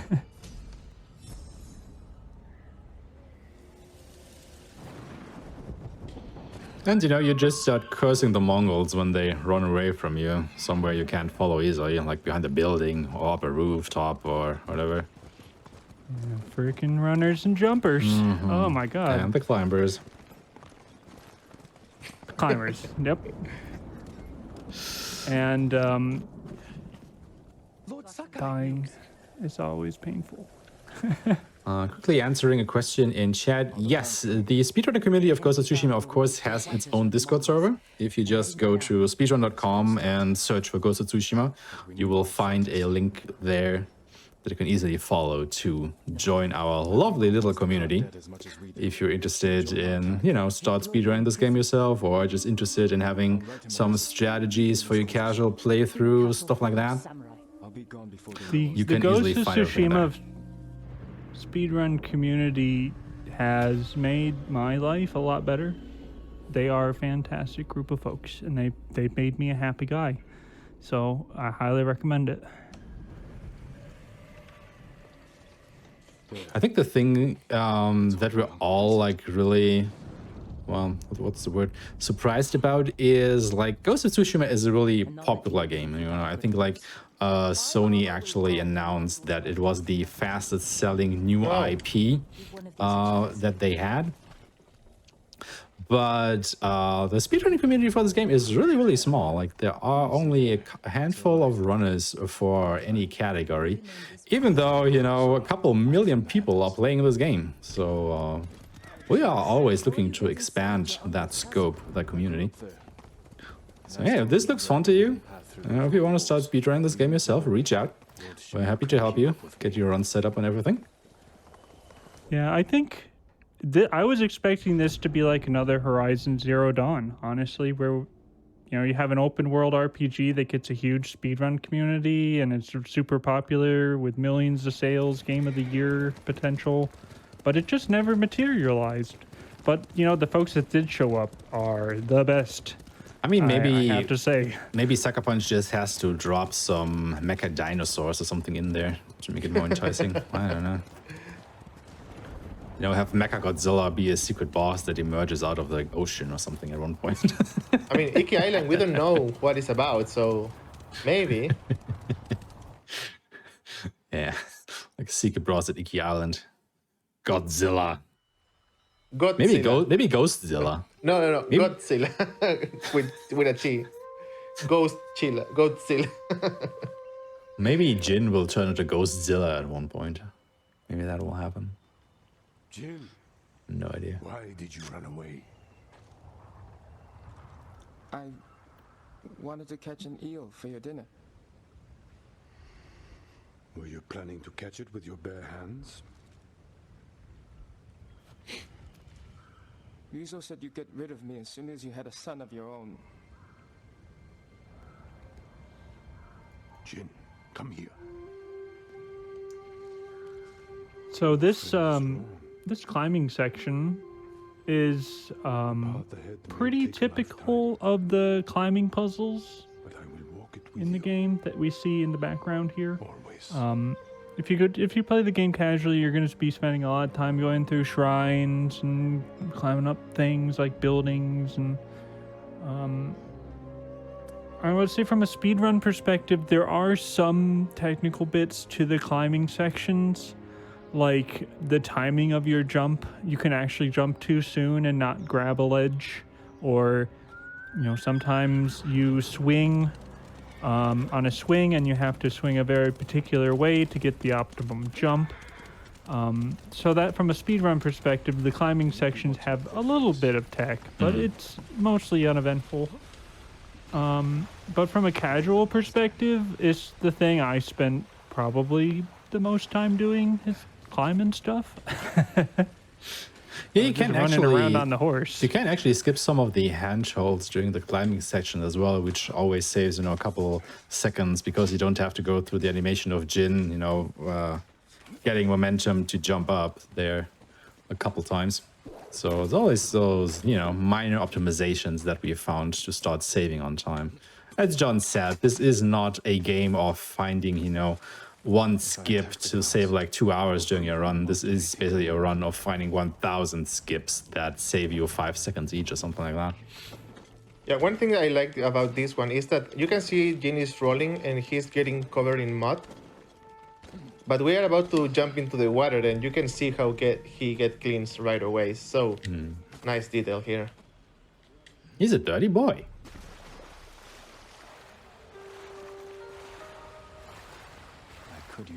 So we need to get cleaned. Obviously.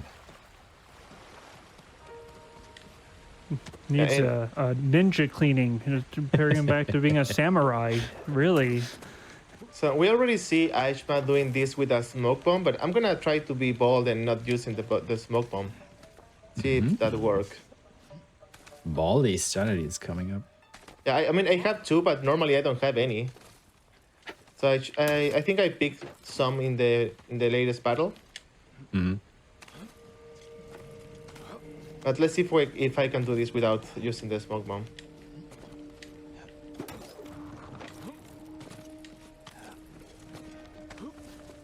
I mean, technically, that smoke bomb in the castle is not needed. It's just to make, you know, climbing up the ladder there a little bit safer because one of these samurais can come and hit you, and you know, on lethal that kind of hurts. So it's just a little bit of a safety precaution. It doesn't lose you a lot of time throwing down that smoke bomb, so you know, you can just go there, especially if you're doing this in a marathon run.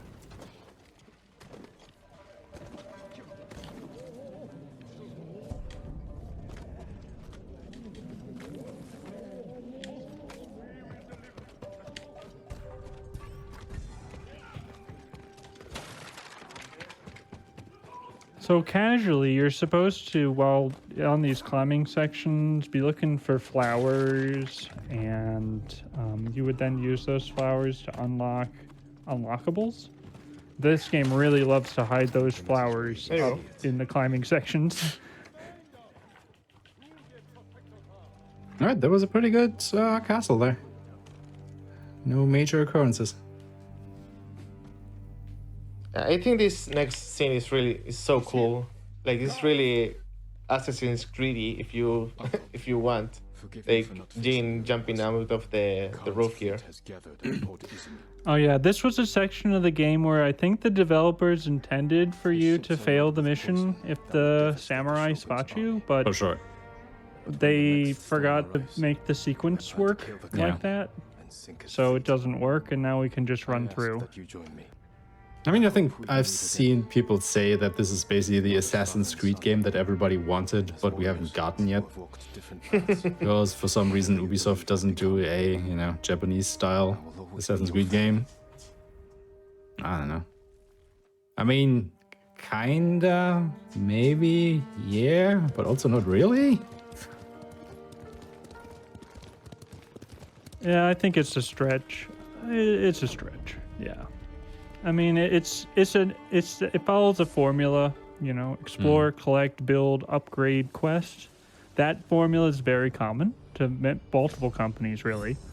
But yeah, as I mentioned before, what makes this game unique is the setting, Japan, and ninjas and samurai, and the swordplay simulation, and you know, the story and the art direction, right?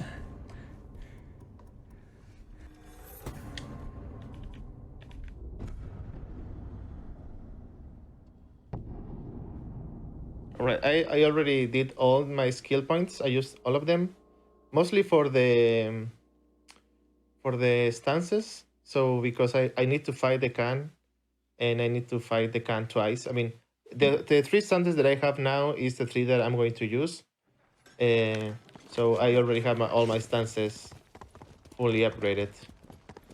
And here next one is going to be a little bit of a upgrade menuing challenge. So as we said before, if you interact with an NPC and, for example, Yuna is walking, she's not gonna stop walking while that's happening. So I'm gonna go to a place, pick some presents, and I'm gonna upgrade my sword twice for looking for the battle at the end.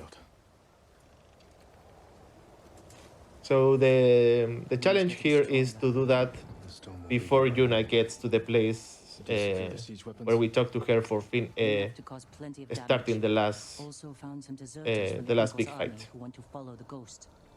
Yeah, it's basically a way to, you know, make use of the time that Yuna is giving us here to try and fill it with something that actually benefits us in a way. So we're gonna grab some more resources here from the offering tree where people, you know, spend supplies on something that we can just take and use those to upgrade our stuff a little bit more to be ready for the final battle here, because there really is no better place during a speedrun to do that, because you would have to go through another cutscene and stuff like that actually wastes time. But since we have to wait anyway and time keeps progressing while we're on the cutscene, this is just, you know, a natural place to do that, even though it is right at the tail end of the game, sadly. Oh, I'm sure our GDQ fans in chat are very excited about menus during when characters are walking around, because I think GDQ's most popular clip is a menu when a character is walking in Final Fantasy VIII, the S-Star menu. So I think our fans here in the audience love that sort of stuff based off of that. I mean, that's your #1 clip, guys. You love menus. We get it. And everyone else who contributed. We'll keep donating what we can, here and elsewhere. I mean, you know, menus can be kind of boring, but they're also really stressful for some runners to do them right, because if you know, menu wrong, like really bad stuff can happen during your run, like not setting the right abilities or equipping the right armor and stuff like that, especially during RPG runs. It's like really stressful, even though it sometimes may look boring. Oh, I was corrected. It was Final Fantasy IX's menu at the end of Disc 3, I believe, was the blindfold top menu ever watched. Oh, wasn't that blindfolded thing that Luzbelheim did? That's one of the one. Yeah, I saw that one. That was like insane. That thing goes on for 9. minutes. Yeah, it's Final Fantasy 9. Yeah, not 8. But the S-Star menu at 8 is still pretty poggers. Yeah. Do yourself a favor, guys. Go watch that clip. It is insane. You know, it's just a menu, but doing that blindfolded for minutes on end, holy crap. Oh, we Imagine did it. getting Nice. an input wrong. We were just in time for Yuna. Nice. So you can see how this is different. So while Aeshmah was like playing the flute, like all relaxed, I was like really stressed out, like doing the menuing. You can see the difference there. I wouldn't be here without you. Also, Jin and Yuna having a moment here.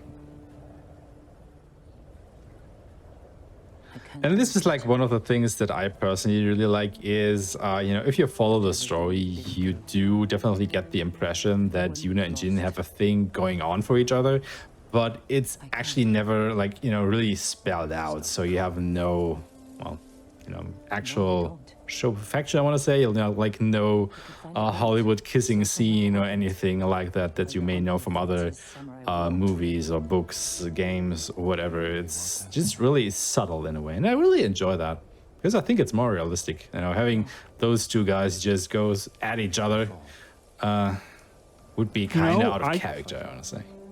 I can't honestly recall a Kurosawa film with kissing in it. Honestly. I mean, you know, you don't need a kissing scene or something else to be able to tell that two characters, you know, have a thing for each other, that they show affection or whatnot. It's like really this romantic trope that Hollywood is like, you know, really known for. And I really enjoy that this is not one of these love stories in a way. Yeah, and the fact that in that cutscene, like Jin saying like, let's sit for a minute. I mean, I think that's really intimate for the context. So you are like in a war basically. So sitting for a moment like without caring about things is actually a quite important thing in the middle of the war. So I think it's a really nice touch that is so subtle how the relationship is built. Yeah, also when they're sharing a drink back in Yorikawa before the siege, there's also really nice. What's the status of our siege weapons? Ready to rain fire on the Mongol fleet. Oh, I made a mistake. Yuna will signal your attack. I didn't buy forget anything. something? Yeah. You didn't buy anything. I didn't buy anything. So this is gonna be fun. The explosives Waypoint back and pick it up, maybe? Thank you. I mean, technically you could abandon the quest, but then you would have to go through all the dialogue again. Yeah, but I mean, I already did this in a practice run, so it should be okay. Yeah, it's new game, so usually some of these tool pickups are a little RNG, but yeah, the shop here is very nice. Highly recommend. Yeah, well, I can tell you on lethal, you would be effed in the A if you forgot to buy your stuff. Oh yeah, I run on easy, Aeshmah runs on lethal. Our runs are very different. We use different sword stances, different strategies. We get punished differently. It's very different worlds. Yeah, basically he gets hit, I die. I mean, this should still be okay. It will just make the fight against Khotun on the boats a little bit more anxiety-inducing than it needs to be, I guess. But it's not like this will end the run or anything.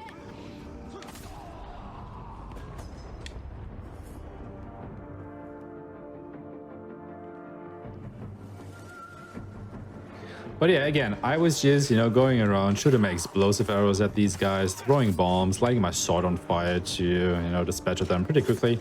Yeah, Charlton here gets none of that. He has to make his way through the old-fashioned way, letting his sword do the talking against all of these guys. That barrel shot essentially is the make or break of the fight when you're out of supplies. And then that's fair. In Act 1, it's hitting a hornet's nest with an arrow is your make or break moment. Or hitting a lantern with an arrow is your make or break moment. In Act 2, it starts to become hitting barrels is your make or break moment. So this is very common for new game. Charlatan was very meticulous about where he was standing and waiting for the combat to start, so the enemies would run a certain way towards him. And then he waited for a very specific moment to fire his shot to hit the most enemies possible. It was like art, right? If you weren't paying attention, you don't know what happened, but it was very efficient and a pretty thing. Yeah, and making use of these explosive arrows, explosive barrels efficiently during this particular run is also of utmost importance because, as I said before, you don't have these bombs, explosive arrows or whatever to help you out. You only can use these explosive barrels that are littered about the battlefield, so you have to kind of hope that the enemies group around them so you can hit a lot of them with one shot. And if that doesn't happen, well, I just have to go run around and kill each and every one individually, which of course is not that fast, as you can imagine. Yeah, and the thing here is I have not to lose my ghost dance right now. Yeah. There you go, nice, I had it. So if he would get hit during any of these fights and lose ghost dance, well, guess what? He wouldn't have it for the upcoming duel, and that would be kind of bad because, again, he would lose even more time. Then we'll join him and press the attack.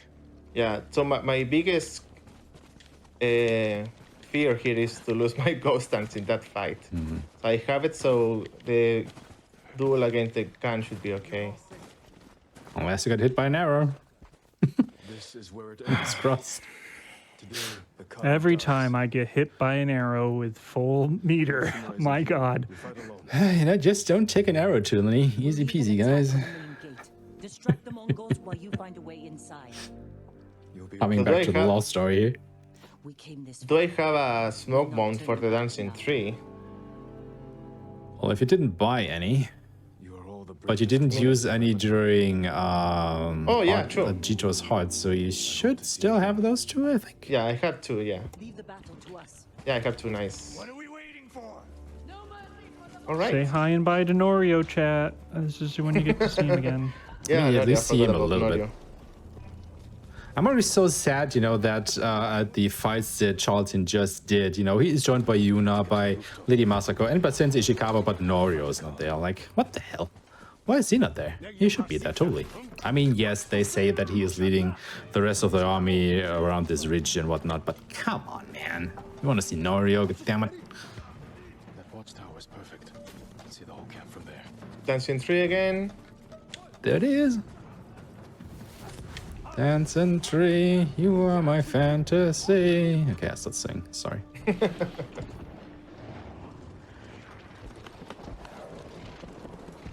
Khan. I used to have a ghost stance like you, but then I took an arrow to the knee. Exactly. You know, that is how you lose your ghost stance, by taking an arrow to the knee.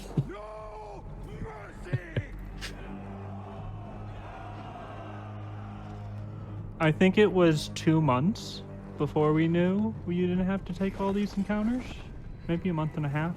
It was one of the earlier things. We realized we were fighting way too much here. I mean, you know, the objective is to go and kill Khotun Khan, not go and kill his whole army. So it kind of makes sense. You would be surprised how much we didn't know. I mean, to be fair, that's like every speedrun routing probably ever. The small things that you start to notice and do after a while. Yeah, okay. That's true. I'm so used to watching runs of 20-year-old games that sometimes I forget that this is normal for a 1-year-old game. All right, we actually get a good look at Khotun Khan this time.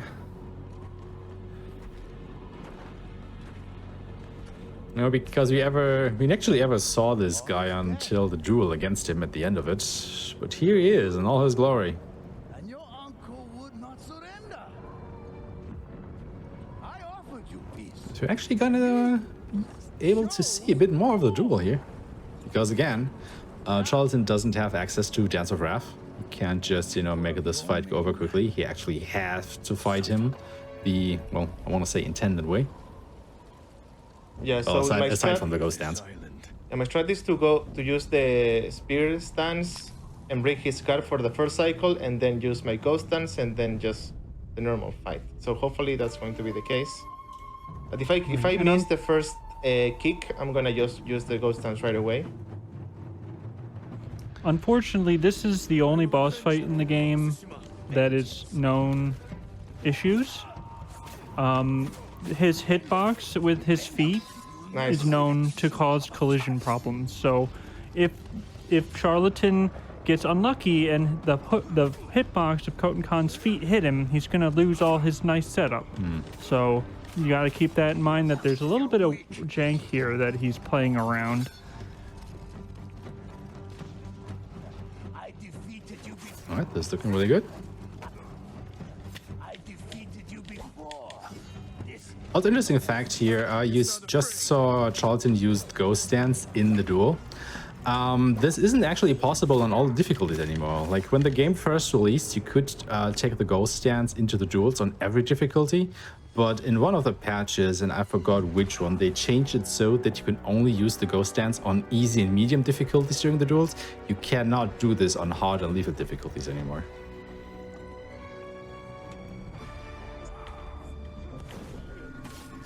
But yeah, that was a very good fight, man.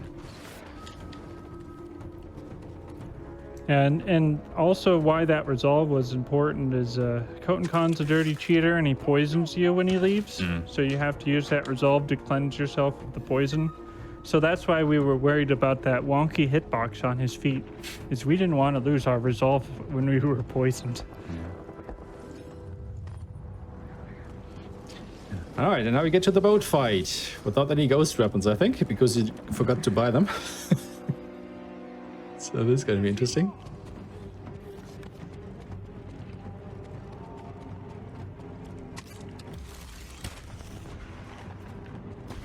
But yeah, generally he will do the same strategy, like shoot this explosive barrel to take care of the 3 guys following you. And then go up to Khotun and hit him a bunch.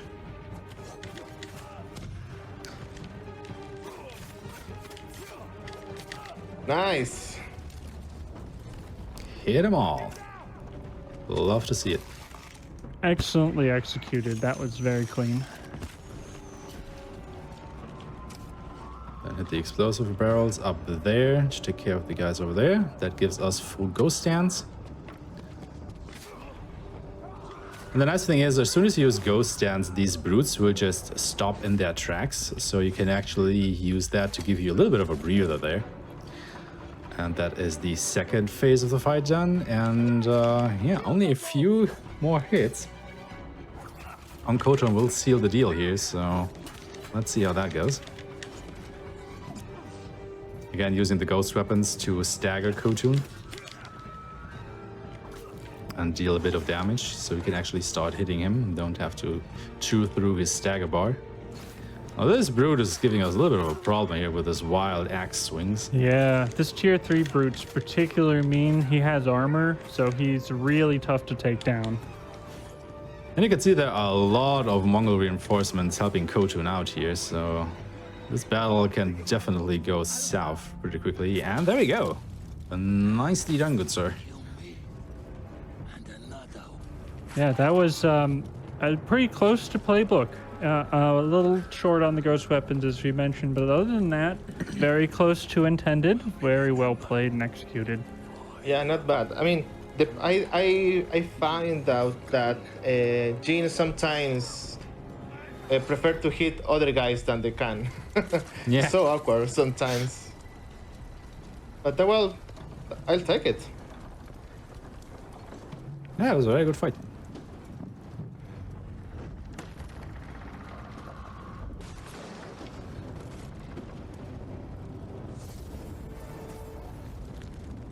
So this weather is actually one of the historical things they kept. During the invasion of Tsushima, they had some typhoon season weather. So it was very poor weather overall. And so they kept that for this fight. They wanted to show that they kept some realism to it.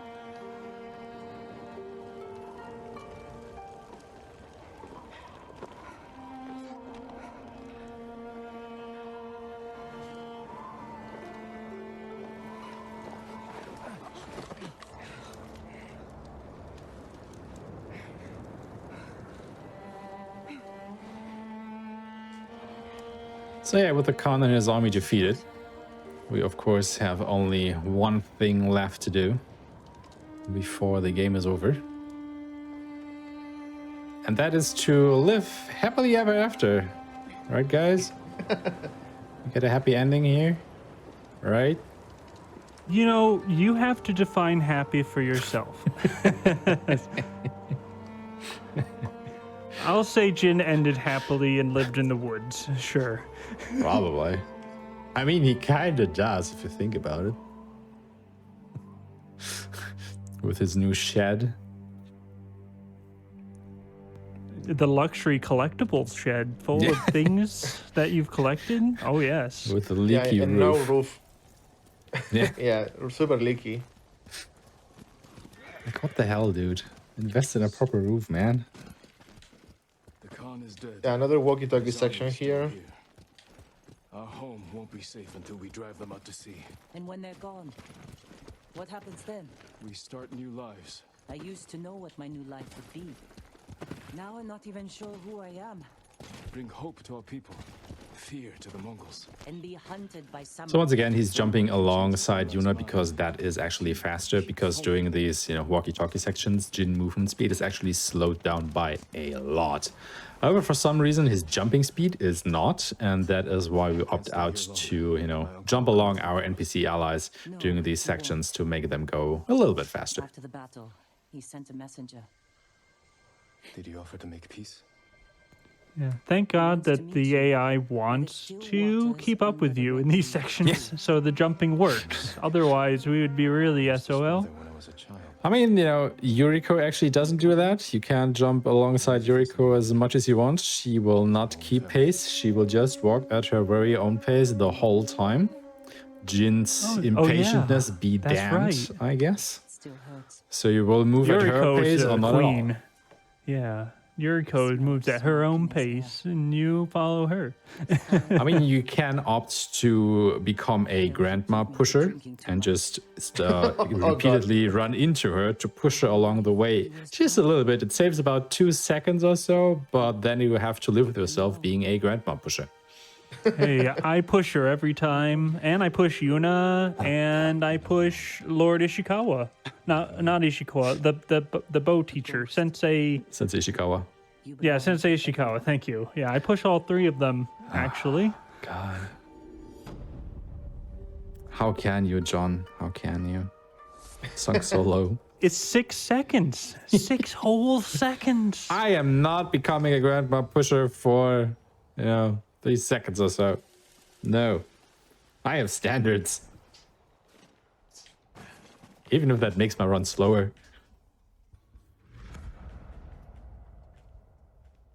So we're about 2/3 of the way through the chapter, or Act 3 of New Game. Yeah. For those of you just joining in. This next split is 15 minutes with a 2 minutes fight. It's almost all cutscenes. Peak gameplay. I mean, to be fair, it is the end of the game, so it just makes sense that they have a lot of, cutscenes and stuff explaining what's going to happen there. During the first 3 months. Also, the fight maybe 2 minutes, but you actually have to get to the fight arena, so there's gameplay there, right? It's not only cutscenes. During the first couple months, we used to call it speedrun techs. Like, because so many runners the first couple months would want to run the game, and then they're like, I don't want to watch 4 hours of cutscenes. And the only thing we could say is, well, if you want the sweet swordplay speedrun, you got to pay the speedrun tax of watching the cutscenes. I mean, I will put this like you can watch a movie with gameplay in the middle. You can watch a 7-hour movie with some gameplay in the middle. I mean, it's but it's supposed not to be that that way. I mean, to be fair, like all the cutscenes amount to, what was it, 2 hours and 10 minutes, which is a lot. But then again, you have to remember with those 2 hours of cutscenes, it is a 7-hour speedrun at the best of times. When I did my first one, it took me nearly 9 hours. And at least you get a nice 4 to 5 minute break at the end of each act because the cutscenes take up so much time. So, you're getting a nice time frame for a bathroom break, getting something to drink, go ahead and stretch and stuff like that built into the run, which during a 7-hour speedrun is nice to have, I want to say. Yes, it is kind of slowish, but, if you look at other speedruns where the runner has to sit down like 8 hours uninterrupted and do his thing, oh boy. New samurai are coming to replace those we lost. They will occupy your land and estate. I mean, to be fair, if they would just cut out the 2 hours of cutscenes and it would be a 5-hour run, I guess that would still be somewhat manageable. But even then. Yeah, it's 2 hours, 10 minutes, 18 seconds of cutscenes. There you go, guys. And it's mostly front-loaded, too, if you were curious. Yeah, the prologue is, oh my god, so bad. Roughly 50 minutes of that is in Chapter 1. Yep. Just like Golden Sun. I think we were all watching Golden Sun during GDQ this year with, was it Bowie the hero? I think Plexa did the run. Oh, yeah, you're right. And I tried to catch as many runs as I can. I'm sorry, guys. So many to keep track of. But that one had like 30 minutes in the intro too. Yeah. A task I hoped we would face together as father and son. You can still Okay, in my practice runs, I went away from Lord Shimura too many times. I'm being safe now. I suppose I can. Looks like he could use a push. Yeah, again, that is also something that can happen because, it's not intended for you to be jumping ahead of your NPC allies. You can actually manage to go too fast and then leave them behind, putting too much distance between you and the NPC character that you are supposed to follow. And when that happens, they will just stand still in their tracks, stop right then and there and wait for you to get back to them before they start moving forward again. And that, of course, starts losing your time because you're not moving forward anymore. You're having to go back, catch them, and then keep continuing going on. So by going too fast, you're actually starting to go too slow. So you actually don't want to go, too fast. You want to go at the just right speed there, I want to say, or rather the right distance. Yeah, it combines two mechanics that are happening in the background. One, there's an invisible sphere between the player and the person he's walking with that you can't leave or they'll stop walking, and you're trying to manipulate the speed they move forward at the same time. So we're juggling two hidden mechanics that you can't measure at the same time.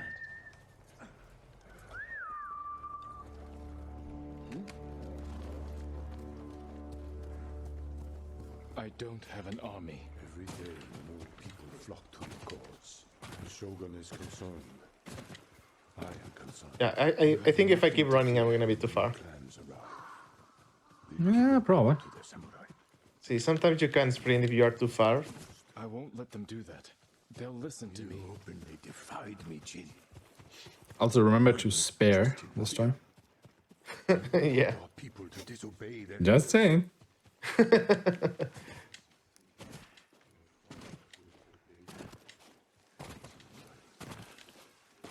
No. As you wish. No, I went too far. And I can't move faster because I'm already in the cuts in this place, damn it. This low walk sector, yeah. See, that is why you don't want to go too fast in this game. Because the NPCs will just stop and stare at you. Till you Stare can't of pick them shame. up. That dirty speedrunner. He ran too far ahead. This shame. Shame, shame, shame.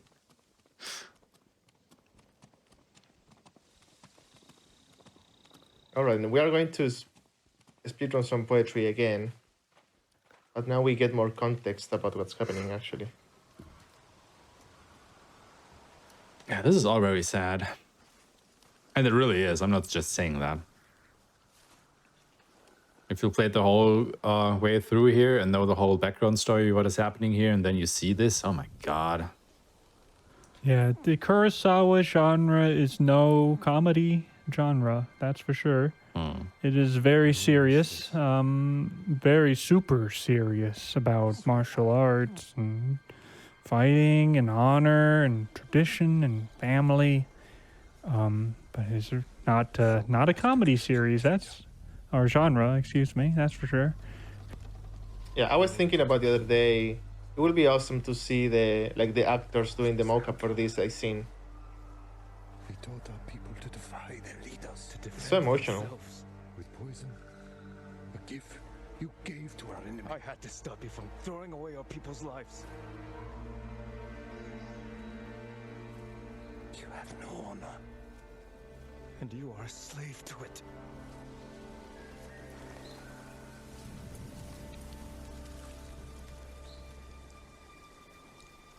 You are my son. So I was so impressed on like when you're fighting and all the leaves are like whooshing around and responding to you.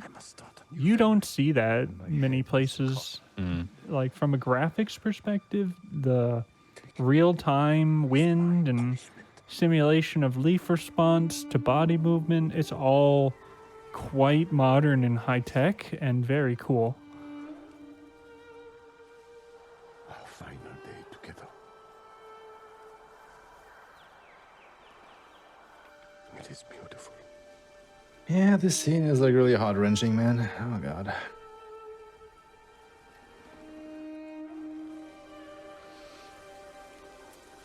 It's time. Write the last words of Clan Sakai and Clan Shimura. Also, to answer a question from Chad, yes, he basically brought you to the cemetery to, you know, say your goodbyes to your family because Jin, or the Shogun, has disbanded Clan Sakai, which Jin you can is a member actually of. see that symbol. How you the symbol with black and white with the good and evil. Huh? There is a Japanese symbol. The yin yang. Yeah, I think that's the yin-yang thing sign. here. Yeah, you brought the leaves, you mean, yeah. Yeah. Yeah, that was quite an artsy touch. I liked that. All right.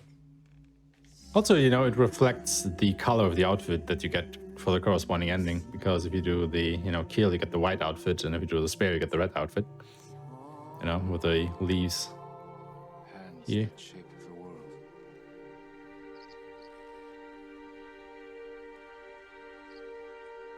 Destiny divides our souls.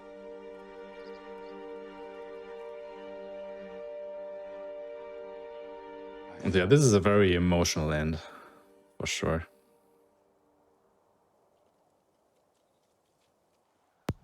Yeah, and I see a lot of people in chat rekindling their excitement for this game. Just to remind you, next month the Director's Edition comes out, which will be a fantastic way to replay the game. I would recommend it, I suppose. It's hard to say with the recent Kingdom Hearts PC releases.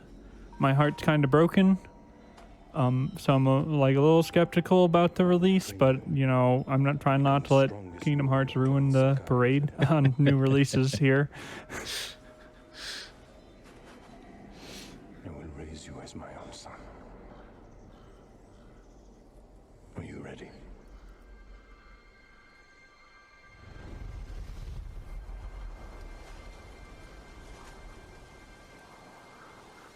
I am ready. All right. Let's do this. I mean, you know, the only thing missing from this scene is like a Dark Emperor shooting lightning out of his fingers. No? Am I the only one thinking that? All right then.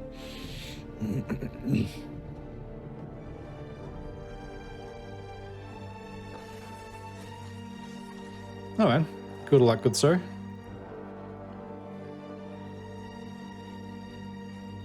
I'm really excited. I haven't seen a live Lord Shimura new game fight in many months. I'm very excited.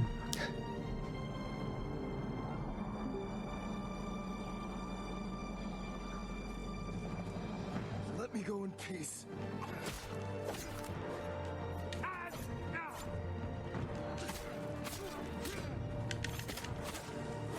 So Aeshmah actually has the most diverse and I want to say complex attacks from your dual partners. Like he has, you know, I guess the greatest moveset out of all of them. So Yeah, you really and have we to be on your mentioned toes earlier, there. Like, we mentioned how you can identify what move they're about to do by the animation they're performing and how you can't always rely on the glint being white or red. This is a prime example of a fight where if he raises his sword up and to the left, you know it's a 3 triple swing. If it's up and straight up, you know it's the up, down, left, right.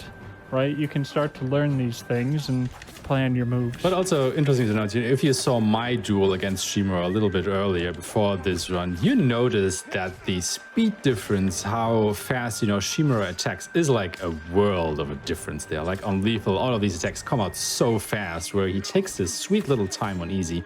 And that is why like it completely throws off my parry time. It's like I cannot parry Shimura on easy. It's just not possible. It's like way too slow for me. By the time he attacks me once, I've already parried him 3 times on lethal or something. Okay, time is And coming. there you go.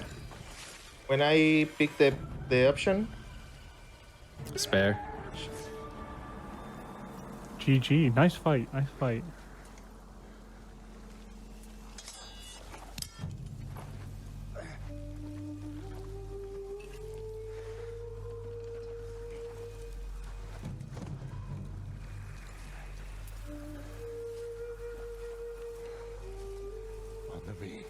Time is coming.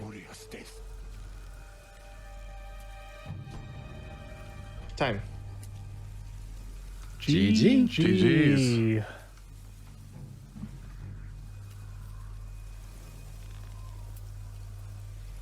So, Charlatan, is there anything you'd like to say? People you'd like to shout out? Any comments about Ghost of Tsushima? I mean, I want to say thank you to GDQ to accept the celebration of the anniversary. I think it's awesome to be able to showcase this game. Even though the game is quite popular, the speedrun community is quite small. So it's nice to be here with all of you, sharing how amazing this game is. When I start running games, I actually started running games like that were really short. But Ghost of Tsushima, they give me the energy for actually making like long runs. So doing the any percent category is actually quite fun. It takes 7 hours, but I think it's really cool to be playing this game like this.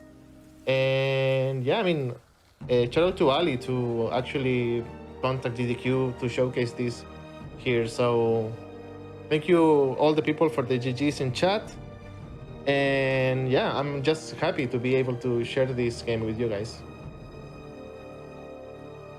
And upcoming next, we have the Legends Relay Race. Now, I don't know much about Legends. I've seen a few runs. I played it with Aeshmah a few times. It's very different. It's about undead and ghosts and special spectral powers, and it's very, very different. It's like an entirely new game. You're gonna love it. Stay tuned.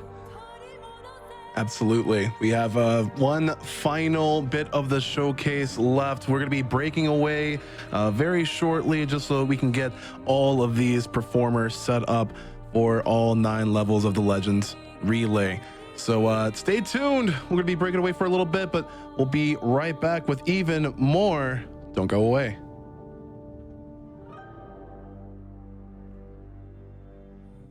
Hello, everybody, and welcome back to the Ghost of Tsushima 1-year anniversary special hosted on this GDQ Hotfix. We have had a myriad of categories showed off by members of the speedrun community before, and now we have a very special Legends relay race where a lot of other members of the community will be taking part of very segmented levels. But enough about me talking about it. Let's kick it off to the commentators and also to have them introduce our runners, our first batch of runners. So EMERALDALY and the others, take it away. Yeah, so this will be the Legends mode. This is it's actually meant as a co-op mode. It was patched into the game for free, remarkably enough, some weeks after launch. There's 9 levels in the campaign. What we're going to do today is have 2 teams of 3 runners each. Each runner will do 3 levels, 1 through 3, then 4 through 6, then 7 through 9. Each level is its own race, and whoever wins the race gets a point for their team, and whichever team has the most points at the end is our big winner. We're starting off with XERUNIX and XENSATION.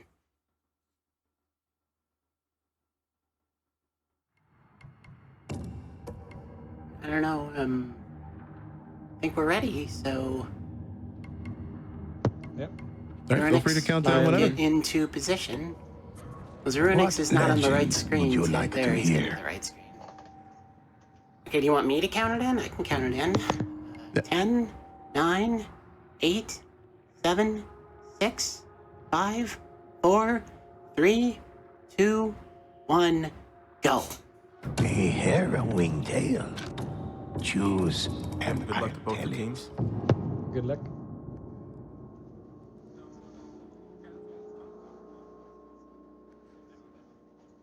This is a tale of blood and sadness, when vicious Mongols hunted every twin on Tsushima and captured their spirits. The island prayed for warriors to save the twins, and the ghosts answered the call. They tracked the captive twins to a Mongol roadblock.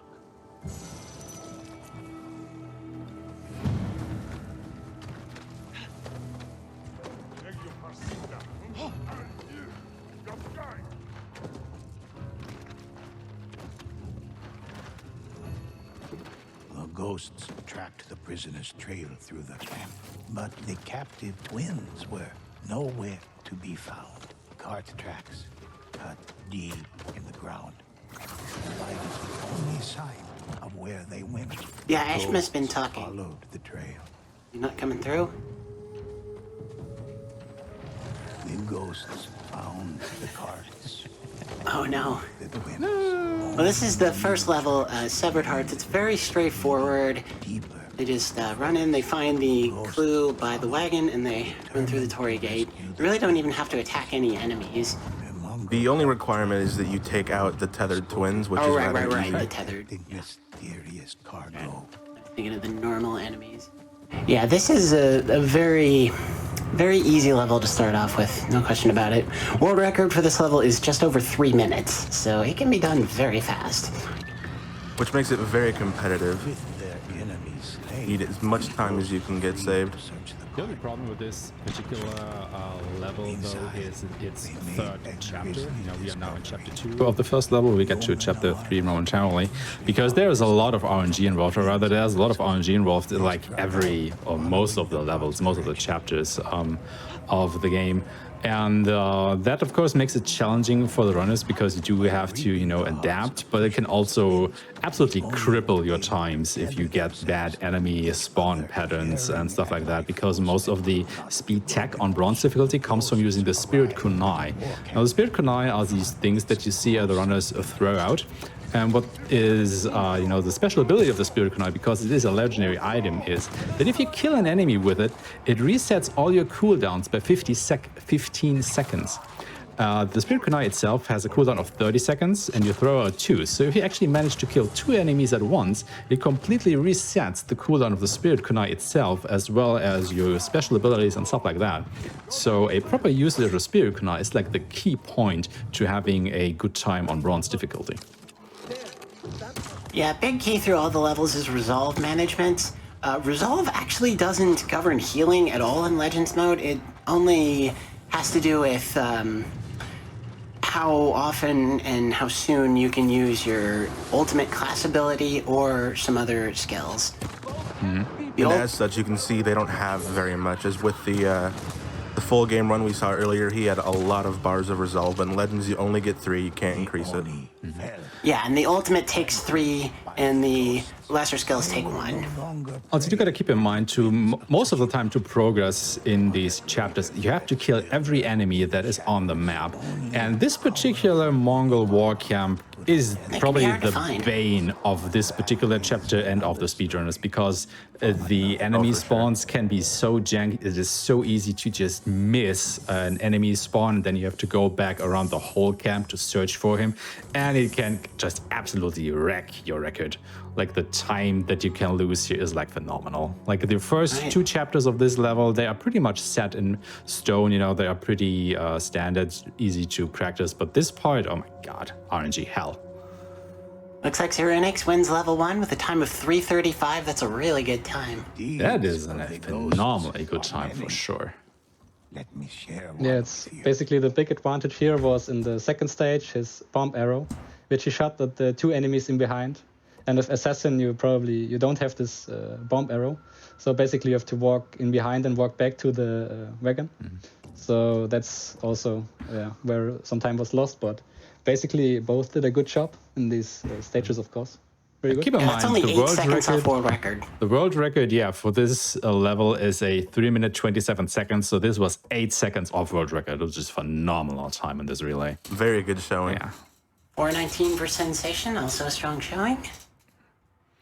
But, you know, that is just like the thing, you know, Sensation didn't necessarily do anything wrong. It was just he had like a little worse enemy spawn. He took a little more time to having to actually, you know, track down this last enemy. And it just lost him like 40 seconds or so. And, you know, in a 4-minute level, that's a lot of time lost. So that's 1 point for Team A. Aeshmah, you want to count him in for the next level? Sure. Just wait for Sensation to get out of the loading screen.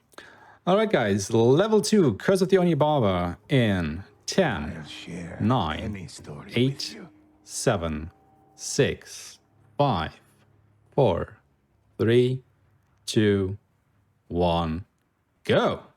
Excellent. I think a countdown from 10 is maybe a little bit long, huh? Yeah, I did 10 the first time just to make sure that they were aware I was doing it. I was just following along, but it, like, you know, spelling it out, it's just like, my god, this takes forever to do.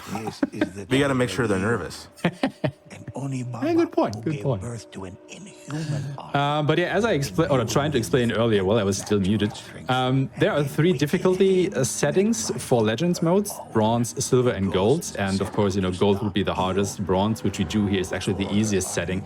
And the difference is that on Bronze, you actually have to watch all of the cutscenes. On Silver and Gold, you automatically skip these or can skip these. And of course, you know, the harder difficulties, the enemies would get harder, have more health, be more aggressive, and stuff like that. But also, Legends mode is normally supposed to be played by 2 people at once. We will be doing solo runs the whole time through, so it just makes it a little bit more safer for the runners to actually get through the levels on Bronze difficulty.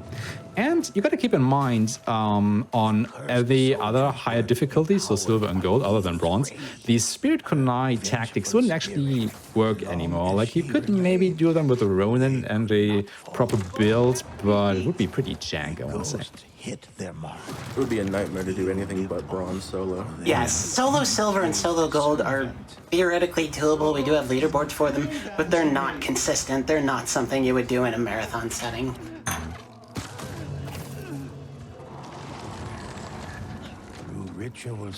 I mean, theoretically, Silver could be the fastest difficulty to do runs on, simply because you don't have to watch the cutscenes, but yeah, you know. Yeah, for Silver you also have all this RNG, because you have, once you have Onis, once you have these showers, once you have only dogs, for example. The RNG is a lot heavier, I think, in Silver and Gold, so maybe Bronze is still more consistent. I mean, you have different enemy spawns, but you don't have different level properties. Oh yeah, the modifiers also come into play. Shoot, I totally forgot about those, you're right. We should talk a little bit about the 4 classes on offer in Legends mode. There is Hunter, Assassin, Ronin, and Samurai, and they each have their various high points and low points, advantages and disadvantages, I guess you would say. Samurai is kind of the most balanced. Assassin certainly leans on the stealth gameplay, Hunter the range gameplay, and Ronin is more of a support class. You would really do that one to like heal your buddy in these missions that are 2 people, or the 4-player co-op raid. Although there are some solo runs as Ronin as well. They do have some offensive abilities. Yeah, it's a bit more tricky with the Ronin, because at first you wouldn't believe that they are a good offensive class, but you know, they can make the ghost weapons work phenomenally well, as well as having the ability to throw bombs instead of having to shoot bow and arrows. So there is definitely some worth in the Ronin as an offensive class.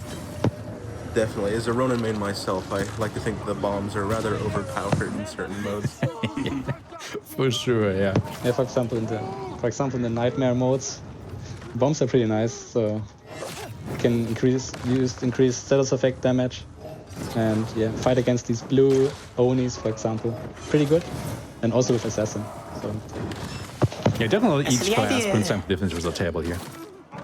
The idea here is you have to take out the EO Disciple, the white-clad character with the red like flame effect coming off of their head, because if you don't, you will never be able to hack down the health of the other enemies. They just simply regenerate too fast.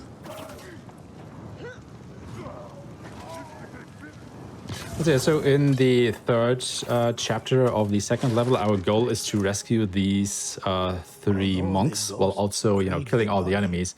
And the thing is, of course, since they are hostages, the enemies can opt to go ahead and kill these monks. And if they would manage to do that, well, you would get a game over. So not only do you have to kill all the enemies, you also have to make sure that you actually do not kill the monks, which can sometimes be a little bit problematic, because you have to be fast once you see that these enemies are actually gonna go ahead and attack the monks there.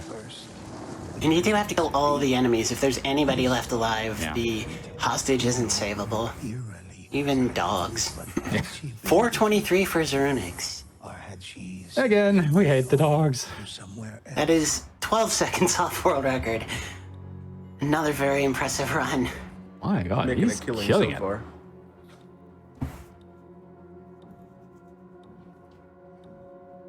Dude has the speed of a demon here. But as you can see, we've showed the main game speedruns. It's below world record, right? That is world record by 12 seconds. I was reading it backwards. Nice. God. World records made here today. Yeah. That is a new world record for Curse of the Onion Baba, 423. Nice. You gotta make sure he submits it. I mean, the nice thing is we all saw it, so it can be easily verified. Yeah, he's got about 3,000 people to confirm it for.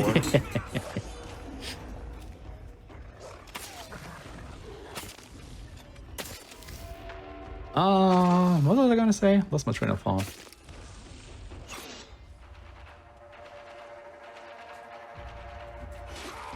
I just wanted to mention at some point that there are 4 special costumes one for each class that are based on other PlayStation characters. They were available earlier in the game's history and they went away and they've been brought back now. I don't know if it's for good, but another chance to claim those special costumes. The one for Assassin is a Colossus from Shadow of the Colossus.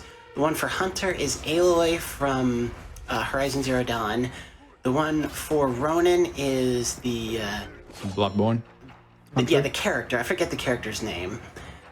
From Bloodborne. And, what am I forgetting? The samurai. Samurai is Kratos. Yeah, God of War. That's it. Also, as you can see, previously we've shown you the speedruns of the main game of Ghost of Tsushima, which take hours to get through. And now if you take a look at the Legends mode of the game, all these runs, they just take minutes. It's not a lot of time investment if you want to start running these. So if you think, this game is fun for you, you might like to speedrun it, but you don't just have hours of your time to spend like at once. Maybe give the Legends individual levels a try, see if that is something that you would like to do. Because the only caveat is that you would have to play the game enough, but the point is the game is fun, so why not do that? Exactly. There is a bit of a loot grind aspect to it. That's undeniable. Yeah. But still, better equipment comes with more runs, which will be faster times, so it all comes together nicely, I want to say. All right. Time to get ready for our 3rd level. Alrighty. Wants to count them in this time. I think this will be the most difficult of the 3 levels. So let's see what happens. Sure. All right, looks like they're definitely both ready. So 5, 4, 3, 2, 1, go. Let's begin. So yeah, of course, the Legends mode likes to introduce new mechanics. It likes to throw new stuff at you. So we've seen the Io's disciples in the 2nd mission, which can instantly heal enemies inside these red domes that you could see.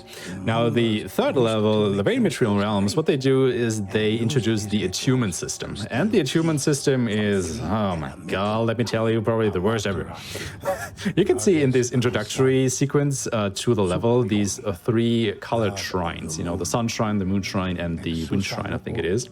And what happens now is you will find color-coded enemies inside the levels, and unless you have the same attunement as them, so say you find an orange-tinted enemy, if you do not have the Sun attunement, you deal vastly decreased damage to them. It is nearly impossible to kill them. It takes, like, I don't know, 20 attack strings or whatever to even put a dent into the health bar. So what happens now is we have to run around the maps to actually find these attunement shrines to attune ourselves, and then we go ahead and kill all these enemies.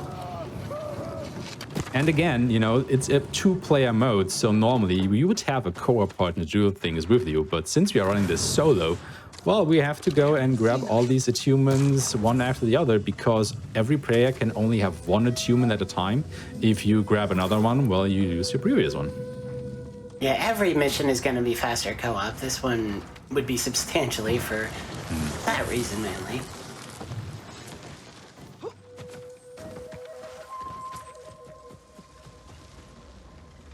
And just to be sure, yes, we do differentiate on the leaderboards between the solo and co-op runs. So, you can do this solo if you want, but if you have a friend, why not bring him and do a run with him? Or her. Yeah, that's one of the unique parts about Legends runs. I don't know many speed runs where you can do it with a buddy.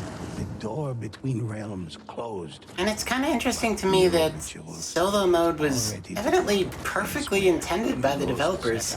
Everything that I heard and read about it before it launched was like, oh, this is a co-op mode, this is a co-op mode, this is a co-op mode. But you don't have to do anything like weird or sneaky to launch it solo. You just say, nope, don't match me with anybody, and that's it. Yeah. Well, you know, unless you're playing the raid, then you really need 3 other people to play with. Oh, for sure. Me and my friends tried to do it with 3 people. Didn't go so well. Yeah, I mean, alone the platforming sections in the second chapter, hell. I wouldn't even know how to do those with 3 people only. It's not easy. You have to memorize them, basically. I mean, that could work, yeah. Oh, God. I didn't happen to notice, there's a question in chat if Sensation doesn't have a bow. I didn't happen to notice, just looking at the character, I certainly don't see one. It's possible not to have a bow, you could also have the blowgun. Yeah, the assassin cannot get a bow. He either has the blowgun or bombs. Actually, I haven't He can have the small bow, I believe. You can have a bow as assassin. Really? Yeah. Yes. Oh, right, there is a perk for that. Right, you're right. But yeah, initially the assassin only has the blowgun, but yeah, you can get bombs and or bow and arrows with the perk. But that's what we said earlier, right? That each of the 4 classes are fundamentally, well, not necessarily fundamentally, but they are different to each other. They have different abilities. They can equip different, you know, items like ranged weapons and stuff like that. I think the only thing all of them have in common is that everyone has a sword that functions the same way. But other than that, like every sub-weapon can be different. And they can all do stealth attacks, some more effectively than others. If you try to do a stealth attack as a samurai, it won't be all that stealthy if anyone's around you. They'll see you because it takes very long, because the samurai's not built for that. If you do it as an assassin, it'll be much quicker and quieter, especially if you have the techniques leveled up for it. Yeah, so every of these 4 characters has his own skill tree that you can put points into, which, you know, further differentiates between all of them.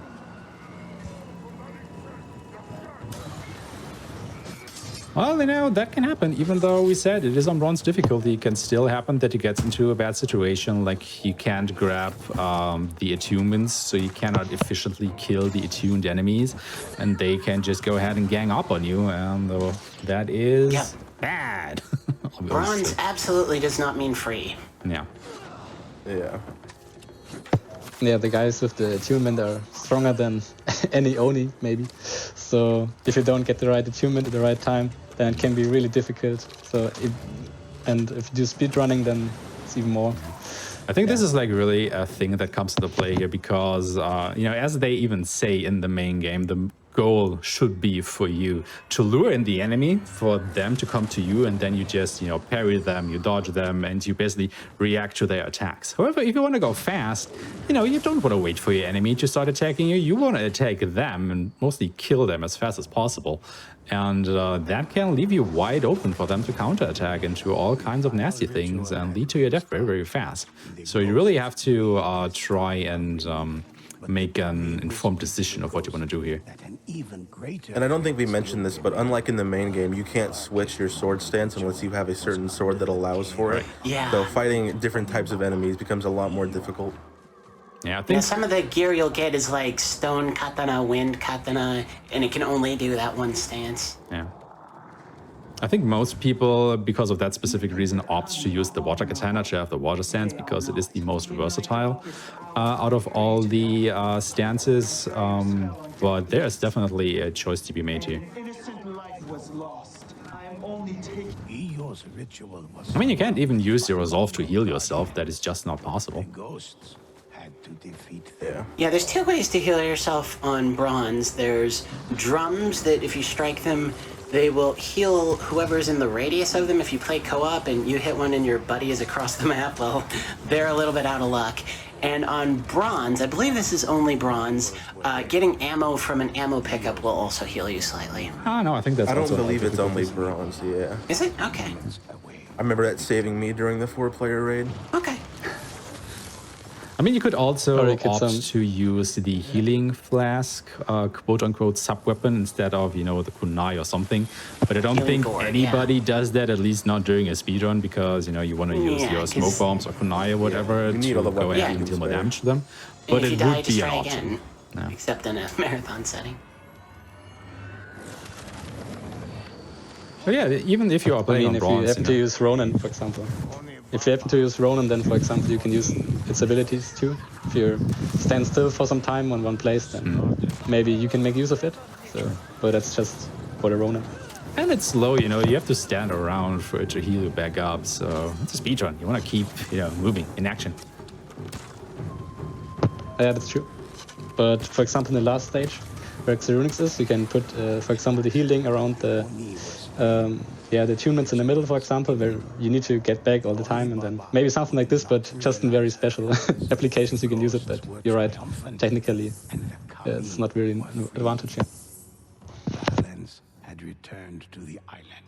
All was safe for now.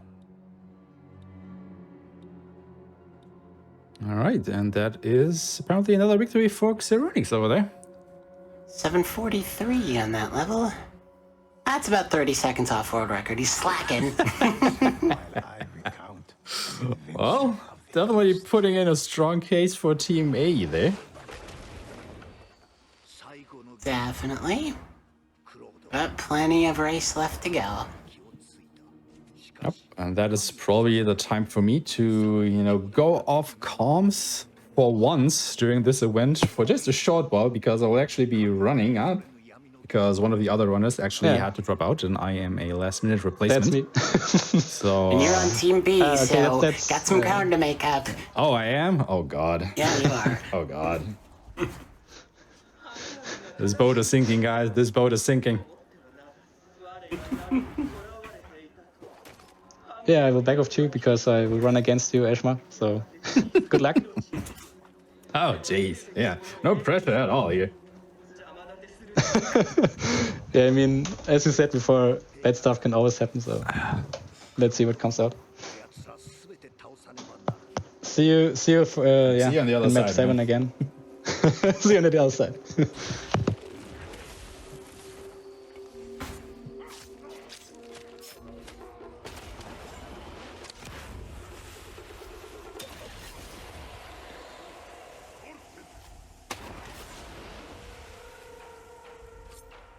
Are we okay to let Sensation finish? I'm sure he'd like to. Yeah. I was gonna say, like, how close is he? Well, he just started the final chapter 3, so unless he takes another death, 3 minutes maybe? 2-3 minutes?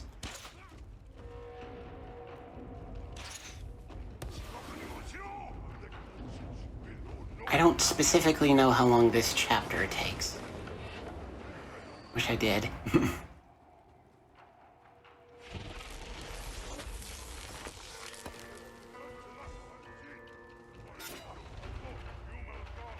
Getting the attunements to destroy the idols in the center of the arena, as well as going after some of the enemies.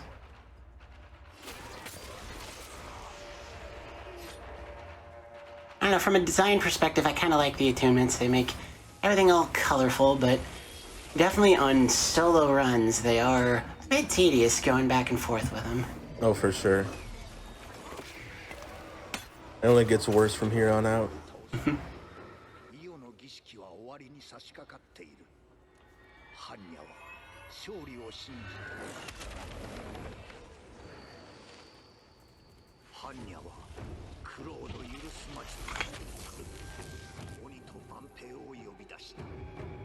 Oh.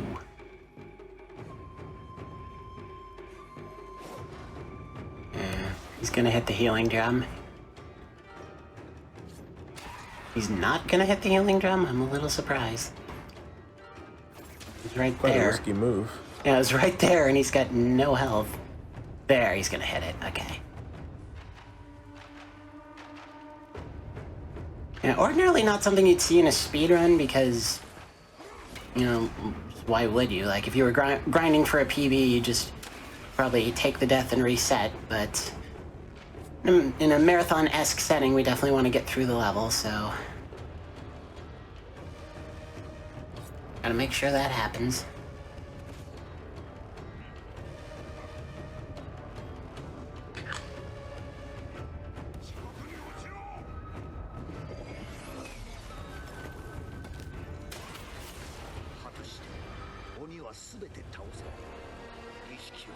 There we go. And we are all done. That's it for Sensation. Time of 12:01. Heck of a lot faster than I cut it on it, let me tell you. GG's. Oh, same here.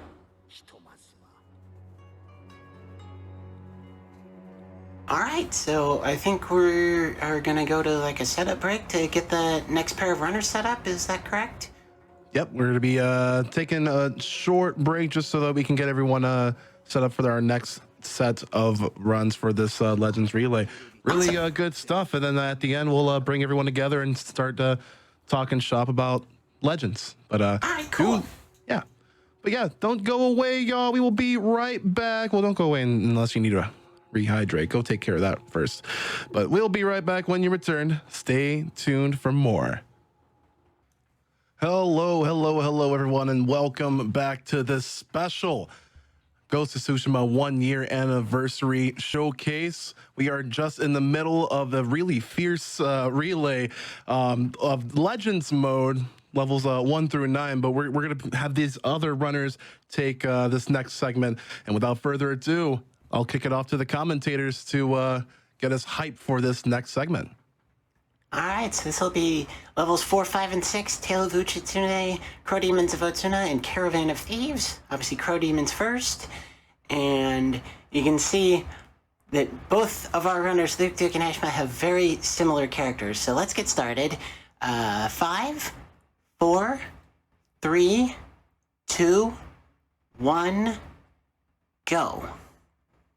LUKEDUKE hadn't moved. I was nervous for a second there. Yeah, this is definitely a bow-type level. Not surprising at all to see both runners using Hunter.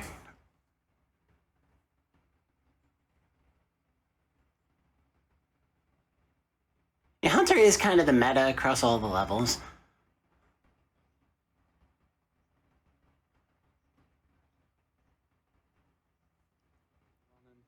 With other classes, you always need to kill them one by one, which takes time, obviously. 過去の悪行が繰り返されるという精神の拷問を加えている。クロードはイオの手から打ち常を解き放つべく出立する。Alrighty. Unfortunately, we've lost our stream of patter, Aeshmah, so commentary might end up being a little bit more threadbare. Aeshmah is just so great, he's got so much to say, but he has a lot of charisma as well. He's a good commentator. Oh, yeah? I watched him run earlier. Not during the race, I'm afraid.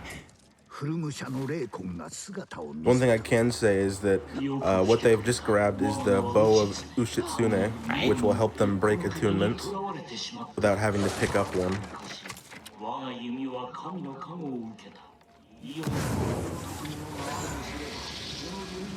Yeah, I mentioned the special costumes earlier. If you see the focuses on the right ears of our characters, they're both using the Aloy from Horizon Zero Dawn costume.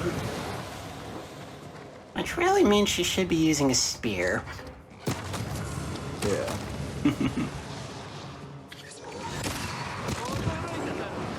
We gotta clear out some attuned enemies using this magic bow. Another thing I will mention is that this is usually, since it's mostly a co-op mode, the attunement doesn't fully break until you shoot them twice, which is a bit hard to do when you're the only person there. But it does freeze very them. Fast start. Yeah, he's hauling right now.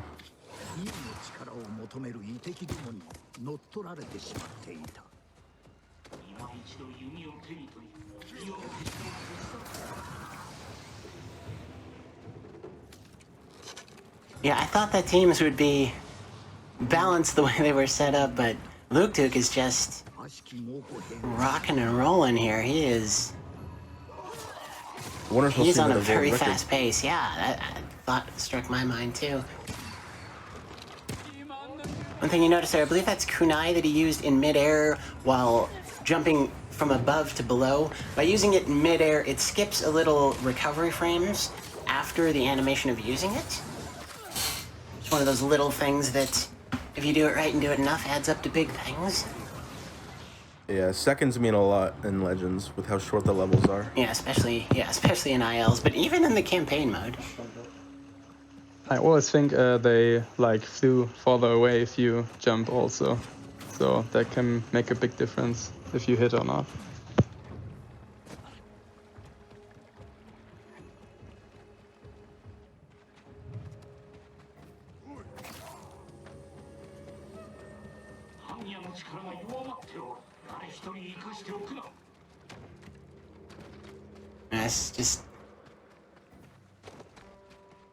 It's just routed so optimally. I love how LUKEDUKE throws his offensive weapon at one enemy and immediately starts rolling towards the next direction.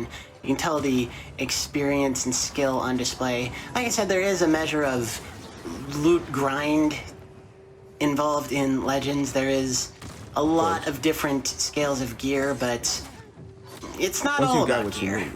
Yeah. Yeah, once you've got the gear that you need, it's just a grind to see what time you can get.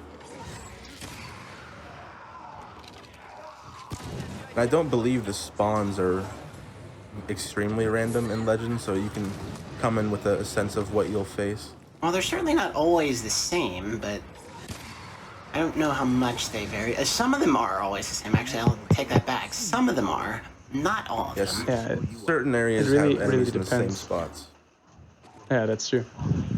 Really depends on the map though. That's why certain maps are like for the runners just a pain because like it's that, always first level like another one. 3.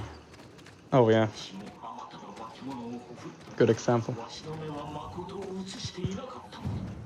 Yeah, let's just check real quick. The current recce for this level is 537.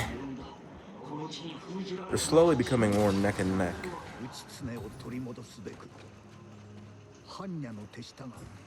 Being very careful what I click. I accidentally disconnected myself earlier. I don't want to do that again. I'm taking a hands-off approach. I ain't touching anything. Fair.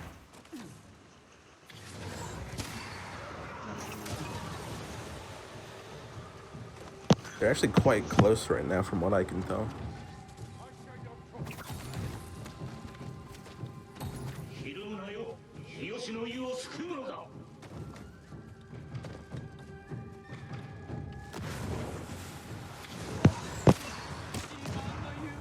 And here you can see LUKEDUKE with the smoke blocking the path of the spawning enemies, so you can all kill them one by one, and they don't, because it's very hard, because they always run away if you just let them, and the smoke blocks it perfectly off, so you can finish them quickly.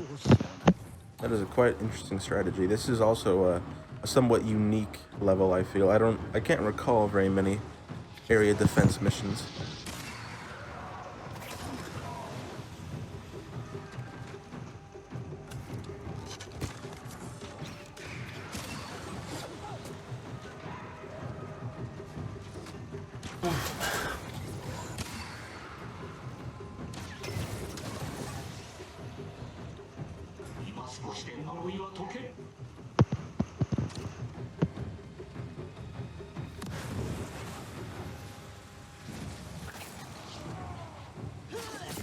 Now, there's a few other points in the game where you have to prepare for waves of enemies coming at you, and obviously, as much as possible, you want to take them all out together. It sounds kind of infantile stupid having said it out loud, but you want to just make sure that they don't scatter, that you're prepared for where they'll spawn in.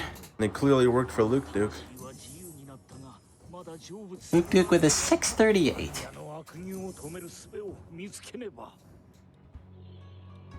Yeah, I definitely think he lost a bit of steam as he kept going, but still a very strong level.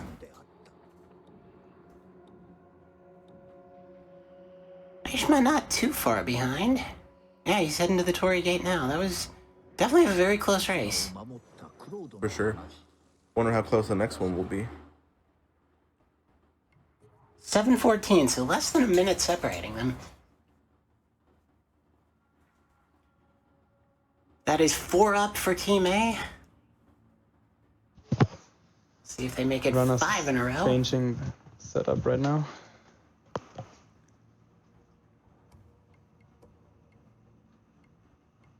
Next up is Crow Demons of Otsuna, I think. Yep. I love this map so much.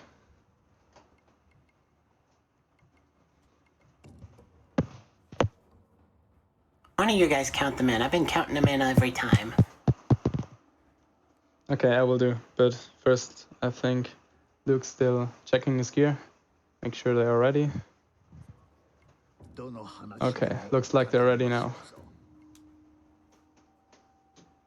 Okay, 5, 4, 3, 2, 1, and let's go. Interestingly, you see Aeshmah is picking Assassin. LUKEDUKE staying with Hunter. Yeah, I think the rematch. point why Aeshmah is preferring Assassin is because he can take down the Crow Demons very fast with Assassin. Yes, the Crow Demons are very annoying to deal with. We'll see how they do. That's true. But I think with Hunter you can, like, if you do it right, you can do with the explosive arrow massive damage to them and maybe do it quicker. But let's see.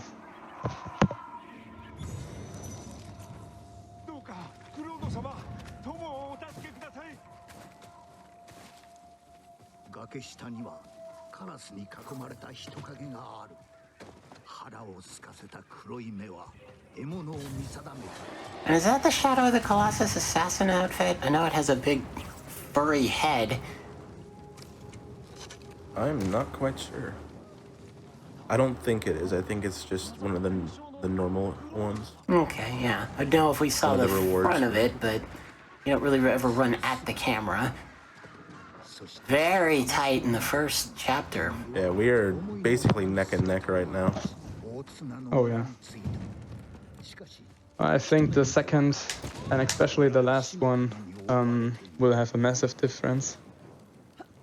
Because you can lose or win a lot of time in certain situations. They're taking very different routes here as well. And that's quite interesting, yeah. Yeah, it's always exciting for a race to see multiple ways to address the game to get through it. That's kind of make it hard to tell who's in the lead, though. Yeah. Oh, unlucky missed shot. But he's done it very good.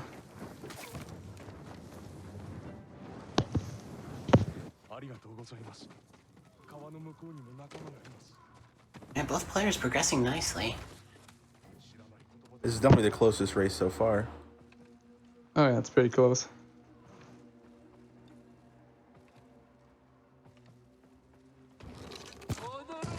Now the house is kind of hard for the assassin because there are a lot of enemies.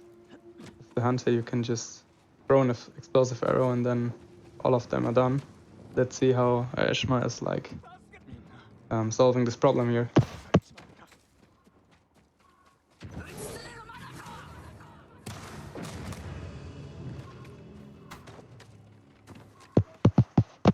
LUKEDUKE using his ultimate. The Hunter ultimate, I don't remember the names, I'm afraid, but it allows you to target 3 enemies at once for guaranteed headshots. Which, Oh, yeah, without that's saying, pretty does strong. massive damage.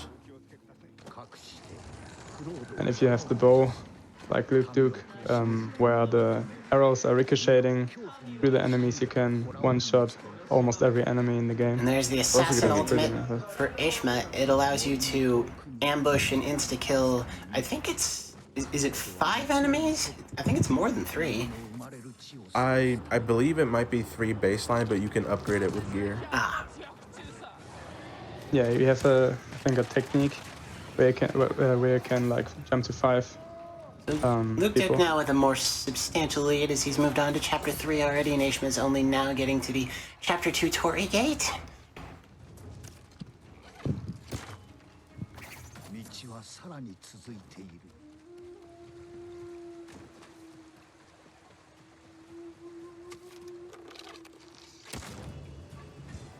Now LUKEDUKE is coming to a very like rough part of the map because there are two crow demons of Utsuna which are very dangerous.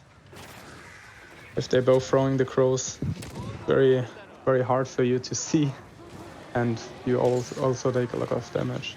Pretty dangerous.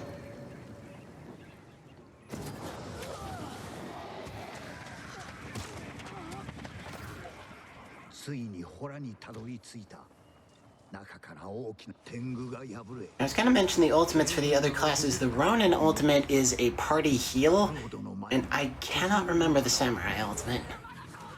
It's like a dance. It's like Dance of Wrath in the story, basically. Oh, right. Yeah. Hachiman's Fury, that's what it's called. Yeah.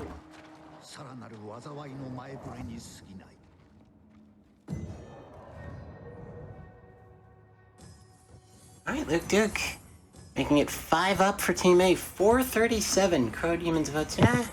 That is 1 second off the world record. 1 second. Wow. Very impressive.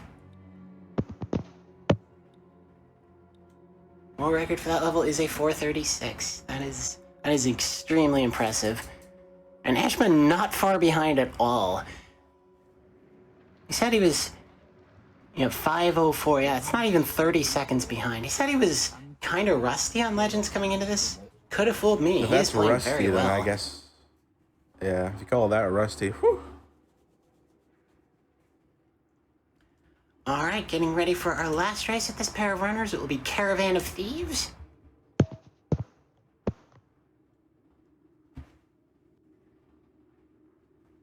I don't know if Aeshmah needs to do any menuing. Wonder if he'll stick with his assassin. Doesn't seem like he will. Playing Ronin, that's interesting. Oh, okay. Mixing up every class. I don't think that's a bad choice for Caravan of Thieves. Yeah, that's true.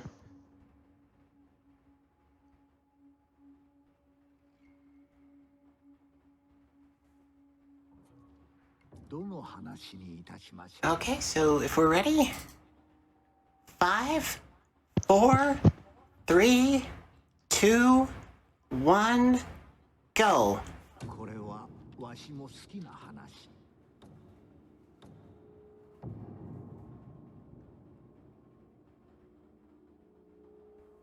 All right.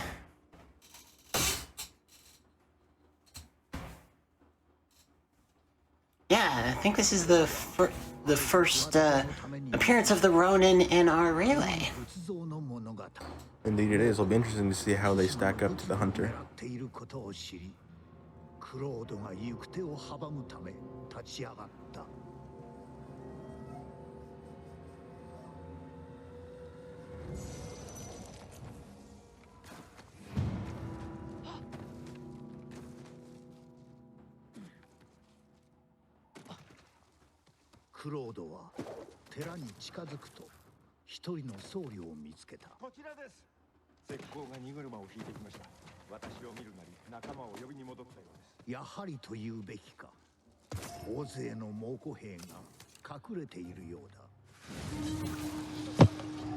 We're seeing LUKEDUKE took the caltrops with him. Normally,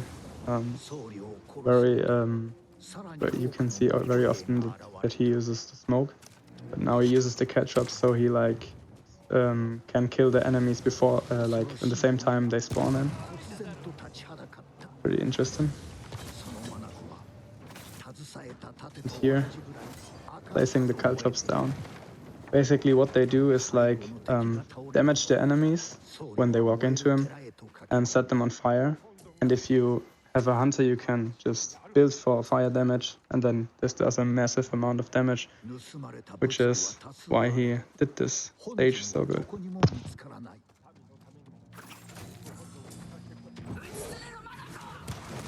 Aeshmah not far behind with Ronin.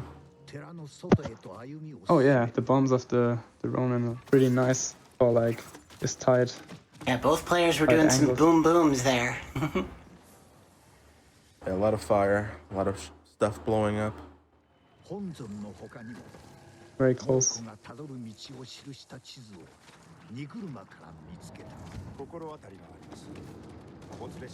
LUKEDUKE, the first to the Torii Gate, he is playing very well.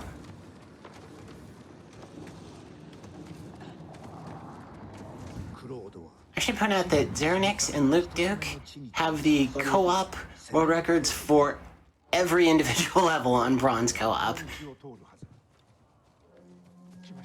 Maybe we yeah, should we have put did them them on a lot. opposing teams. Yeah, when I initially put the teams together, I actually split them up to just maybe try to balance it a little, and I guess that wasn't gonna work, but in any case, we're seeing some really excellent gameplay from the two of them and from all our runners. Absolutely. So this is actually, from the whole game, my favorite part of stage, because there are so many enemies you can just kill at the same time. Just a lot of fun every time you do it.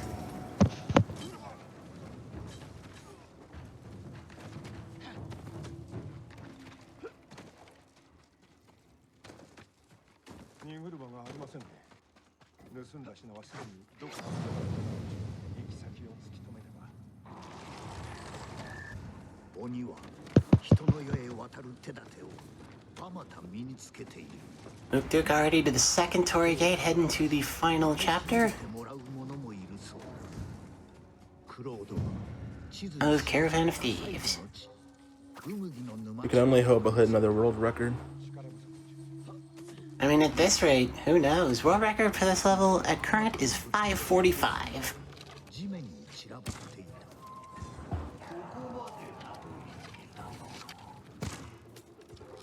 Aeshmah heading to the Chapter 3 Torii Gate as well. Chapter 3 entrance Torii Gate. They're not too far behind. With some good killing, he could catch up. Yeah, even though Team A has won all the levels so far, they've all been close, fairly competitive races. Except for the one where XENSATION did unfortunately take a death. That was really the only one that wasn't, you know, within a minute at the finish. And I think that's really to everybody's credit. It's been some great races, some really great gameplay on all sides. Definitely.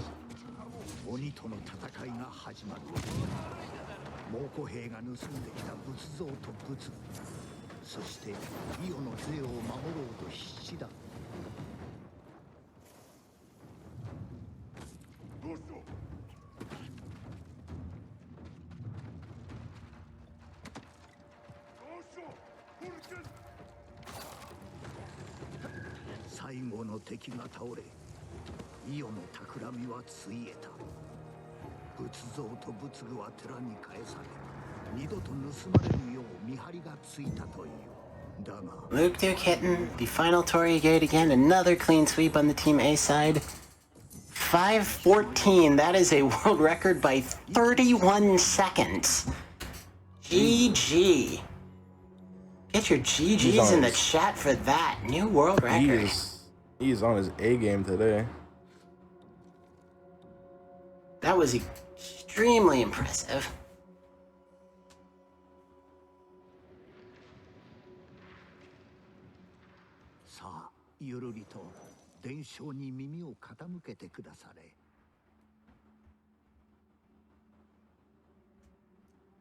Aeshmah with a 5:35. That also would have broken the world record. Wow, okay. Wow. So, two very impressive runs, especially in that last level. Well done to both runners, and yeah, I think we need another setup break to get our last two runners set up for levels 7, 8, and 9. All right. Yep, indeed. So yeah, I see a lot of positive reception from the chat for these really close Legends races. So we got a little bit more. We got 3 more levels and 2 more members of the Ghost of Tsushima speedrun community to show off. But we're gonna be breaking away for about 5 minutes. Don't forget to hydrate, grab a snack, because you do not want to miss any of this when we come back to this 1-year anniversary special. Stick around. All right, all right, all right. The moment you've been waiting for is finally here. The last leg of these Legends races, hosted by this Ghost of Tsushima 1 year anniversary special, hosted on Hotfix. We have 2 new runners here trying to speed through levels 7 through 9 on the bronze difficulty. And we have a whole bunch of commentators here ready, willing, and able to take you all through the action. So kicking it off to you folks. All right, yeah, we've got Clown for Team A and Happy Pants for Team B. We'll see if Clown can make it a complete shutout for Team A, or if Happy Pants can get his team on the board. It's been competitive, but so far, Team A 6 up on Team B. So let's get started. I think we're all ready. 5, 4, 3, 2, 1, go.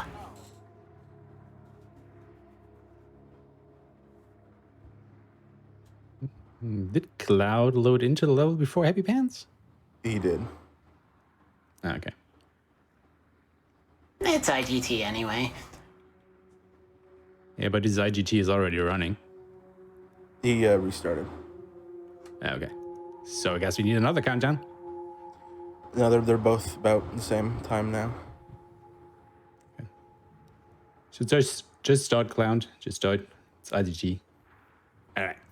A little bit of a hiccup there, no problem, because he's going to go by IGT anyway. But yeah, guys, last leg of the journey, the last 3 chapters, and oh my god, those are going to be a doozy. So if you like, you know, the 6 chapters leading up to this, you're in for a treat, because, you know, we've seen enemies regenerating other enemies. We've seen us having to grab achievements to kill the achievement guys. We've seen us grab this bow, which we can delete the achievement of other guys. We've seen these crow enemies and other stuff, and I don't know what.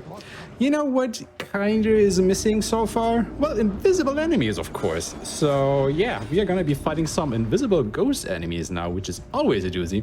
Now, luckily, none of our, well, naked runners here will probably have a lot of problems with that, because they're probably gonna throw some bombs their way. But imagine playing this level with a hunter, and you will have to go, you know, line up your shots for a headshot, and the enemies are invisible. How fun is that? Well, let me tell you, not a lot. But yeah, we also have a, you know, this special treat with the Fondoshi armor for you guys, because our characters, or our runners rather, are somewhat naked. Well, they are a couple of characters. Yeah. I mean, you know, the masks just completely, well, completes the outfit, I want to say. The Kappa mask for the assassin characters here. It allows for a greater movement.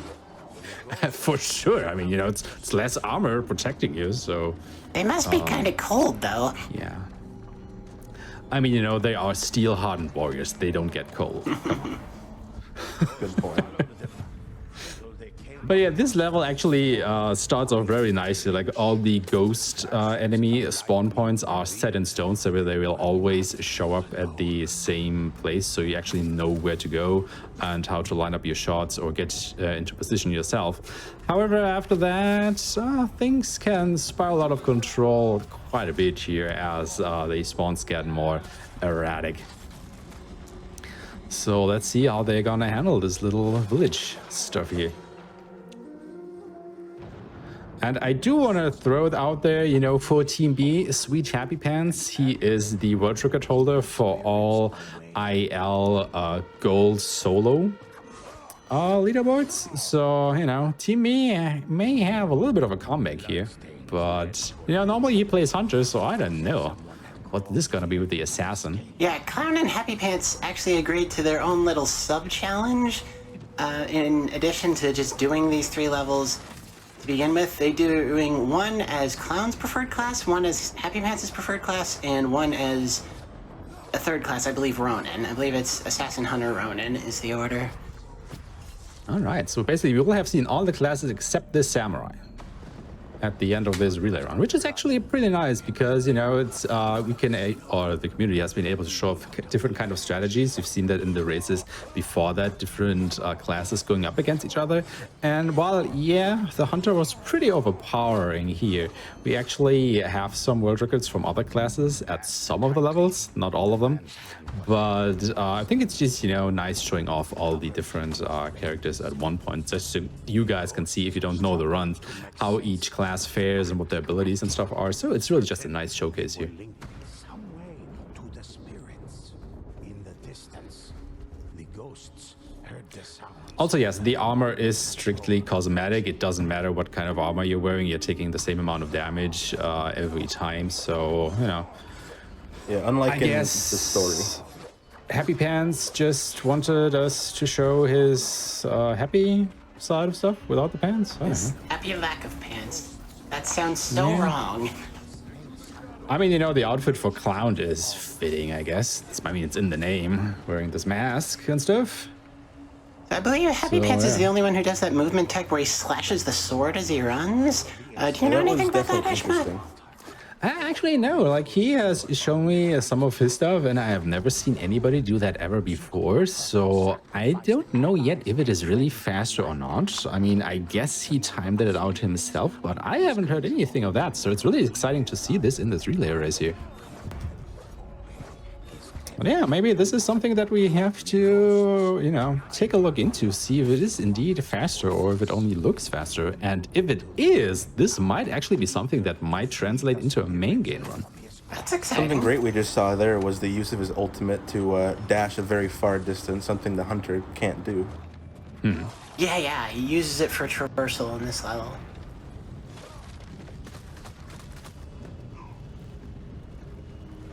So yeah, now we're actually already up to the third part of this 7th mission here, and this one is like this wide open village kind of setting. The goal here is to go and inspect 4 locations, as well as specifically killing every Mongol enemy. Now there are still ghost enemies around here, but you actually do not need to kill any of those. You only have to kill the actual alive Mongols.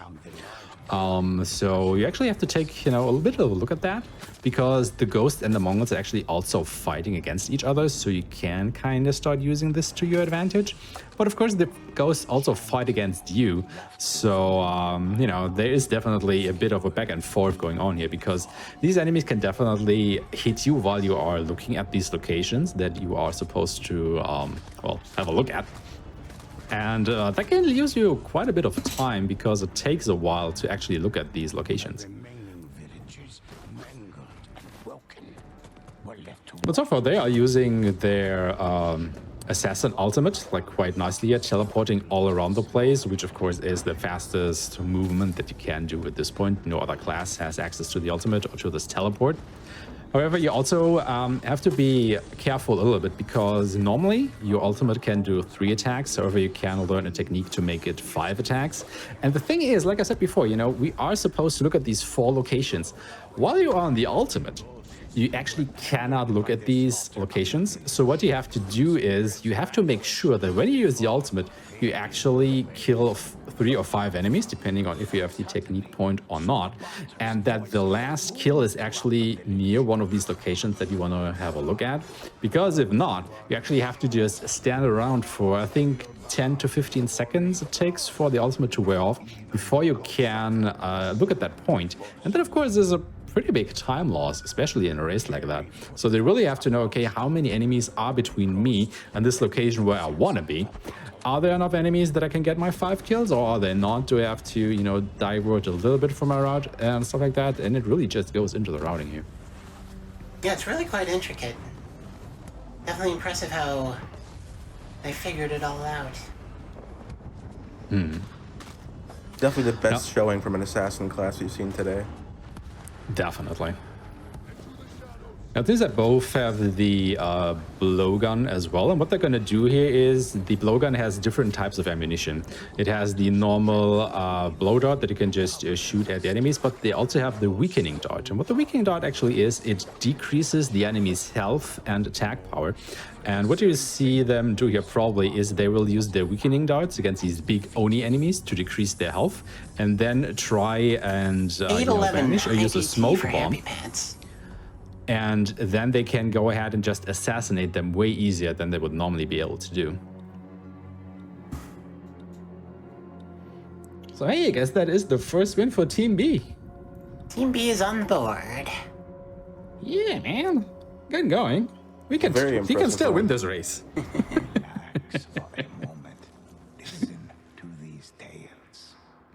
But yeah, like we said earlier, we cannot actually make these races like fair in a sense that we can guarantee that both runners get the same kind of spawns and stuff like that. So that is definitely something that will always be different between runners. So these races might be skewed a little bit in the favor of one runner or the other. But looking at the races so far, I don't think that there was like a huge difference between the times of our runners, except for the one where Sensation had sadly took that one death. Yeah, so, that was the only non-competitive race. I believe every other one has been within 1 minute, and most have been within 30 seconds. Which is great, it really shows the skill of everybody involved here. A really nice show. Yeah, everybody that one was within 1 minute as well. Practice to put on the best show we can here, which is always nice to see. Highly appreciate that from the community. All right, Tides of Battle coming up next. Aeshmah, would you say this is the hardest level, or would you say Fire Spirits? That's actually a good question. Maybe count the runners in, then we can talk about that a little bit. Well, just gotta make sure we're doing that right, because I think we flubbed it a little bit last time. Do you want me to just count verbally again? Yeah, I think both are ready. Okay. So, 5, 4, 3, 2, 1, go. So as Ali just asked, there is a bit of contention between the community which level is harder, Tides of Battle or Fire Spirits of Yorikawa, the last levels we're going to see here.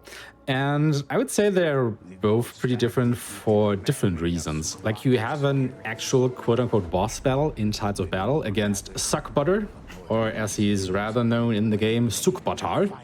But somebody came up with Suckbutter, and I think it's stuck, at least in the community. Was it Clown? I believe so. Well, I guess we got to thank him for that then, because Suckbutter, it just flows a bit nicer for the tongue than Sukbatar, I want to say. But yeah, the deal is we will have some, well, quote-unquote naval combat in this mission, where we will be taking over this pirate ship in the first chapter. Then we will, infiltrate another boat in the second chapter, and then we will go to the ship graveyard in the third one. And in the third chapter of this level, we will be fighting all kinds of different enemies. We will be fighting Mongols, we will be fighting bandits, we will be fighting Ronin, and all of them are ghost enemies, so all of them will be invisible. On top of that, at the end of it, we will have to fight an invisible ghost boss fight against Suckbutter. And this can just be a huge drain on resources, especially since both of them are playing Hunter. It is just really easy for them to run out of arrows. And if you don't have any arrows as a Hunter, well, it can be kind of different to come back from that. Because ammo pickups are not easy to get on this level. And I think both of them are just neck on neck. Yeah, definitely. I don't know if they managed to start at exactly the same time, but they were within frames of each other going through the Torii Gate. That's awesome. And you do have to keep in mind, like, the enemy spawns are kind of randomized, so while the quantity of the enemies will always be the same and which classes will spawn, it is kind of random where they will actually be placed in the levels. So all the runners will have to make up their strategies like on the fly as they see them. Now, of course, there isn't an endless amount of different enemy spawns. It's more like seeds, but you don't know which basically seed you're on until you are seeing, the enemy patterns in front of you. So you really have to know these levels by heart to know where to go. Also, nice little tech coming up there after destroying, this portal at the end there, they will just jump into the water and swim straight to the end of the second boat. Normally what you're supposed to do is you have to run back to quote-unquote your boat from the start of the level and then enter this enemy boat from the front. However, once we've killed all the enemies on this particular boat, the game then wants us to return to our boat to enter the Torii Gate. So of course it is way easier to start at the end of this boat, make our way to the beginning where our boat is also docked, to cut down on that running time. And yeah, as you can see, you can't see a lot of enemies because they're all invisible, because they're ghosts and they're dead. So really nice of them how they can, like, you know, identify where all these enemies are. It's like really great showing there. Yeah, they definitely both know this level in and out. Oh yeah. Yeah, what you're supposed to do is, I can't remember if it's striking it or just interacting with R2, but there's a lantern on the ship that if you strike it or interact with it, it shows the ghost enemy's positions, but neither one of these runners needing it at all. Looks like Happy Pants now with a slight lead, but it's only a few seconds. Yeah. Yeah, you can see these blue lanterns that are like scattered around some of these masts that you can activate, and it basically shows the ghosts in a very small radius around that lantern. Like, it can be useful, but you know, once they are inside that radius, you probably see them already. So it's not that useful, I want to say. I used it in my casual run. One thing that is useful, definitely, though, is that you can actually see these ghosts a little bit even from a distance, because around their head you have these really small, smoky, swirly animation particle thingy going on, so you can kind of make out where they are, but it is still very hard to see for sure. I believe that was the technical term. It definitely is, and if not, I think it should be. Full contact sucker punch. Yeah, tell them what I said. It is canon now. But yeah, we are now already in the last part of the 8th mission, and as I explained before, we have these 3 ships that we have to go across to delete all the enemies on each ship. And what you actually saw both of them do before was, while they were on one ship, they actually aimed the ultimate to another ship and basically killed all the enemies there. So that means that we actually do not have to go over to the Ronin ship. It is just enough for us to clear the Mongol ship, and Happy Pant's actually doing it again for the bandit ship, so he probably will not have to go over to that ship if he can actually hit that last ghost from over here. So he can just go ahead, stay on the Mongol ship, saving him a lots of time, not having to, well, change ship, and he can just go straight into the boss fight against Suckbutter and his guards right here. And let me just tell you, this Oni Lord, you know, Suckbutter, he basically has the same movement that you saw from Khotun Khan from the main game, and it's really hard to fight him fair and square in Legends mode. Like, let me just tell you, you don't want to do that. You want to use everything that you've got here, as you see both of our runners do here with the explosive arrow and the ultimate. Yeah, Hunter is pretty undeniable as the go-to class, really for every level, but definitely for this one. You can see how powerful ranged combat is here, having a high-powered bow. Yeah, it's like really this one legendary bow that the Hunter can get that makes that class like really powerful. That was a nice, what is that? Happy Pants crossing in 5:42? That is world record by over a minute. Amazing, wow. Over a minute. Yep, the old world record was 6:53. And who held that? Jesus a runner not involved in today's event. Gotcha. My God, these runners sure are how on you would pronounce his name. Well, it's very possible Clown could beat the old world record as well. We will see. But yeah, that was an absolutely phenomenal run by Sweet Happy Pants for Tides of Battle. Like, he doesn't, when you looked at his run, it doesn't seem like it, but that level is like really hard to do optimally. But it really just worked out beautifully for him there.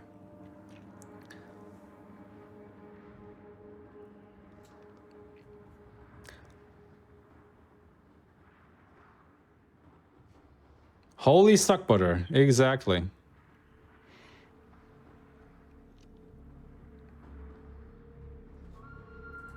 Clown coming in at 6:54. That is 1 second off the old world record. It's just insane, man. Holy cow. I think that's a PB for Clown, though. He had mentioned that He typically gets Probably. a 7XX in this level, so I think that's a PP for him.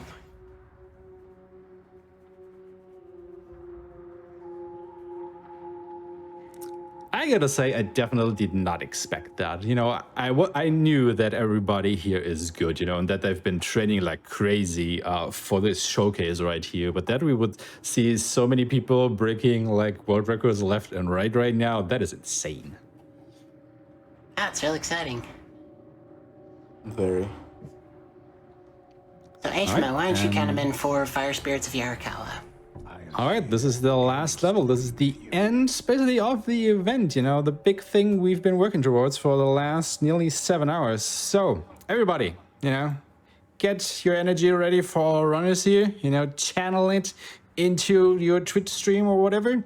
And let's get this last level going in 5, 4, 3, 2, 1, go!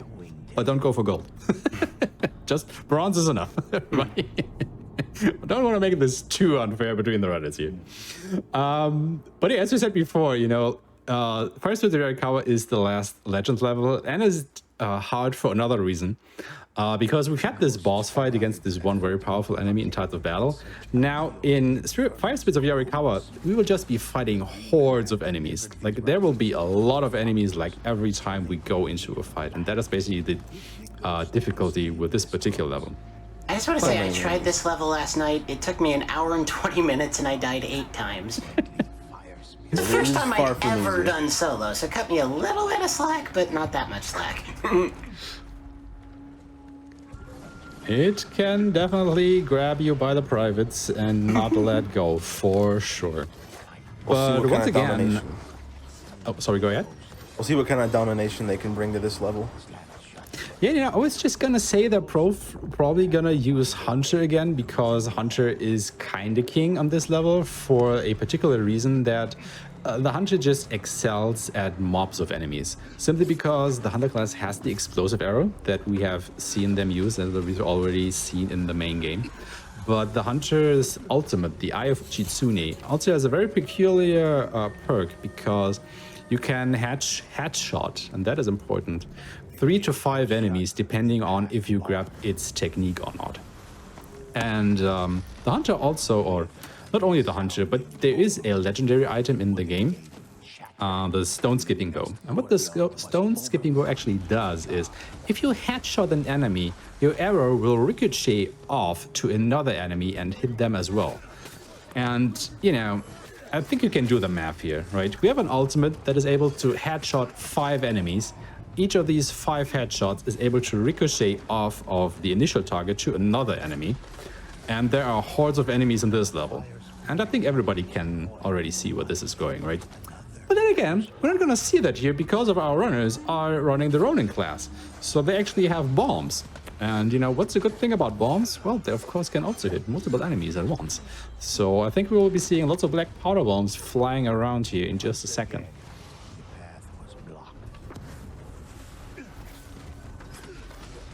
Yeah, you may have noticed both of our runners running up through a rapidly closing gate towards the beginning of the level. You can't actually be caught on the wrong side of that gate. They were very good to get through as fast as they did. If you're caught on the wrong side of it, you have to find a crack in the wall nearby to sneak through. And I think Clown had a little bit of a hiccup there because he went to a later point in the stage before grabbing one of the invisible checkpoints in the level that actually allows him to progress the story. So he was losing a little bit of time there because he had to run back and forth down that corridor, which is a little bit unfortunate, but sadly it can happen. But then again, you know, it's just like in the main game, the game is not good at you allowing you to skip checkpoints and stuff like that. You actually have to go and hit each and every one of them in order to be able to progress. And if you don't hit one, well, that's just sad times.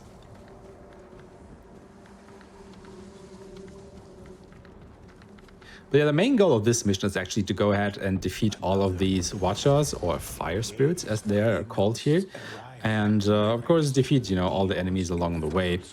And you gotta be really careful because this Watcher Fire, if it hits you, it can hurt quite a bit. And since you are constantly bombarded by them, you really have to be on your toes for like the whole level.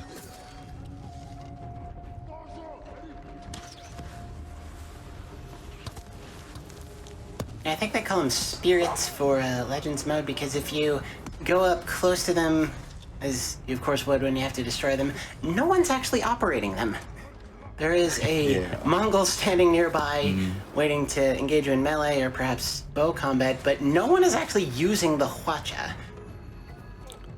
Yeah, I think they did a really good job, you know, differentiating the normal game from the Legends mode because, you know, it's basically in the name, you know, it's a legend.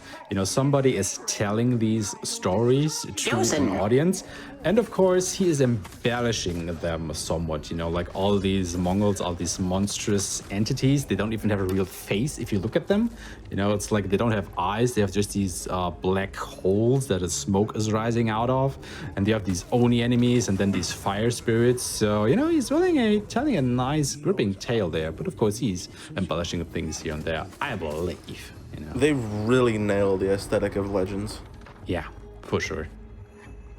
And someone it's in really chat, nice looking. It's really different from the main game. There's got someone in chat mentioning that they now see why they were the only online player they encountered to play as samurai. You do you, friend. All classes are viable. Well, we actually have a few world records set by the samurai class, so it's not that it is impossible. It's just, you know, I think the others are a little bit more well played. I mean, personally, samurai is my personal favorite class, but I would say the samurai doesn't necessarily bring anything to the table that the other classes don't necessarily do better. However, I think the samurai... Jack of all trades, master of none. Yeah, exactly.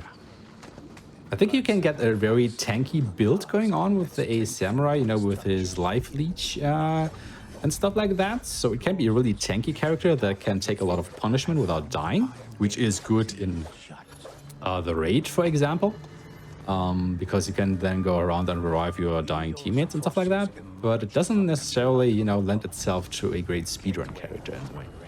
Again, not saying that's impossible, but I guess Hunter would be the first pick for a lot of people for a speedrun at first.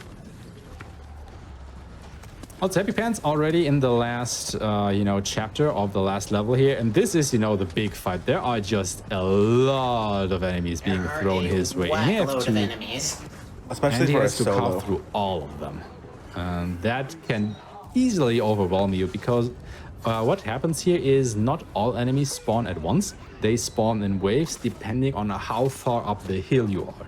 So you basically can actually, you know, even those enemy spawns out by just killing a few of them and then advancing up the hill.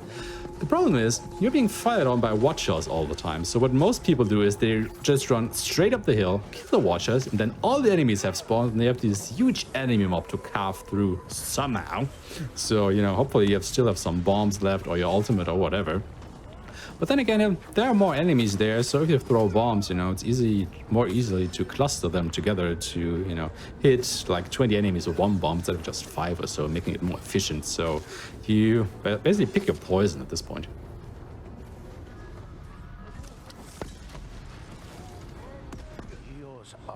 So of course, making sure that you don't miss any stragglers that have run down the hill. Just to be safe here. And there we go. That is about to be time for Sweet Happy Pants. Blood portal was destroyed. With it, all right. Connection to Tsushima. Happy Pants putting some points on the board for Team B. The 738. Very good time climb, not far behind at all. Very competitive race. And stop the Onibaba once and for all. Really awesome races all around. T-sub 8 as well. 8 minutes exactly. So within 30 seconds again. Very nicely done. Gee. Awesome job to all of our runners. GG, everybody. Some amazing races.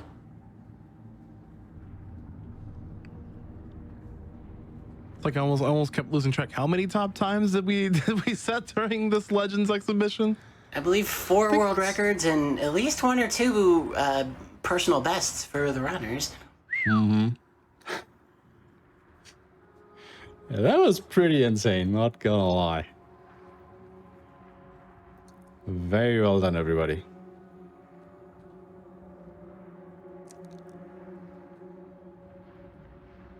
All right, Yeah, I think we're that's all we got. gathering everybody. Yeah. For some what last else words. We got? Yeah.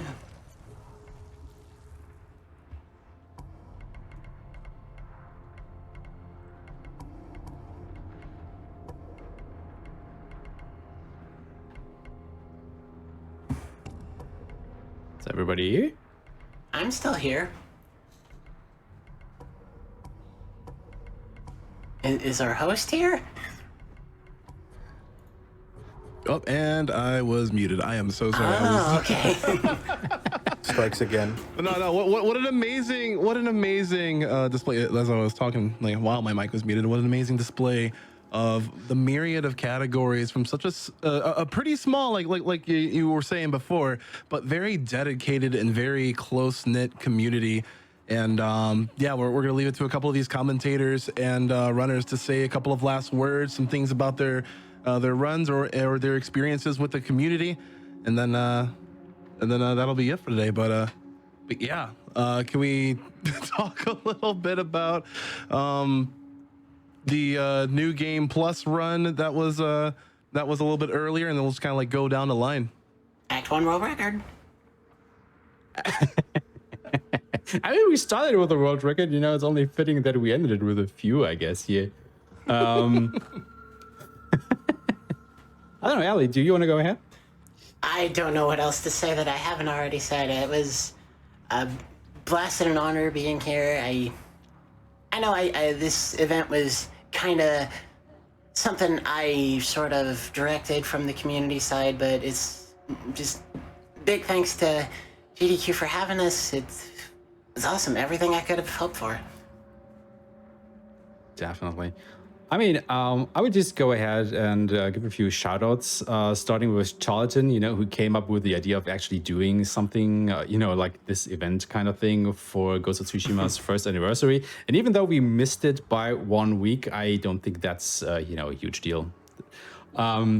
Of course, I want to thank Ali for, you know, getting in contact with GDQ to make this event actually happen so that everybody could be here today. It was an awesome event. Thank you so much for GDQ for having us featuring Ghost of Tsushima for the first time on GDQ. Hopefully, you know, more runs in the future. Really a big shout out to the whole Ghost of Tsushima community for, you know, practicing their runs, being here today, making time, and just being, you know, an awesome community all around. So I think we've seen a lot of people break a lot of world records today. So, you know, just keep at it, boys. Keep bringing that time down so we can see even more world records in the future here. I think there is still a lot of room left for improvement. So even, you know, if new people want to come in and try this game out, as you just saw today, you know, you can still improve. The times are not at the lowest they can be yet. You can grab a world record if you practice for it. So yeah, give that game a go. It's definitely a lot of fun to run. Yeah. And we would happily welcome all of you. GG to everyone who performed today. Y'all did great, but if we're setting world records left, right, and center in a marathon setting, that means the times can still come down. So yeah, we got a long way to go. You want in on that? Now's the time.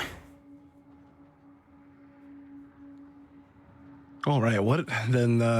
Thank you, folks. Like, I thank everyone for being there, like, because it was a really big community effort, like, especially getting everyone set up, you know, via remote.